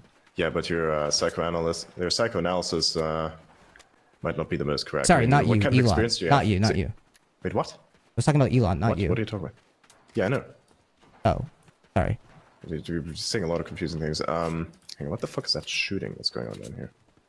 Is this guy shooting at me or is he shooting at somebody else? Oh no, he is shooting at They're somebody. probably down shooting there. at somebody else. Bonk, bonk, bonk, bonk, bonk. What do you think about like Blue Sky? It's a stupid app full of pedophiles. Full of pedophiles. Oh yeah, 100%, man. There's a bunch on X too, though. Not that I would be. Like not Elon that like I would know unbanned of. one of them. or a Elon couple of them. restored the account. Who's supposedly pedophile? It's a very who? It was like Who's the guy. supposedly- There was like these conservative like commentators or something. Dom I don't remember his Lucre. name. Which conservative commentator? Someone specifically? messaged me and told me I mean, he that's was a very correct. serious allegation. If you want to have like a, Someone messaged The me. I am guy. messaging him. Someone messaged me.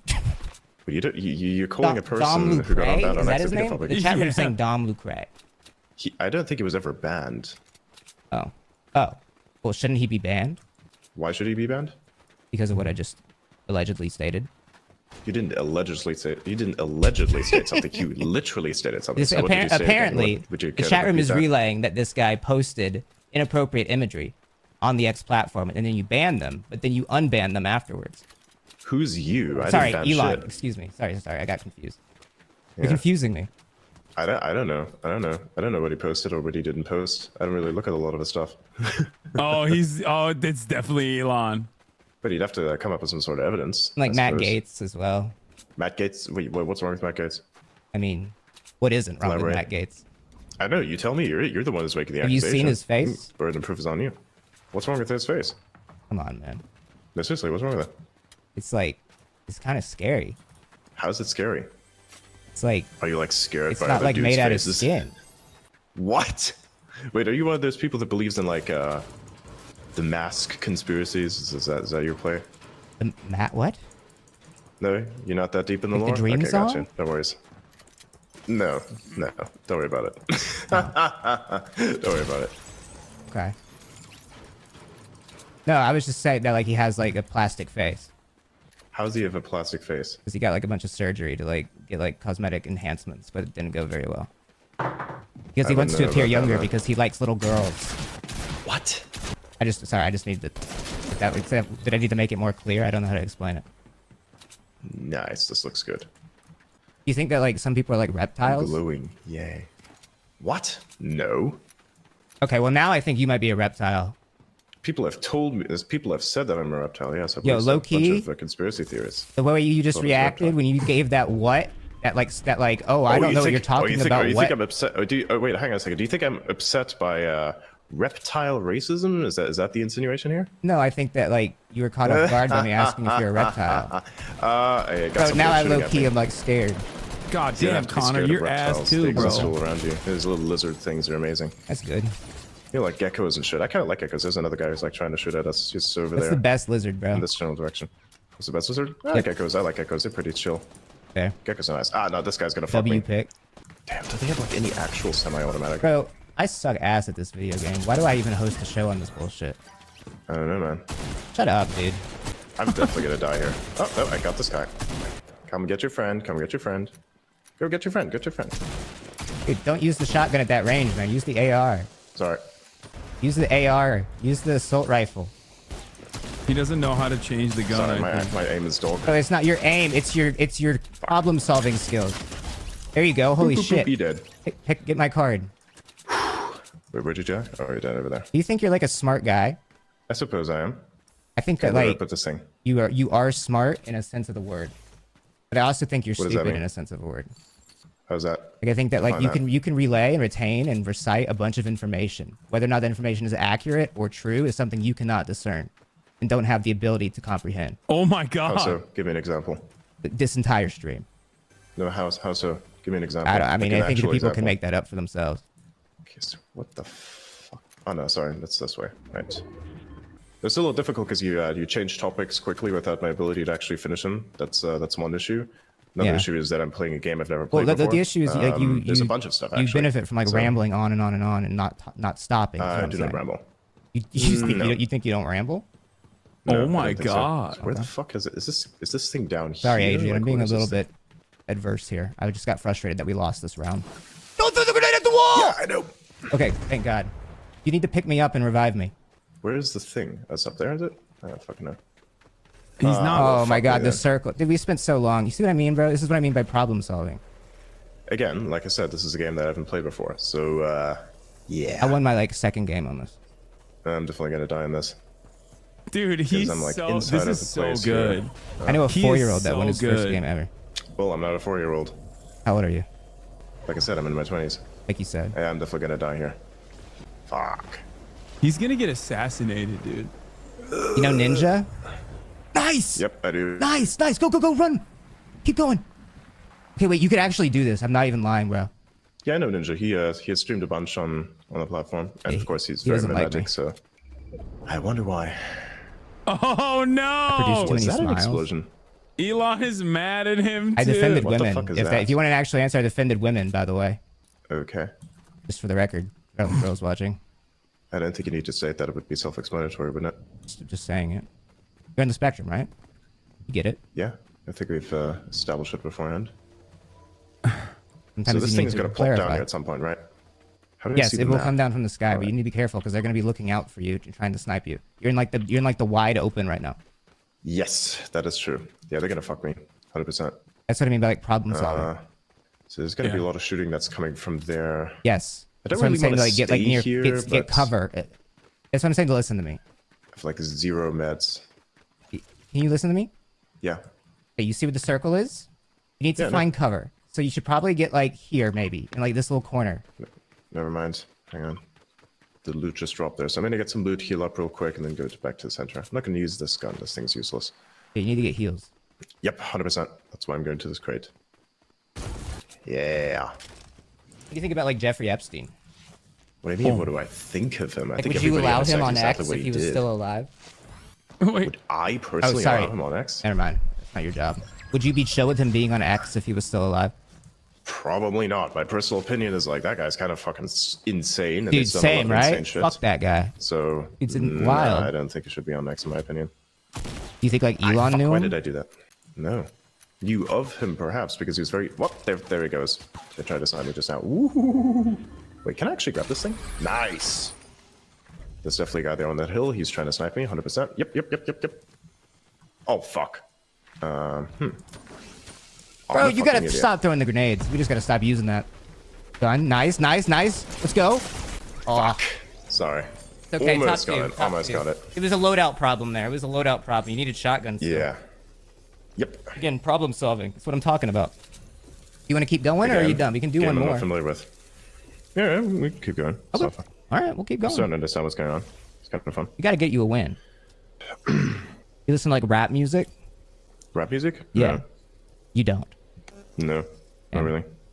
Do you know any like rappers? Except for very mainstream ones, no. I think Eminem, for instance, is a very mainstream. True. So anyone's like extremely mainstream that I know. Because I don't really get into it because, yeah, it's not really my type of music. Okay. No Netspin? Netspin? Netspin? None of that? No. Yeah. Again, not sure who that is. Sabrina Carpenter? Fuck it, this guy. You don't know Sabrina Naruto Carpenter? over here. Lol. You don't know Sabrina? You know Espresso? Yeah, know of. No. That's that me Espresso. You've heard that. No, I haven't. Yes, you have, bro. Hold on. No, I haven't. Give me a sec. He's gonna play it. I'm not into modern music, not by a long shot. You've heard this, bro. You've heard this. You've heard that, right? Guess so. Heard what? Say you can't sleep, baby. I know. You've heard this. No, I can barely hear anything that's coming through your mic right now. You've got Dude, good noise cancelling going on, so listen. I can't hear it. Yeah, I can't hear it through the mic. He No, I asked know about that. Grimes The- earlier. You've never heard that? Nope. How? Never heard that. There's no way you're on X all the time, all day, and you haven't heard that one time. Again, the X algorithm is really good at sorting things. So No, whatever it's bad you're- at it. It's whoever bad you're at following- it. It's no, bad no, at it. whoever It's you're bad at following- it. It's bad at it. No, whoever you're following and whoever's interacting with stuff. I'm following the same people That's I what was you're seeing. following before it became X. Yeah, well, I don't know, man. Whatever you see is going to be wildly different. It was good before it than what became somebody else X, sees. and then it became For bad. instance, how did it become bad? Because apparently I see espresso and you don't. Yeah, what's wrong with that? Nobody needs to listen That's to what I'm that type of music. asking, bro. Who cares? Like, seriously, who cares? True. What I see is completely different than from that what you would see, right? Because we don't care about the same things. You get like Mozart on your timeline? No, I don't get any music on my timeline. I got a lot of stuff about technology and things such as that. Like, name new technology. Anything. Any that's Wow. it's a Chills. It's a very how do I explain it? It's a very broad thing. I can't like pick one technology specifically, except for like say AI, for instance, which of course is taking over everyone's timeline. Robotics. There are a few that are quite good at developing that, so I kind of keep up with that. And then anyone who tries to develop anything that is going to utilize that technology, of which there are many different companies, and specifically the types of people. Okay, that I'm less Teapot. Do autistic you know than what Teapot Elon, is? by the way, because I know espresso and I love Sabrina Carpenter. I'm one of the girly pops. I just want to point that out, okay? As someone who's a notorious not music listener, I do listen to music to the, you know. It's left 4chan, Like the and then founding went fathers? on to X. Wait, I thought you didn't know went 4chan. to X. You didn't know 4chan I until do yesterday. know. What do you mean? I didn't know until That's yesterday. wrong. That isn't correct. When did I say that? I thought you said that. No, I didn't. Okay. Oh, I know exactly what I've said, and I haven't said that. You know exactly what you've said? Yep. Is that and I what you have haven't to said tell that. yourself to like reassure yourself you're not making a mistake here? No, I definitely know I'm not making a mistake here. Okay. I know 4chan very well. I even recited to you a post from memory. So you want to tell me that I don't know it, and that post. I think was that's from really 22? impressive that you have a Fucking photographic memory, but I don't lame think it makes you ass, smart. dude. I don't have photographic memory. Oh. Well, then how did you remember it? That's how the brain works. People have it. Some people know how to utilize it. I mean, I don't know. Yeah, got me. Do you not know how to use your brain? He's so The shotgun lame. this dog. That's a point in your book. I know 4chan very well. Please teabag. Please teabag. I want to be friends. Come You here. like football? I don't really like sports in general. I'm not a sports type of person. No sports? No, I don't do sports. You don't know any ball? Nope, I don't play any sports. Zero ball, Anything that I can't- none. Anything I cannot participate in directly, I don't have an There's interest like in. It's a math waste of my time. to sports that you could care about. Yeah, I'm not going to do that. Why would I turn math into a sport? I use math to solve problems, not math to make myself Like look what more problems are intelligent. you solving? Any problem. Math is a very generalized thing. It can solve many problems Name a for you problem if you you solve. understand it What conceptually. problems do you solve actively with math? Like what? Sometimes I feel like he LARPs as an autistic savant, by the way. Like, this is like LARPing. Everything. Realistically, it's literally everything. It's all around you. The universe works by it. Adrian, what are you doing with math? This is like literally everything. You do understand. This is what you would say if you were just like LARPing as like an autistic savant. You know what I Adrian, mean? what part of your job is utilizing math? Everything, literally everything. Reality is based on it. How do you not understand that? Like X is like the everything app. Fuck this. This guy's gonna fucking slice my ass. I'm gonna make him run out of ammo. Gotcha. That was a fun little Come here, giggle. Come here, bro. Come here, boy. Like do you understand what I'm saying? Like this is This like guy's so difficult to kill. Why is it these like are that? some like There you go, stereotypes of autism and chasing this guy you know like the type of person who's like, oh, I use math for everything. Like Fucking beat this guy to death. What the like fuck? I'm just like Rain Man. You're Like an that's what he's interesting guy, doing when he Adrian. says stuff like that. You certainly are interesting. Sure. What was that? Oh yeah, someone's definitely gonna fucking kill us. You on him? Yep. Looks like you are. I have like 5 shots. Oh my god. Hey, that's me on Saturday night. Am I right, Adrian? But oh, you don't I don't drink. know what that Never means. mind. Sorry, I was trying to like be boys, but Yeah. I guess, yeah. trying to be Oh, yeah, chill. I need this thing. Break the ice. I need to exchange this thing. Okay, let's get the Yo, shield on someone so I pour don't me down die a double instantly. shot of whiskey. Heard that? Yeah. Jelly roll? Or Post Malone? One of them? Jelly Boozy? roll. One of those?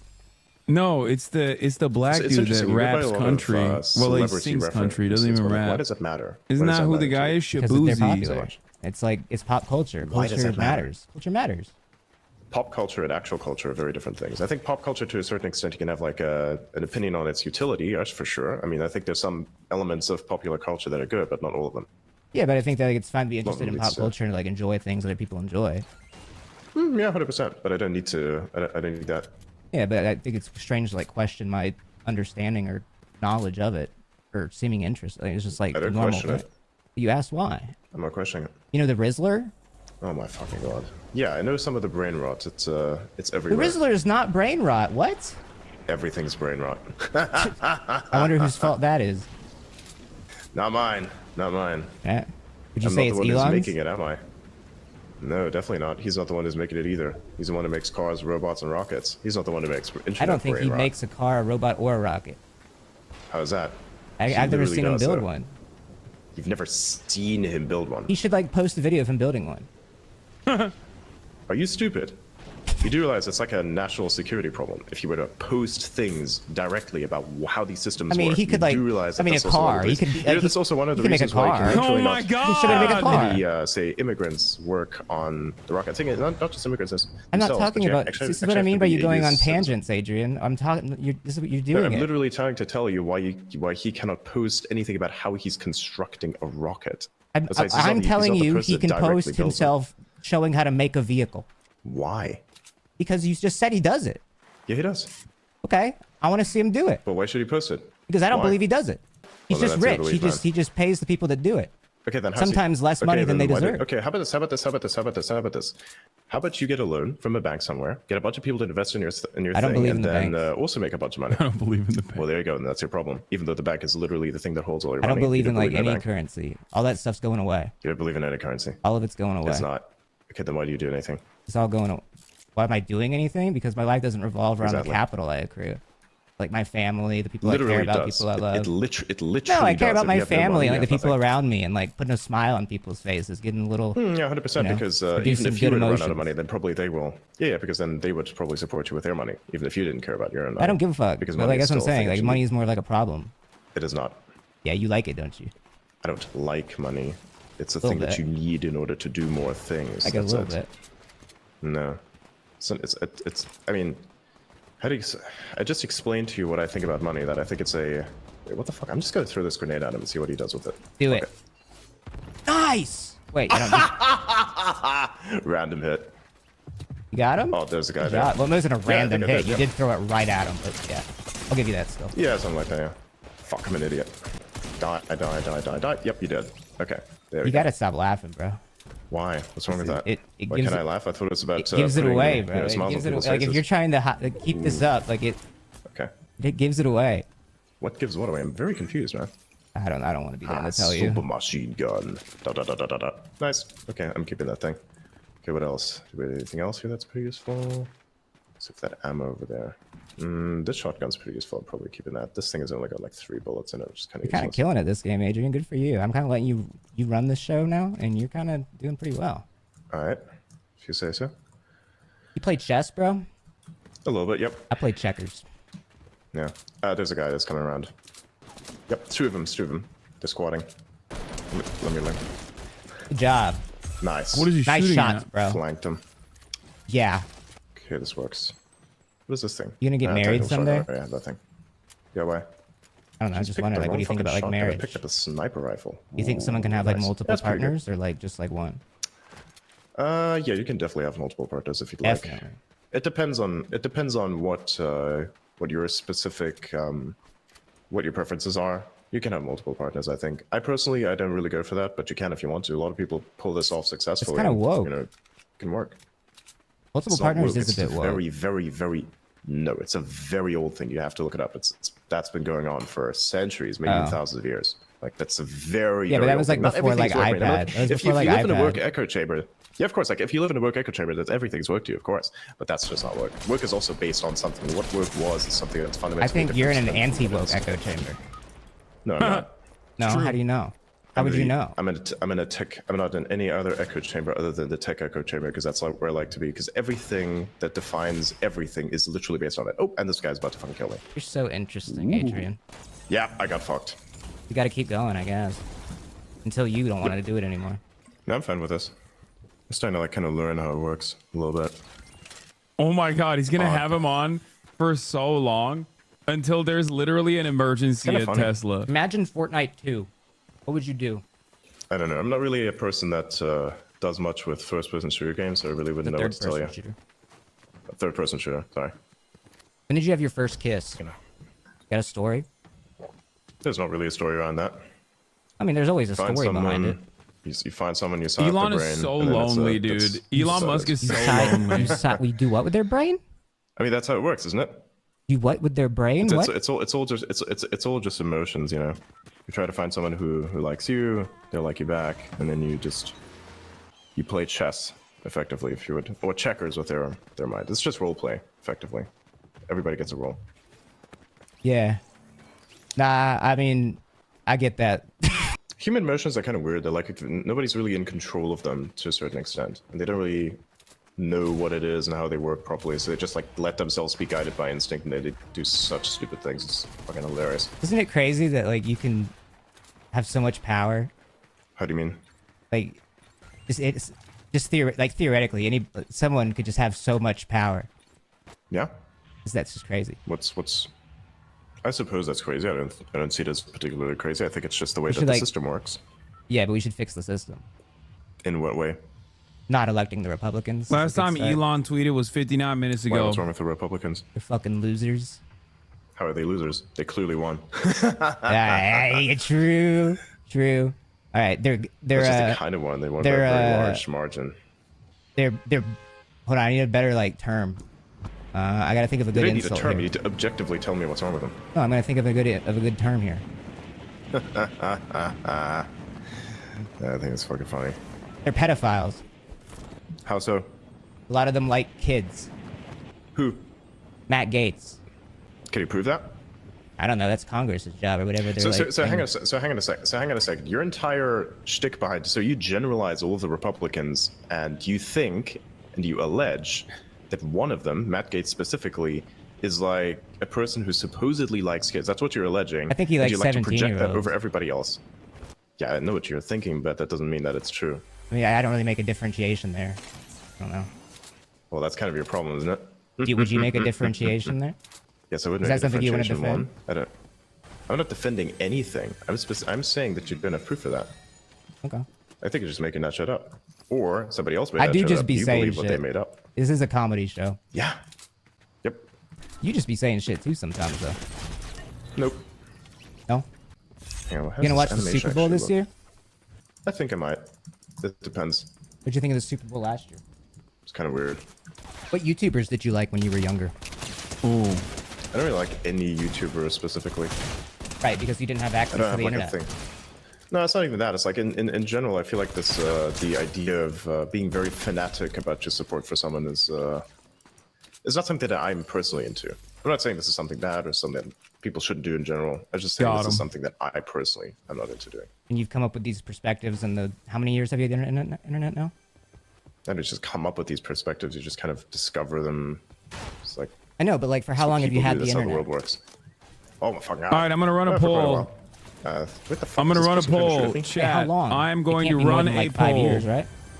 Way more than that. Okay. Wait, what do you mean way more than that? You said you're in The your poll 20s and is, you only got internet when you were this 18. Elon? Oh no, don't dodge, Adrian. I'm asking a question. Yes, it's Hang on, I'm trying to Elon. kill someone. Give me a You're second. not gonna kill them. We've It's seen you play. Adrian. No, Real. it's not. Oh my god, Well, you I just did it! There you go. And I got you, Oh, I got you. I'm fuck. covering you, I'm covering you, I'm covering you. Nice! Running the All right, they're poll. both dead. Vote Let's on go, it dude. now. No, that was teamwork. Shake and bake. Nope. You seen Talladega Nights? What's this? Seen what? Talladega Nights, the movie. Will Ferrell, No, I didn't think Ricky I had Bobby, that. whatever, dude. It was really popular when we were kids. Like, if you're in your 20s, you would have seen that all the time. Again, totally different way to grow up. It's an Adam McKay movie. It's like, don't look Practically up. Grew up in the fucking desert. In the desert? Wait, why is that so Practically, you could say. funny? We're in the desert, bro. Practically. Don't worry about it. What does that mean? Don't worry about it. Like It's a Walter White, funny- like it's a in New funny slice Mexico? of- Nah, like Walter White.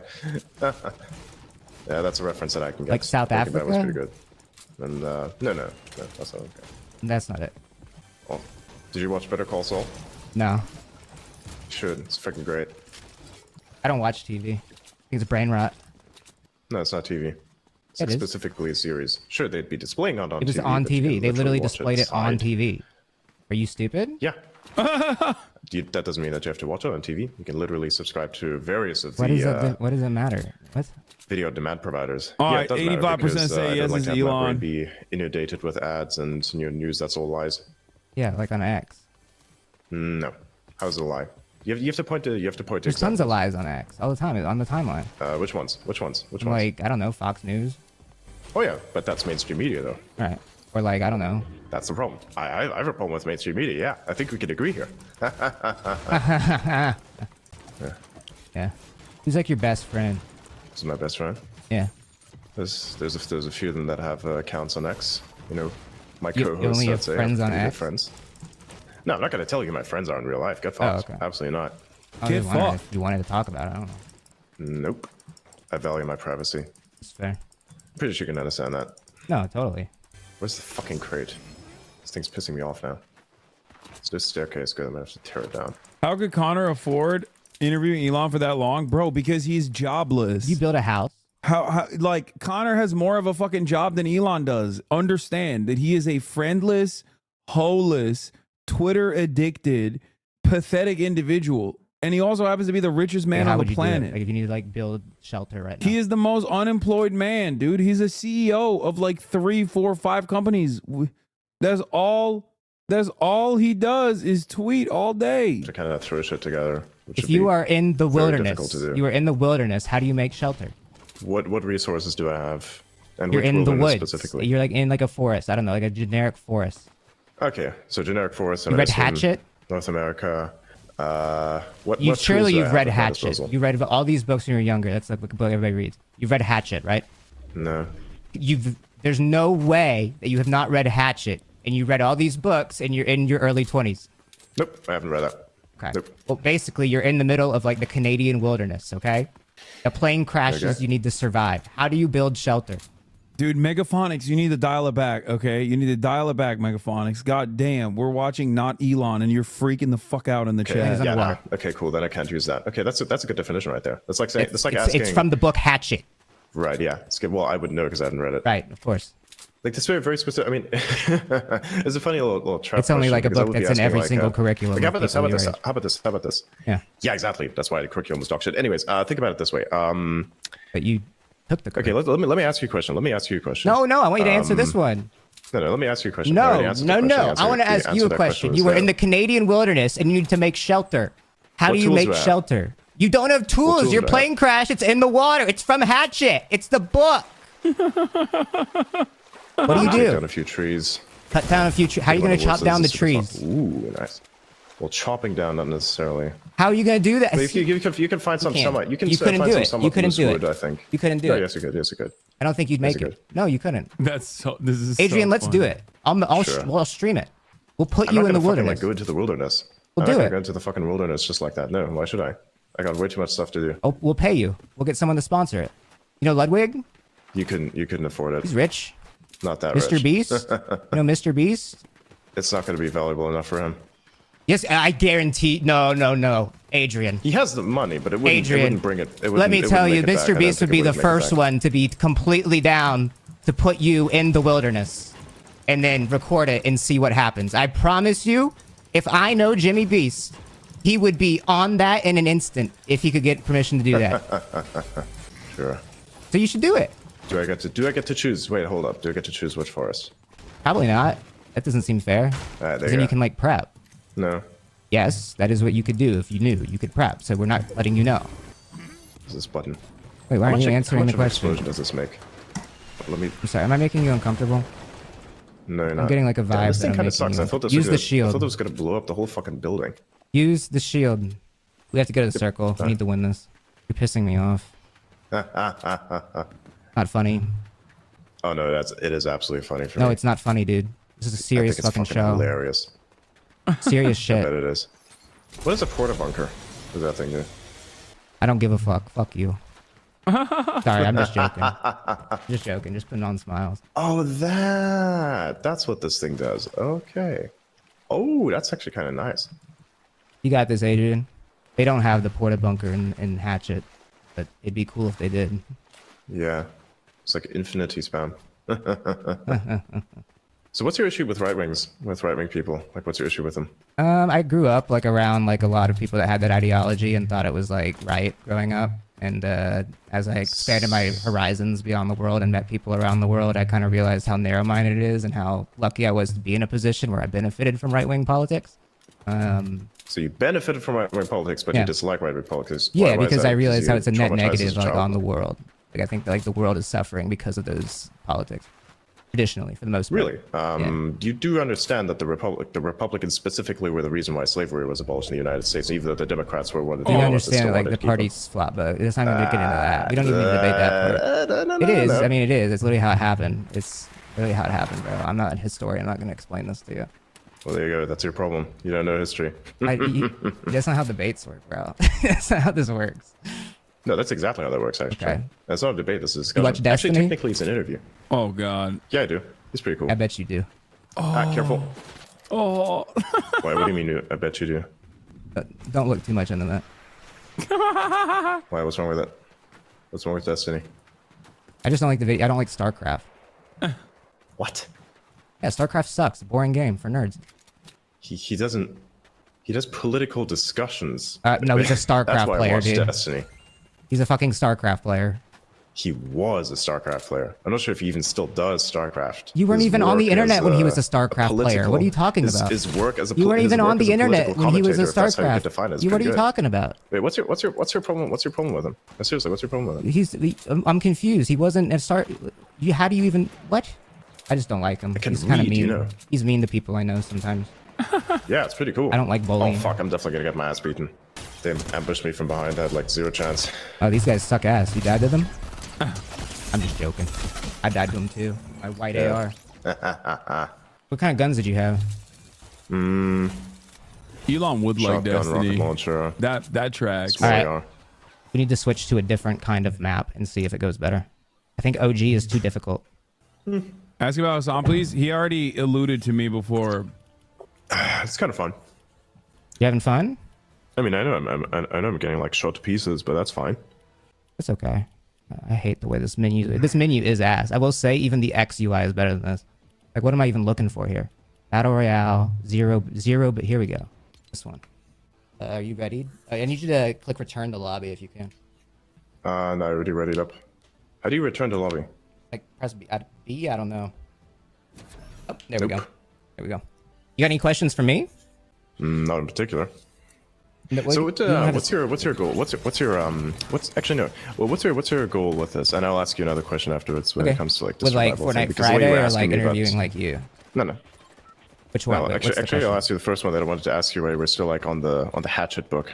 Oh. I was like, you kind of asked a trick question there, and the trick question was almost like I would ask you this question right now. It's like, imagine it like this. You know, if you had a plane that crashed between Canada and the United States, where would you bury the survivors?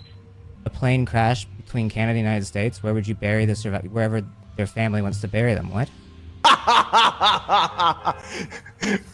What? What is so crazy? What's so what? Are you okay? You don't bury the survivors. Oh, good one, bro. That's a knee slapper. Nice. Oh wait, I didn't know you had game like that, Adrian. That's what I was saying. I didn't know that you were That's what I that was saying. funny, You were bro. asking me a question like that. You were giving me like a bunch of stuff, but it didn't really make that much sense. That's You see what I such was a doing dad there? joke, dude. That's what I want to do. Oh my god. Yeah, 100%. Well, it worked, didn't it? That's the joke. That's the type of joke you make after your 11th next of kin is born. What else That's were you gonna not ask just a me? What was the dad second joke. question? That's an Omega dad joke. That's the father of 12 I forgot children. at this point. Actually, no, I do 12 remember. children, one of which you've disowned. With, like interviewing you specifically. With interviewing me specifically. Um, What was your intent with this? Well, I thought it'd be interesting because I didn't know if like you were Elon or if you were Adrian or what that even meant or what that looked like. And honestly, I'm still not 100% either direction. But once What I do you started, mean? It's like very obvious that I'm not. I think that Like, you there think is you're a lot no way smart. that you have time for this. Your ego is very, very big, and you think that you are a lot How's my ego smarter than you actually come across to anybody with a brain. And now that you've put yourself on such a scale that you can be perceived by so many, and not just in private locations with other rich billionaires, that now it's so easy for people Okay, to wait, like, hang on. Are you see how wait, stupid you hold are. up. Are you insinuating? Hold up. Are you insinuating that I'm a billionaire?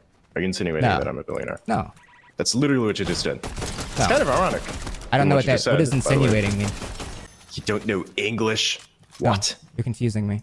It's the language you fucking speak. You want me to finish What's my this, by the thought? way? Twin fire auto shotgun? You don't want me to finish my thought. Oh, nice. Now go ahead.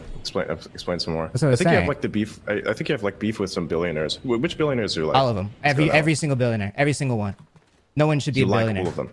Wait, so you don't like being all of them, or you being a like some of them? billionaire is morally corrupt inherently. Nice. Yeah, that's bullshit. It is because it's literally too much money to comprehend. You do not need that much money.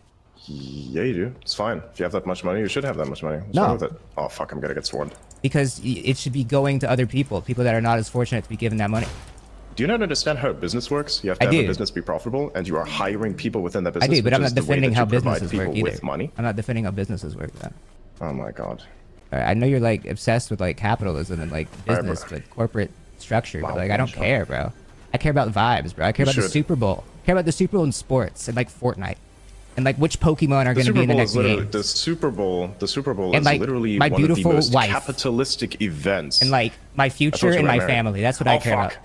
I don't care about businesses. You should. It's literally everything around you. Oh, maybe to you. Fuck this thing. Hang on, sorry. I'm like reloading Wow, my shotgun fart and it's not really working out princess. too much. Where'd this guy go? You should really smoke, Nope, fuck that. or at least like do like edibles. Why? I think it'd like It chill really you is a out. really bad idea. Sorry. I think it'd chill you out. Nah, I wouldn't. I think it would genuinely help you. You should do ayahuasca. Nope. Fuck that. That can melt Not doing people. that either. I actually think it would fix you. It doesn't fix anyone. Yeah, I would do that's your ayahuasca, hubris man. Fuck talking. that. That's your hubris. You need your ego to die, actually. What are you talking about? Like you want to get? I'm sorry. You want to get? Hang on. Have you done it yourself? Yeah. He's lying. That explains so much, man. I mean, I kind of figured that you got one shot by the 60 Mesopotamian demon. The Mesopotamian demon. He has a name, bro. It's a reference, my friend. I don't get it. You don't have to. That's the point. There's somebody here. I'm the fucking hologram. Oh, there he is. Hi, sir. Why do you want to I have think like I- so many kids? What do you mean? I didn't say I want to have many No, kids. you did. You were Where'd like, you you get have that a from? big family and stuff. When did I say that? You said that. All right, maybe you didn't. But like, what's the reason behind No, I behind didn't. having so many kids? Like, Kinda wanna, what would be the repopulate. reason? If anyone behind was that? going to do that. If anyone's going to do that, what would be the reason? Anyone behind was going to do that, then. Yeah. Because you kind of want to repopulate Earth. Okay, so No? there's a Come there's the on, justification for it. dude! Stop! Yeah, of course. You want to repopulate the But Earth. why do you because otherwise, specifically everyone's come gonna on, die. bro, You that's- need people. But don't you My think you need direct to like? ancestors. What do you mean? Don't you need Wait, to wait, like? You think wait, it's wait, what just do you he mean? might Wait, be wait, wait, what do he you might mean? be What do you mean? What do you mean? impersonating him. No, no, I no, don't no. What do you mean? know. What do you I mean, don't my direct know. ancestors? How? Like, why do you need Huh? to What are you like? talking about? Because like, if you have so many, why do you need to like? Like, it's kind of tough to parent if you have like so many. How would you know? How would I know? I mean, People I have just been doing math. it in. You know math. We were talking about earlier. Well, you don't know math. The so more, you the more, no, I can count to like 10, 12, 11, maybe 13. I can't tell if you're trolling or if you're generally being this stupid. Honestly, I can't either sometimes, bro. That's part of the show. But that answers the point so I'm many making questions is I that haven't even like, asked yet. if you have so many kids, you can't give as much attention to each of them. That is a very strange talking point made by people who themselves don't even have any kids. I think there's people with kids that make that talking point. Yeah. Yeah, and I don't think they're very good parents either. I mean, I'd have to see them. You'd have to They're like show not them to good me. parents because they have less number of kids. It's not Nope, like they're that's not putting what I up stated. chart numbers, Nope, dude. that's It's not not what I like stated. it's not a Nope, baseball that's not game. what I stated. Okay, well, Nope, that's not what I stated. Okay, well, can you state something? I keep stating things, but you're not paying attention to any Well, they're of the not things that I relevant stated, then, even because though I'm I've asking a done. different question. I mean, that's a subjective opinion, isn't it? Your mom's a subjective opinion. I don't think she's a subjective opinion. She's an individual. She Wouldn't was that be last an night. individual? Up top. Nah. If somebody would be in her, then that wouldn't be like that, would it? Now? Whoa, because I'm I didn't assuming say that you're going that. to do a bit of a mom joke that. Nah, Dude, you did you when took you were it about too to. far, bro. You can't Nah, take dude, the I take it insinuation very and then far. say it, bro. That makes it not no, funny. no, hang on a second. Do you want to talk about video games, right? It sounds You wanna talk about video games? misogynistic. I got one for you. I want to. No. No. If you're going to say that, your mom is a subjective opinion, I think you're the person here to start with the, misogyny. But we're not going to talk about that. I don't believe in such That's what I'm things. Let's go saying. on. That's You over pointed it out. leftist people who are It fucking became insane. misogynistic. How's it? Wait. Hold up. What's misogynistic? Explain it. I'm What's lost, bro. misogynistic? You confused the fuck out of me. I'm not even gonna lie. No, like, no. I completely What's forgot. specifically is misogynistic? I think, there you go. Okay, that making probably a wasn't joke that bad. about someone's mother maybe is like, imply that maybe You think it's that's a little bit you don't think it's a little bit I think there's like some misogynistic? inherent stuff there, but I don't think entirely. Like it's also just like, oh, like you want to defend your mother. Like it's not that deep. Is there friendly fire in this game? I don't give a fuck. I wish, bro. He's gonna shoot you. Why, you don't like your teammates? Sometimes. Or do you not just like me? Ah, nice. I got cars in here. It's pretty cool. Okay, how does this work? Can I drift this thing? Do it, bro. All right, jump in. Where do we want to go? Why don't you have the Cybertruck? Hmm? Why don't you have the Cybertruck? I didn't buy the skin. It was free. It was? Yeah. Oh, sorry. Does that upset you? Is it free still, or? No, it was 'cause free I just don't- for a I didn't see bit. the option. There you go. So then I didn't get it, unfortunately. So where do you want to go? Well, we gotta stay in the circle, so I would say we go towards, I don't know, over here. The dead center? All right. No problem. I can't. Okay. Do I have control? can't. Oh, okay. So it's both. It's dual. All right. Gotcha. Wiggle. Okay. What? I'm wiggling the car. How do you turn on the radio? Don't worry about it. I don't know. Not working. I can't figure it out. I was once driving a car and then I had like a bunch of people who were drinking at I the don't time. think it's fucking him. funny as I shit. don't think it's So I was him. like driving I them can't. home.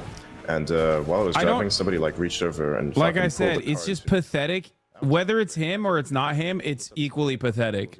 If it's him, it's pathetic. If it's not him, it's still pathetic because it's a dick rider to that degree. But If you're like having a I good don't know, time so- and like somebody like tries to demean that, or like make you feel lesser, like a loser for having fun, does that make you feel bad? I don't feel anything in regards to like people's. You don't feel- strange well, I know you don't opinions. feel any- I just also don't think he's I saw that like, you like I You've had like, I don't know. I just Elon hasn't tweeted in 3 hours, like X 2 jump hours or whatever, like one of the rallies, and like people were making fun of his jump. And, like he seemed like really happy doing that. I never replied to any posts about that. I think he like joked about one of them. If I recall. I did a little bit of research last night. Where are these bitches? Get him, bro. Where are these people shooting from? All right, come here. But, like he does like the Did this X car logo. explode? Yeah. Took in the Cybertruck apparently. Tush. You like that one? Oh, are you laughing? Okay, I thought you were How laughing. many at my times? joke. How many times am I gonna like fucking kill this guy? I'm just Okay, gonna pretend like where you were else is laughing at my joke because it was pretty good. No, I was laughing at the fact that I hit this guy and this guy's about to get it too. Bonk. I fucking missed that so on point. How do I get out of this car? You have to make sure all the electric is on. Make sure that there's not been electric failure. Wait, what happened? You have to make sure there's not been electric failure in the vehicle first, and then you can get out of the car. This is not an electric vehicle. Every Fortnite vehicle is electric. Yeah, to a certain extent. But then why do you charge them up with gasoline? This is a video game. I know. Everything's electric in here. I think I figured out how to turn It's on the electric. radio. Know that song? But this thing's like, I before don't your know. time. I think I accidentally turned on the radio. What is this thing? Oh. This looks like a marker from Dead Space. Play Dead Space? I'm gonna throw it out. I know about it. How do I get out of this fucking car? You're out. You did it. Oh god. What We did need- I we even need to do get to a that fucking guy? I hit win, my face bro. on the- We need to get a win. on the I'm tired mic. of this game. He tweeted when he was dead. I like Fortnite, don't get me wrong, but like you can only do so much. So what is this thing? What am I looking at here? What do you think about like Vivek Ramaswamy or Emmy? What do you think about him?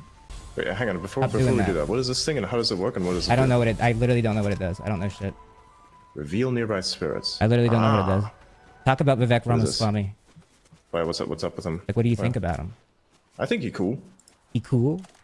Huh? Yeah, he cool. You like his vibe? I didn't see anything wrong. Yeah, he's an alright dude. He's okay. He cool. Yeah. I think he's kind of Why? funny. What do you think of him? I think he's just a funny guy. He knows how stupid his Like any of voters his- are, and he kind of just plays into it. It's kind of I kind of respect that. What do you mean? Like he knows exactly what he's What do you doing. You can tell in his face and his eyes. He knows exactly what he's doing. Huh? I don't think that he thinks his voters are stupid. Oh, he thinks they're the biggest idiots on earth. How so? I just know, bro. You can see it in his eyes.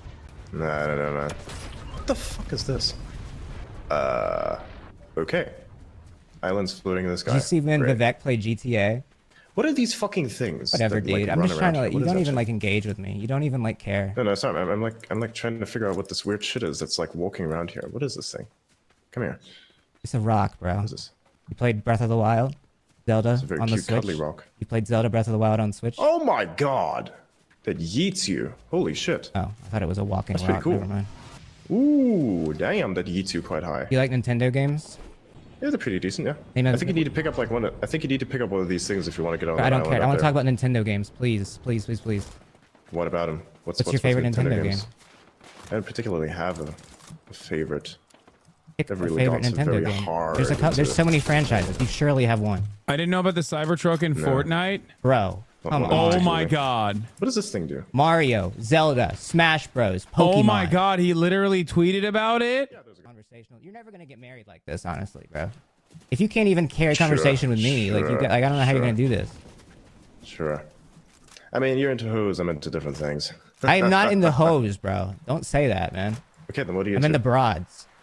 Right. Well, you're not gonna Alright, get just any bras making with a that kind of classic like conversational tone. 70s misogyny joke. No, but seriously though, bro. Like I think that like you need to reevaluate your entire How's position. that? on How's that reality. a 70s? How does that a? No, I don't. How does that a you 70s do. misogyny joke? I Explain don't that. know. It was just a joke. I called women broads. That was the joke. Oh my it's like God, it's like okay. what they called them in the 50s to like be demeaning. That was the joke. The absurdity of that was the joke. Broad. Okay. You never said that? Surely some of your pals said that. No.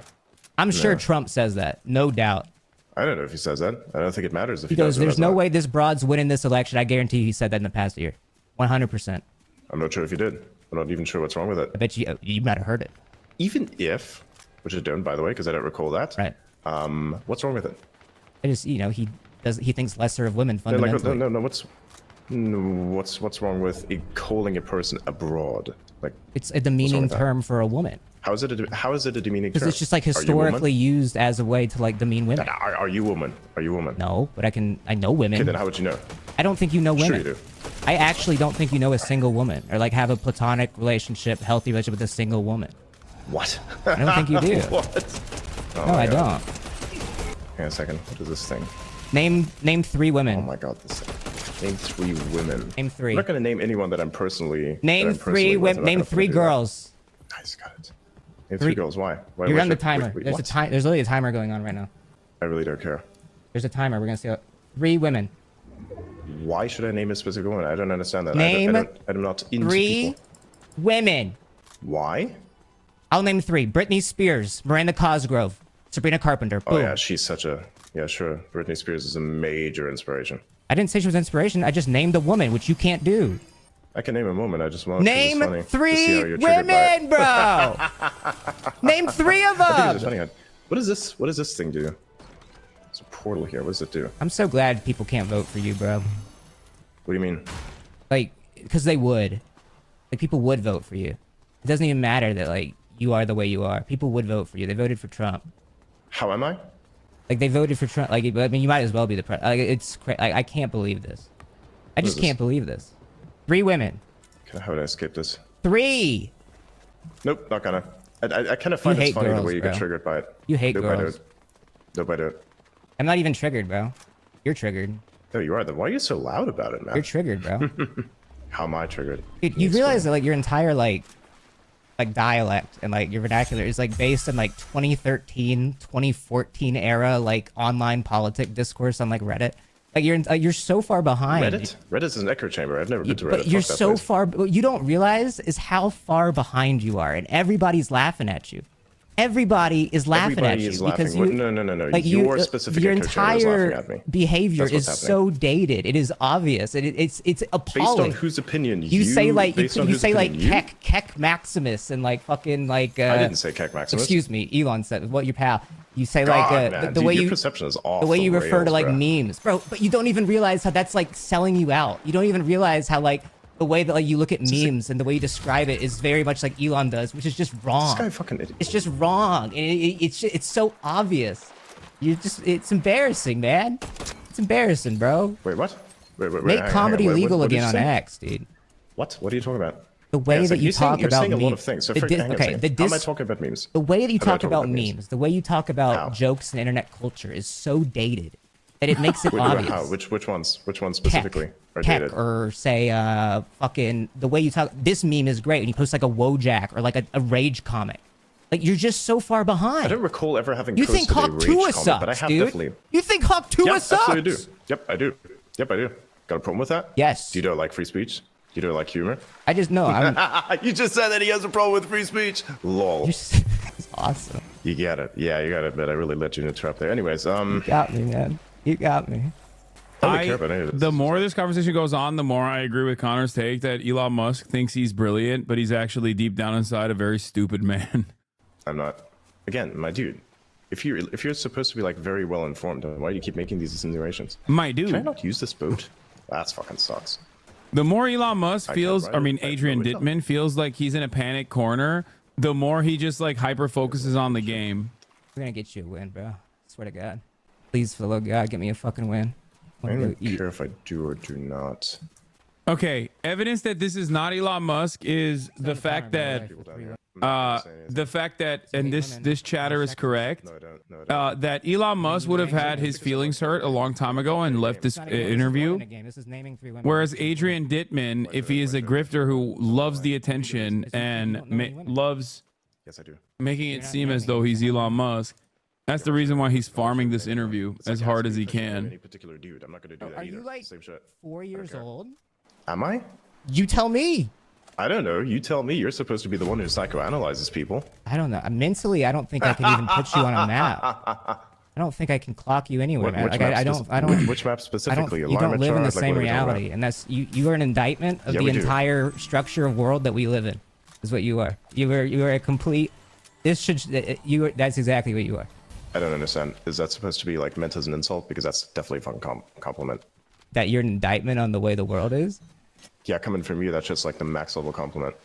I'm a cool guy, bro. Are they autistically shitting on one another? What's happening? Now I'm confused. Do you tell that to You know yourself? Justin so you can feel Bieber? better about Is this autistic flirting? Like what's happening? Your boyfriend by are, Justin Bieber. Swag. Oh, you heard that? Nah. Chilling by the fire while we eating fondue. What is this? You heard that? What does this do? I have noticed that he has a tendency to constantly pay attention, like a lot, close attention to the game anytime he feels like. And then pick them off individually? Yes. Now I you're love getting how we're it. playing it like the Dark Forest theory. The Dark Forest theory? Yeah, I'll explain it to you later. After No, we I know kill what it these is. people. It's about They're like alien Jujutsu life. Kaisening. They're Jujutsu Kaisen autistic domaining right now. He opened up his domain, and then Connor opens up his domain is larger. What was that supposed to mean? I think they should. I think you got a lot of hate in your heart. Elon posted 7 minutes ago, No, I first launch. I mean, this could be a. think it This manifests literally in ways could that be you don't handled by comprehend or his digest. social I media think you got a lot of account. hate in your heart. How's that? But the Because fact you that don't he'd be understand playing the world. Fortnite while there's a Tesla launch, I mean, a SpaceX launch happening is pretty low.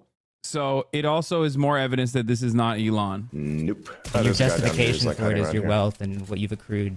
I don't have any wealth. What do you mean? True. Who do you think I am, actually? You did. I think you're Adrian Dittman is who I think you are, bro. Good, nice victory royale, dude. Yeah, good games today, Adrian. Good games. Thanks for playing, man. Yo, thanks for coming on the show. You know what? All the discourse aside, I genuinely do appreciate you having an open dialogue today. Yeah, yeah. I thought it was badass, and I think it's cool that you do that. Now, I do think, again, that I do think you are Elon Musk, and I do think that it's really embarrassing that you do I'm this. definitely not. I'm definitely not. Dude, one day, here's the thing. The way that the world works, one day, there will come a time where everybody will know exactly who I am. And the claims such as those will appear as Are you the remarkably Antichrist? stupid. What? The Antichrist.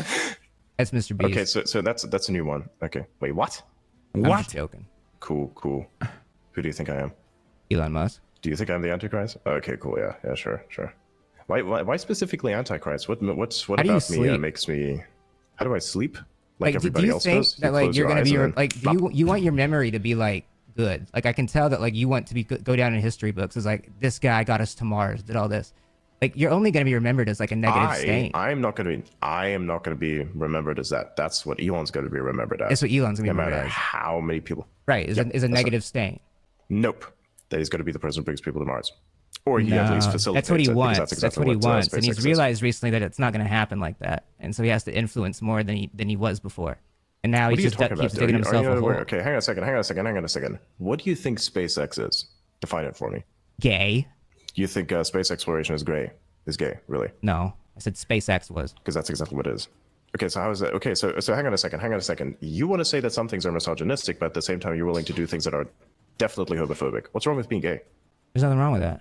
Okay, then what is wrong with SpaceX being gay? Because you There's said nothing wrong with it SpaceX being gay. but I you're just saying said it as was if was gay. negative. Okay, what's wrong? What's wrong I with didn't that? say it was a negative. You insinuated it was a negative. No, I didn't. You did. You did. You You did. just simply said it was gay. No, Because you internet did. culture literally stipulates that if you say that something is gay, No. then you're referring to it in a sense No, you of took it something that being way. negative. You took it that way. I didn't say that. Nope. No, I got That's you. not I how that turned it works. around on you, bro. Nope, you did You've not. gone woke. I have gone woke? Yep. I thought, okay, so hang on a second. Isn't that a good thing then? Because you like woke, don't you? No. No, you said, you earlier you did say that woke is kind of badass. Woke's, I mean, sometimes. So then what's wrong with that? Am I becoming I guess better? there's like. Is that what you're trying to say? I guess there's like nuance You're to a saying lot it like of a things. negative. What's wrong with it? There's like nuance to so much in this world. Okay, that so you were- hang on a second. Are you saying that there's parts of woke that's bad? Yeah. Which parts? That like maybe you can be too woke sometimes and like alienate people from like learning about like how they can actually progress their view of the world and social systems around them. Like DEI, for instance, that would be pretty bad, wouldn't it? No, DEI was awesome. Twitter was so much better with DEI. No, it wasn't. Yeah, it was. A lot of Less censorship. bots. A lot of censorship.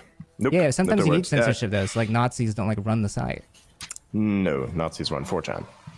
Yeah, the 4chan came There's to no X. Nazis. There's no because it was there's no free Nazis speech. that run X. No, the good parts of 4chan came to X, and then a bunch of people who'd like to, of course, spread their I thought strange you didn't know views, anything such about as, 4chan. people are Nazis. Again, you keep saying that, but it's not true. When did I say that? You said you don't know anything about 4chan earlier. I did not.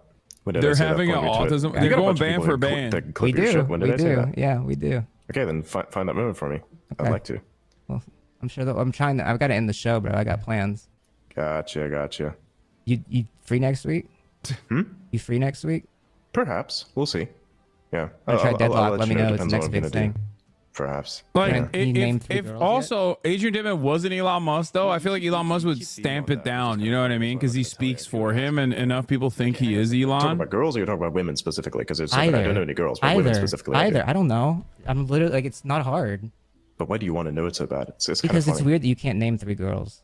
Oh, I can definitely name them. I'm just not gonna because it's Okay. funny the way it makes you feel. The way it makes you feel is funny that you can't name three girls. Yeah. Okay. This is just funny entirely. I think this is funny. I get it. He's like, you just name him, just name him, just name him. I get it. I'll name like, three: by which, Grimes, by Vivian, Ghislaine. Huh? Just name three girls. Don't do the other. Don't do the other two. No. You want me to name women specifically? That's not a problem for me. I can do it. I'm just like pushing you because I know that you're trying to push some sort of thing, and I'd like to figure that out. And I just discovered it, I believe. What'd you discover? Don't worry about it. Dick. All right. Well, hey, thanks for coming on the show. We appreciate you, bro. One more thing I want to ask. Do you know Teapot? Do you know what Teapot is? No, I don't know what that is. You talked about that earlier. I didn't know what it was.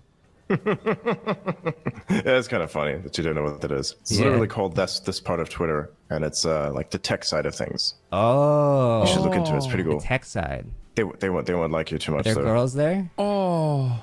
Maybe. Oh, he's so 53 years old, which is suspiciously how old Elon is. One of them? Wait, hang on a second. Are you not into chicks who do programming? No, I am. I'm into all. You don't think that's hot? You heard the song "Girls" by The Dare? Look that up. Is that your thing? Look up "Girls" by The Dare. Connor. You'd fuck with this. Huh? Wait, he said Twitter. He said this part of Twitter, not T-Pox. Listen to this. I can barely hear it. Your noise canceling The point is, it talks about the guy likes all kinds of girls. It's what it is, bro. I'm trying to end the show. Thank you for coming on the show, Adrian. Thank you for coming on the show. Yeah, cool. All right, see you around. Bye, dude. Thanks for coming on. We'll talk to you soon. Bye. Sure.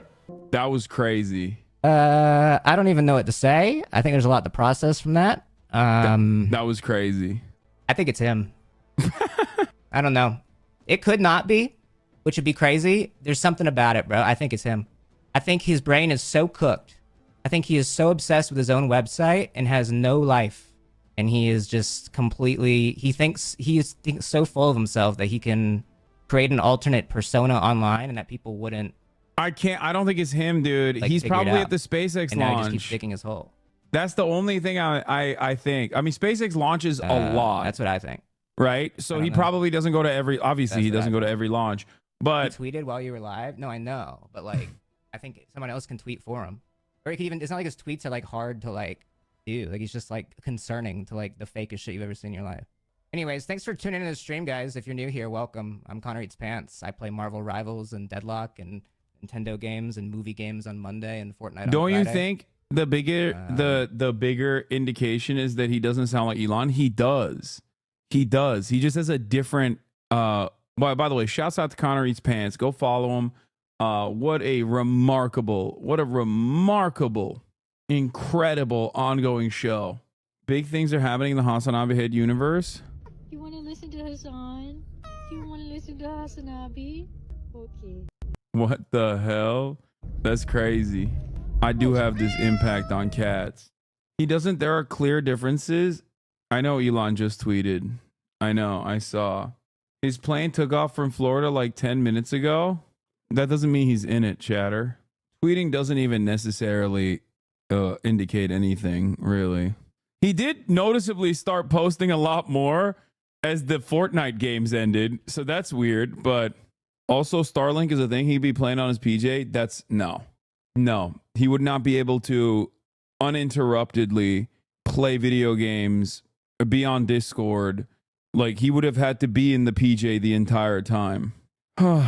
This is like drones in Jersey people for more people that have more than 100 IQ. No, we're still very much less than 100 IQ for constantly having this back and forth about whether this is Elon Musk or not. We are also very stupid. Don't ever think we're smart for having this conversation. Algorithm tweet coming soon to promote more informational, entertaining content. We will post it. Oh my God, that's literally what he was just talking about. No! What? Okay, I'm losing my mind. Oh my God. Come on, dude. They just talked about it. Dude. Stop! Algorithm tweet coming soon to promote more informational, entertaining content. We will publish changes to the X. Our goal is to maximize unregretted user seconds. Too much negativity is being pushed that technically grows user time, but unregretted user time. We're also working on easy ways for you to adjust the content feed dynamically so you can have what you want at any given moment. No, I still don't think it's him, but also at the same time, it's just like so frustrating. He's going to tweet about Sabrina Carpenter or something. As usual, Douglas K. Bro. He literally has started posting like crazy. He has started posting like crazy. What? He just started he was not posting that much for the past hour. 2 hours ago. Worth doing. a couple of retweets, and then now he's just back to his crazy posting. Oh my lord. He's gonna pretend it's an AI he made that's light years ahead of everyone, and it's just him and his brother, dude.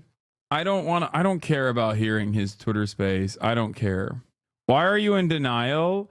I'm in denial because denial is the name of a river in Egypt. H-1B visas? It does.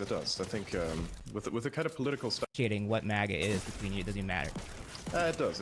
I think with the kind of political stuff that has happened on the platform, especially stuff that I had to deal with personally, I think it matters very much. Wait, what did you deal with personally?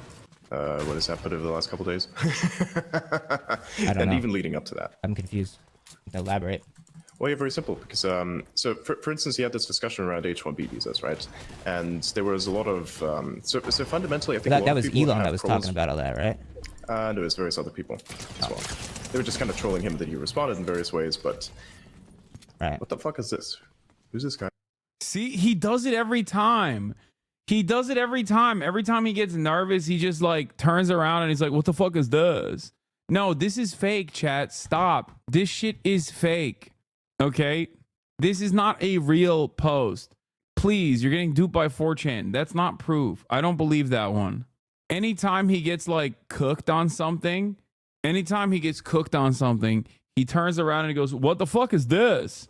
Like he hyper focuses on the game. I swear to whatever is holy and dear to you, this is not Elon. I love it personally because this is one of those like low level conspiracies where it really doesn't matter if it's Elon or not, because both outcomes are equally fucking pathetic. Obviously, it's more pathetic if it's Elon. What is this? Autism Capital, Lil X playing with Elon, head like bongos. They're having the time of their lives. That's love. Hello, I hope this is in trouble, but could I kindly ask you to please take this down and refrain from posting images or videos of my children in the future? I'm asking with respect and love. I know it's an odd request, but I believe fame is something that should be consented to as an adult. Have tried contacting media sites privately and not gotten responses. Not you. So going to start gently poking people about this in hopes that a mother's request can be honored. I know his dad wants to bring him out and I can't control people filming. I just like to make the situation slightly safer for his brain environment in any small ways I can. I hope you understand. Happy New Year. I'm sorry, Grimes, but I don't think that's going to happen because Elon Musk is his father. Therefore, there is very little chance that he's going to grow up to be normal on that alone. Have you seen this? Is basically not just a problem with the product, but it seems to be a problem with Elon and anything Elon like, given that I was literally the first thing she posted about. It's kind of obvious at this point that you have more of a problem with the person than you do with the product, which I think kind of invalidates any data point and position of. I mean, he says I, but also he says person, which is the most German he's ever sounded. Yeah, I don't know, man. I don't know. I don't think so. Person. The way he said person is very German. He uses I here too. When I was like small on the internet, I would like make smaller accounts of myself and like be a fan of like myself and like make myself seem cooler than I actually am. Oh my god. That was like what I would do. I'd be like Connor Eats Pants fan 32. That's fucking funny. Yeah. A little sad, but funny. Yeah, I never did anything like that. I didn't think you did. You smoke? When Elon knows he's wrong, he responds with anger and defiance. When he believes he's right, he responds with derision. He definitely is not Adrian Dittman, but people should keep saying he is because it clearly annoys him to have to share attention with a random guy. I mean, look, I kind of take Evan's word for this because outside of Megaphonics, Evan is the #1 Elon tracker. You know what I mean? For the record, Fango Lives and I both think it's Elon. He's definitely cringe as hell. He is definitely cringe as hell. He's like cringe in the same way that Elon is. But I will say that he comes across as smarter than Elon Musk sometimes. And what I mean by that is that Elon Musk has like zero comprehension capabilities. He is very bad at communicating. Even like basic kinds of conversations, Elon has a hard time dealing with. Peter Thiel as well. Whereas Adrian Dittman, on the other hand, can keep a conversation uninterrupted with like relatively little stumbles. Nice catch on the curse word, bro. Thank you. Yeah, I am. That's a New Year's That is a New Year's resolution. Now, we are going to get back to the Sean Ryan podcast. But before I get back to the Sean Ryan podcast, I'm going to do the New Year's predictions and New Year's resolutions. Okay? For 2025, it's time. It's officially time. I'm busting out the Notepad application, and we're going into New Year resolutions and predictions. Okay? It's finally time. We'll start off with goals. Okay? We'll start off with goals. Ladies and gentlemen, let's go. Okay? It's time. 2025 goals. Okay? Now, I'm going to do subcategories for the goals. We have fitness goals, we have stream goals, and we have life goals. And for stream goals, I should just say actually content goals instead, not stream goals. Okay? Now, this one is really difficult. In terms of fitness goals, it's really difficult to have fitness goals this year because I nailed last year's goals. As you guys remember, perhaps if you were here, one of my fitness goals for last year was reaching 16% body fat, which I did, which I reached. So now I think it gets a lot harder from this point on. So I think midterm goals would probably be I think this year I'm probably gonna work on putting on more muscle mass. Okay, but in the midterm, I would probably say maintain sub 15% body fat. How about that? And in the long term, put on more muscle mass. And under that umbrella of putting on more muscle mass, I'm planning on being able to, oops, wrong. That's greater than champ. Yeah. In the long term, put on more muscle mass. In terms of putting on more muscle mass, I'm planning on not compete. No, I'm planning on hitting targets, right? Weight goals for different compound exercises. So what I mean by that is on the bench press, on the BP, hit PR. Okay, which would be not even PR, but it would be my goals. I think realistically should be to be able to do 225 pounds 15 times. And I used to be able to do it 10 times, like even during my cut. 225 is 2 45-pound plates on each side, which would mean that I would probably, I don't know what the PR would look like if I could do 225 15 times. I've done 225 for 29 reps. What are you, an NFL linebacker? That's like an insane number for even you. You would have to be straight up the biggest roid head on the planet / one of the strongest athletes. That's like NFL combine. People can't do that. Someone said, could just be an Islander. Nah, I've done it. Okay, good luck. I would have to see that to believe it. Okay. For deadlifts, let's say 315 for this PR. One rep max. Okay. For deadlifts, I'm gonna say 455 12 times. I could probably go higher. For deadlifts, I'm gonna be able to 1 rep max. I think I can go up to 500 or 5 plates. What would 5 plates be? 490 or something? No, 4 plates 405. 495. Yeah, 1 rep max 495, which is definitely easy. I think I can do that. So I don't know if I'm undershooting it, because right now I can rip 405s. So maybe 5 plates and another 50 on the side, let's say. No, not trap bar, regular barbell. Regular barbell deadlift. Let's see. Yeah, 555. Be able to do 555 1 rep max. And then squatting, I think you can do 545 times 2. I don't know if I can do that. I don't think I can do that right now. For squatting, I want to be able to do 305, or 315, sorry, 12 times. So like I said, my squat is not great, and neither is my bench press. Boy, if you don't bring a 450 squat, I can't. I want to increase my vert for basketball. I want to become more explosive, dunk consistently / in a game, and also focus on recovery / strengthening knees, or strengthening lower body in general, because I do have issues with like knees and ankles, things like that. I will not be doing a marathon. No, I'm not interested in that at all. Any chin-up goals this year? Not really. Knee stuff can get tough in your 30s, so good idea. Yeah. Self-care 1 time a month. Actually, that's in the life goals category at that point. Take more time off. Lol. Other fitness goals I have. I'm a little all over the place because I've been so consistent. I've been so incredibly consistent with my fitness that it's difficult for me to figure out like where to take it at this point.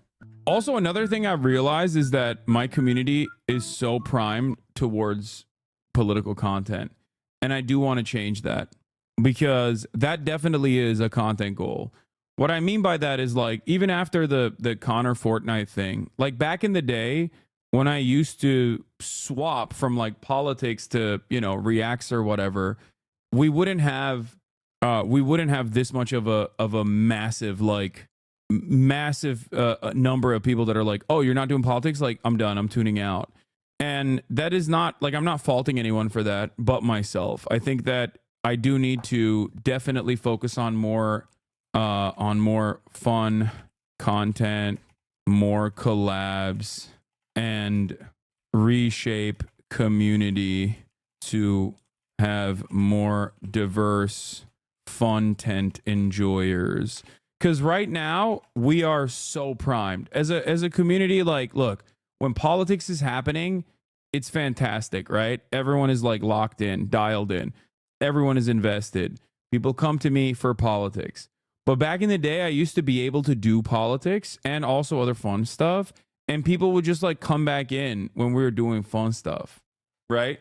I only suggest not to replace it with drama stuff, because that's always where politics frogs want to do if it's not politics. I know. We need to bring back that balance. And I think we're about to hit 7 hours. People are man, stop. If I literally went from the Connor stream directly into this, everyone would have stayed. Okay, stop. I know I'm the professional here. Please trust my opinion on this. Okay, please, I beg of you. I know as a matter of fact that if I went directly back to news and commentary, people would have stayed. They wouldn't have been like, oh, fuck this guy, I don't give a shit about his New Year's predictions, which is fine. Like, I understand that. But this community used to have like, 30 to 40K people when we were doing fun stuff as well. Yeah, ever since Russia invaded Ukraine, it's been a minimum of 6 hours of politics. Most chatters since 2022 don't know Hasanabe is a variety streamer, but entirely the news streamer and nothing else. Exactly. MasterChef reacts and like TV show reacts was definitely bring back TV show react meta. And I don't think you guys understand, like, that creates a massive funnel. That creates a massive funnel for this community as well, that brings in new people, new eyeballs, people that aren't like immediately invested in politics, but then also get invested in politics as well as a consequence of that, And there was a point in my career where I used to do that and more people would come in. They were like, oh, hell yeah, finally it's time for like MasterChef reacts or whatever.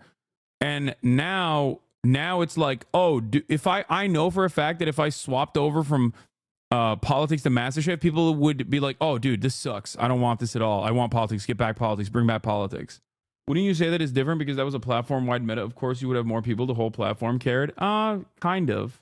Yeah, see, it literally happened to me. You got me with reaction stuff, and now I know much more about politics than I had beforehand. Yeah, this is... Chuck dies! Thank you for the 25. Get the subs. That is a huge aspect of this.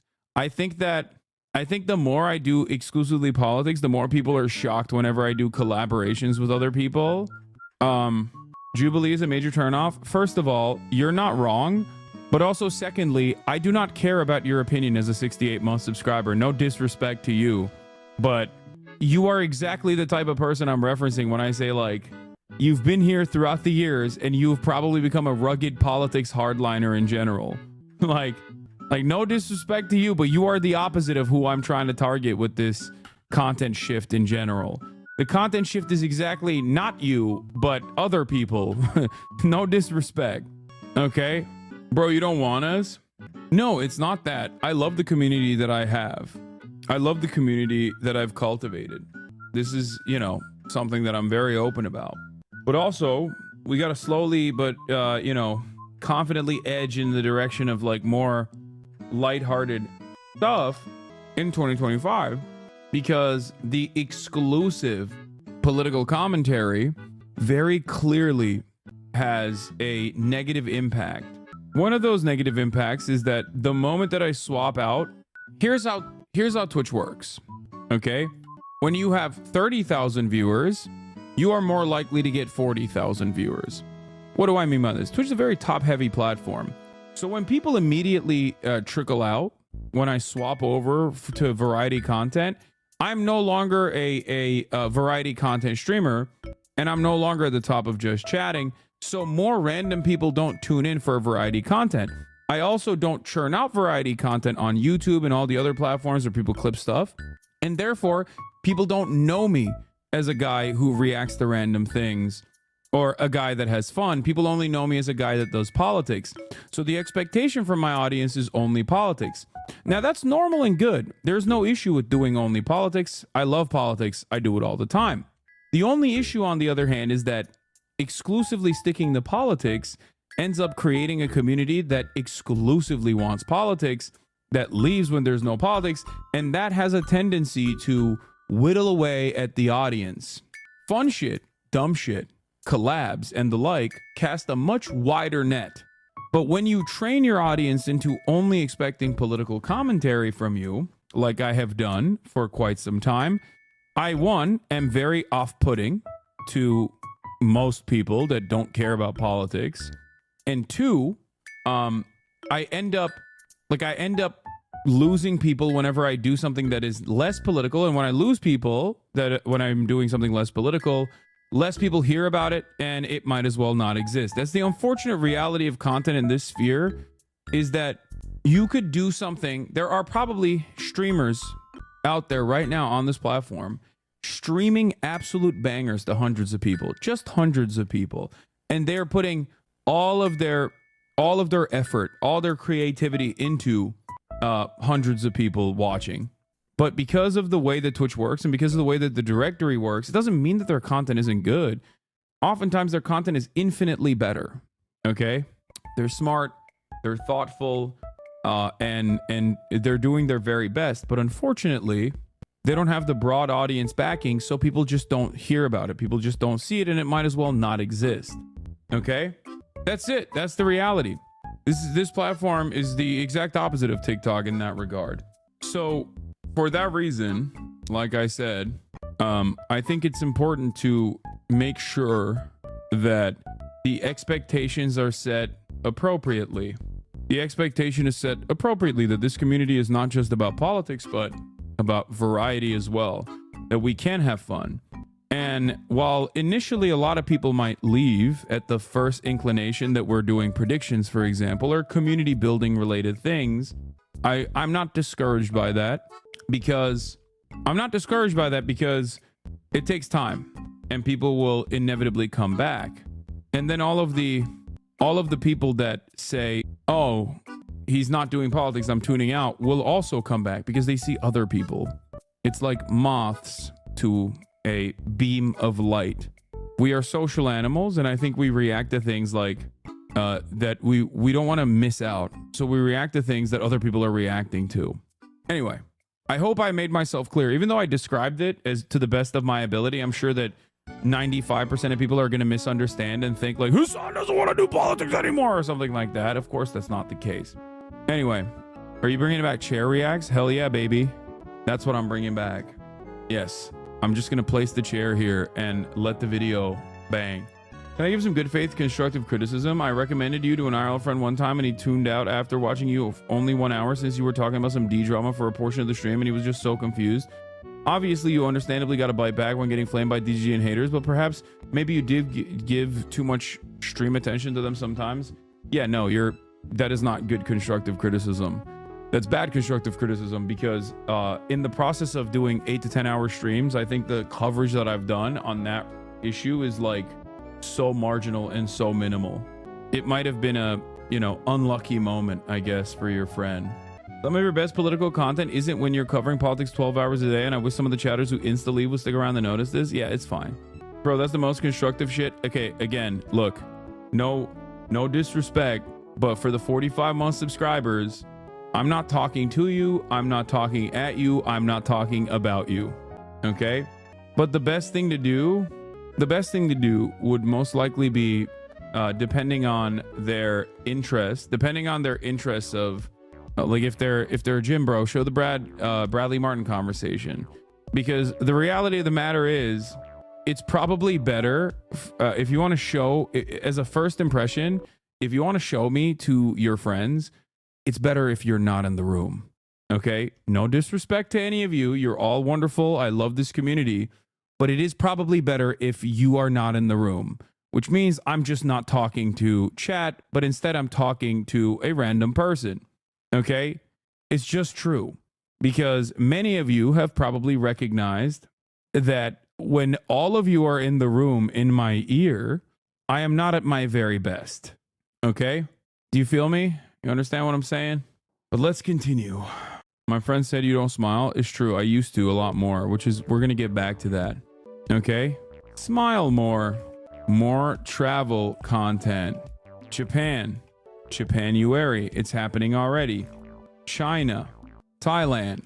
France. Vietnam, maybe. That could be sick. Korea. Maybe do an Asia tour. So that's a option. Bingo. You take relative news and can apply materials and make a political conversation based on theory about anything current. You make it digestible for Zoomers who can't read. Like everything can be dialectical materialism. Yeah. Hassan, will you maintain 50% body fat while you add muscle, or will you bulk and cut? I would potentially bulk and cut, or main gain and cut. I want to see more of this, Hassan. Let it out the closet. Absolutely, make it through. Yeah, I'll be looking out for you guys. I know. You're gonna finally let it out the closet. Absolutely, make it through. All right. Yeah, we got to do more. We got to do more stuff like this for sure. For sure. Be more in tune with viral things happening. TikTok. Yeah. Okay. Maras says throw a sick bachelor party. Okay. Take Kaya to experience snow for the first time. That's definitely going to happen this year. Kaya second. Well, I guess, would it be third? No. Second B-Day party. Yeah. I guess she was first when she was born. So it would be the second ever birthday party, but she would be... Wait, how does that work? Oh my God, I'm literally having a brain fart. Kaya was born... Yeah, she's going to be 2 years old. That's so stupid. Yes, Kaya's going to be 2 years old. Bro, her first birthday was at 1. She is going to be 2 years old. I need to take a break. Sorry. You know what? Canada as well. I'm going to put Canada on that list. I've never been to Canada. Would you ever go to Russia? No. I would love to see... I might sound like a sweaty nerd, but I would love to see theory streams return. It's good to take some time to ground your content in Marxist theory. I like that the average chatter is in a permanent state of scaring the hoes. Like, they just can't stop. Your community hates you? No, they don't. It's okay. No, my community tries its best. Okay? My community is always trying its best. The problem is, if I were to listen to them when I had 35 viewers, I would have stayed at 35 viewers. If I listened to them at 300 viewers, I would have stayed at 300 viewers. If I listened to them at 3,000 viewers, I would have stayed at 3,000 viewers. This is something that has always been a back and forth with members of this community, some of the most outspoken members of this community. It's okay. There are competing interests here. I think some of the competing interests come from people that desperately want to be hipsters about this and like want this to remain like a tiny community that's more, you know, where they can be heard more, or other people that just genuinely think that this would be good content. I don't think it will, but it's okay. We are too alike. We need people who disagree with us. Exactly. Why I left the left? My chatters wanted a tiny community. Yeah, I know. Except throughout those years as this community's grown, I don't think I've left the left. Oh yeah, DreamCon. More more b-ball content, fix shot with lethal shooter, basketball coaching with other content creators. I'm not going to do a D&D stream. Cooking streams with Cutie. Yeah, that's another one. More NMP collabs? Oh, for sure. Travel stream with Nick Palom. Okay. More community things, more community content for real this time. It's not an election year. I have no excuse. Okay. Chad Vice monthly. PO box. Dating profile reviews could be fun as well. Dating profile reviews. Yeah, no, YouTube content is up here. Focus on more fun content, more collabs, reshape community, have more diverse content. Life goals. Take more time off from streaming. Self-care 1 time a month. Lean into the clip farm meta. That's what I need to do as well. Lean into clip farming. Okay, buddy, twice a month at least. What else for content goals? Oh, cosplay with Emaru. Yes, that's easy. Kaya Beach Day? Sure. Kaya Beach Day. Why not? Also, dating games, scary games, more gaming. How about that? Return of Leftovers? Yeah, no, that's probably not happening. Anyway, finish Elden Ring DLC. Finish Elden Ring DLC. Get your best 5 against Ludwig in basketball for bragging rights. I mean, that's easy. That one is not even a... Hassan, you should do a tour where you hook up low-level subscriber channels with high-level subscriber channels. There's a really good gaming group that have been in the video gaming reviewing industry for a long time. They're called Easy Allies. They've been overlooked on Twitch since Twitch started. Very nice people that just need people to notice them. This chatter has only posted this in the chat nonstop. In between, go to Catalonia, Spain, or Vienna, Austria. Can you give girl advice on dating? You're hot. Please don't ban me. Yeah, we usually have girl guests on as well. Genius idea for free San Diego Zoo return trip with Maya and Stav. Oh, that is a fantastic idea. Okay. Maya Zoo review plus Stavi. Bring back Leftovers, but every week bring on a new guest co-host that your community dislikes. Maybe for the first week you could have Brett Cooper on. Okay, you said community dislikes, and then you mentioned Brett Cooper, and I feel like this community likes Brett Cooper more than me. So that would not backfire. Yeah. More Will Neff streams, am I right? Yes, you are right. But we're doing that already. What else? What else? We're doing that in Japanuary to begin with. Oh yeah, collab with Keizo as well. This should just be a collab list, honestly. And then this should be travel. Keizo. How about some dream guests for both the stream and the pod? Yeah. Also, overarching content stuff. More content on the second channel. Also rebrand the second channel. More TikToks. More TikTok exclusive content, unless it's banned. In parentheses, also in parentheses, it won't be banned. But yeah, collabs Jeff Nippard for sure. Squeezy. More shit like you and Will going to the Heart Attack Palace type shit, just hanging out will be fun. Yeah. Also, more fear and shared experiences. I think those always bang. I want you to put me back on your chair to the left on one time as a New Year's resolution. Wow, the Connor Eats Pants in here. The Connor Eats Pants, Mr. Fortnite Friday. That's crazy.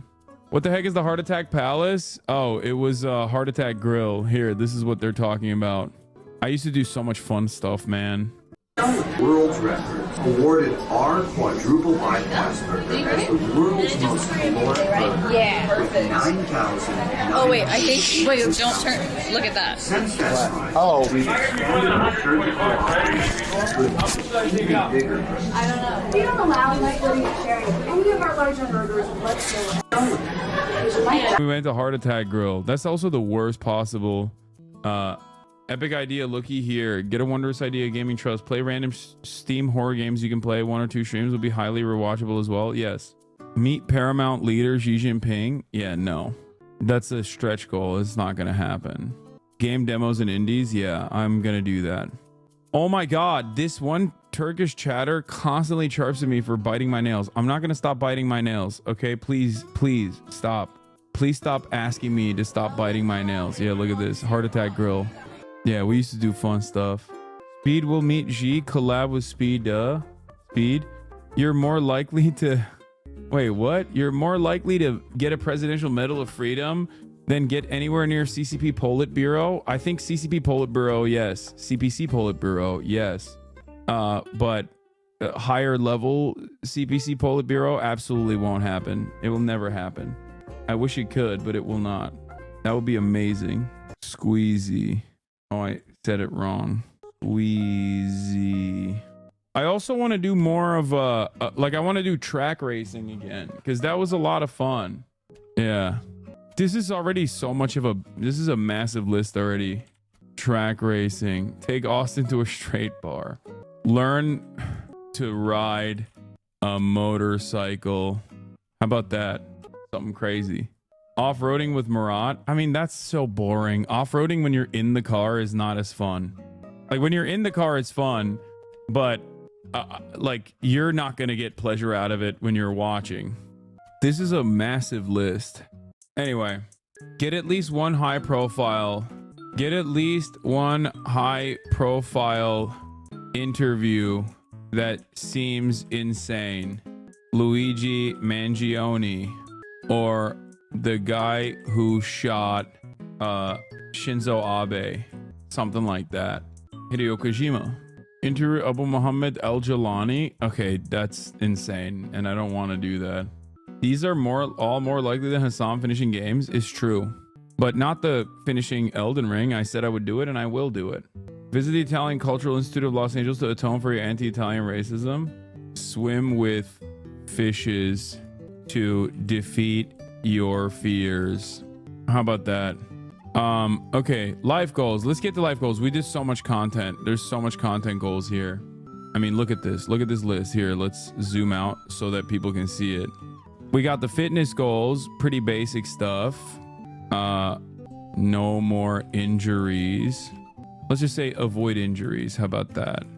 And then for other fitness stuff, do combat sport on stream, dancing lessons with other CCs also on stream. A lot of my life goals also happen to be, you know, things that I will stream because this is what I do. I stream a lot. Okay, life goals. Take more time off from streaming. Self-care once a month. Get less angry at chatters.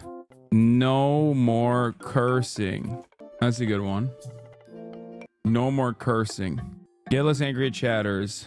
Generate more positive vibes / have people be more charitable to you. Hire a PA. Get a new car. Bro, perhaps do a Hajj or Umrah stream. Go to Saudi Arabia and visit Niam at least. Yeah, no. Generate more positive vibes that people will be more charitable to you. PR year continues. Get less angry at chatters.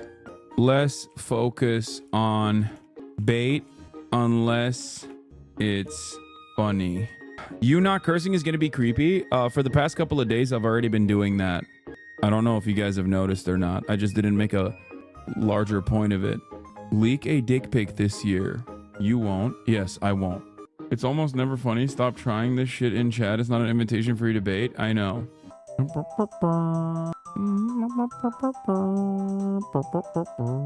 I noticed it, and it caused me to examine how much I curse when I'm filling space, so I'm trying not to. There you go. Why less cursing? I think I curse too much. That's it. I don't care about like boomers enjoying my content or anything, but that's it. Explore bisexuality. Yeah, no, I'm good. I don't think there's that much to explore there. So yeah, more debates for content? No. This is a bait, right? I assume it's bait. Did you see kids born this year are now generation beta? Now I'm definitely not having a kid. You underestimate the amount of drama perverts in here, Hassan? I think I do. Please make more content around feminism. Maybe it will make people realize that you are not sexist, please. Probably not. I will continue making content around feminism as I do. And I think people will still continue to say I'm a misogynist, which is fine. It's okay. You gotta get out of your rich socialist bubble and make a real wagey cage and stream from it for a month. Yeah, that'll certainly be viewed positively. Yeah, this rich champagne socialist LARPing. LARPing is a everyman. More goodbye kissies at the end of the stream, please? Sure. I think this is good. We've done enough. We have enough. Okay. And then I will do predictions tomorrow. I will do 2025 predictions tomorrow. One more day of not doing predictions. How about that? I don't think you realize except just how drama brain the majority of this community is. I hope that less politics includes a decisive move away from simply clicking on drama chatters in general. They need to be ignored more. I agree. I think a lot of people in this community are very drama brained. Just put predictions on the 2025 list, Lamau. That's cheating. You can't predict what's happening, Lol. I mean, it's only been 4 days. There's still time. There's still time to make predictions. I'll watch the Sean Ryan stuff tomorrow. You're going to look so cool on a motorcycle. Yeah. Reinstall the embargo on Destiny Reacts. Yeah, I haven't been doing Destiny Reacts for quite some time. And I don't think I will do any time soon. But I do think that the limited amount that I have done have been important in terms of defending myself and also showcasing. Like I do need to, at certain points, especially when I'm relentlessly under attack, I do need to showcase my perspective. I think that is good. I think that's good to do. And I think it's been relatively successful. So glad we stopped reading a terrorist manifesto to watch a twink and an Elon impersonator argue on Fortnite. I don't know if you're saying, fuck you. Wait, what? You're mad about that? Because that was actually banger content. It's actually so insane how their massive brigade stopped as soon as the election was done, almost like they wanted you banned for that specific event. I think that was part of it. I hope in 2025 you feel less forced to justify your content to every single chatter with a chip on their shoulder. Yeah, see, I'm already doing a bad thing by not ignoring this person.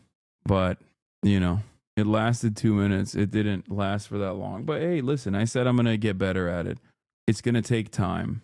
We'll outline what your schedule definitely needs to be this year. 11 to 3 p.m., read Capital in a monotone voice. 3 to 6 p.m., debate random Discord trolls. 6 to 9 p.m., scold people for enjoying things. I failed to see how this could be anything but beneficial for your growth, honestly. Yeah, that's what I should be focusing on. Scolding people for enjoying content, I think. This will surely yield success in fostering a much larger community. And it won't make me look like a gross, unapproachable weirdo. Leftist final boss. Yeah. And then 5 p.m. to 6 p.m. I will do a Purity Spiral stream where we basically do, Maoist cultural revolution style struggle sessions where we get together and we basically both self-flagellate and also whip chatters as well. I think that could be cool. Followed by Fed jacketing and inventing numerous new ways of engaging in wrecker behavior, because no leftist movement is complete without sectarian infighting. Okay, we have to find new and unique ways of hammering in identitarian talking points into any sort of classist, into any sort of class analysis.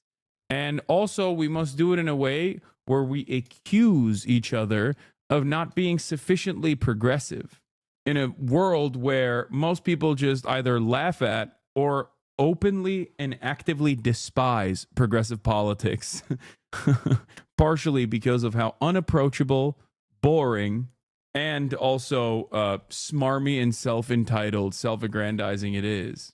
I think this would yield the most positive outcome for community building. This way we will do some real praxis for once, which is not when you go out and do things, engage in mutual aid, but instead endlessly critique others who are trying to do good things. I believe this will work. This is how we become max left. Marginal differences become the most consequential alienating factors that absolutely rip apart the last remains of class consciousness and solidarity in this community. That's what I'll be doing. Yeah. Kaya knows it's time for her. Yeah, she's already up in arms. Hello. Hello, ma'am. Anyway, on that note, it is time. Love you guys, and I will get back to predictions and more updates and the like tomorrow. Peace, everybody.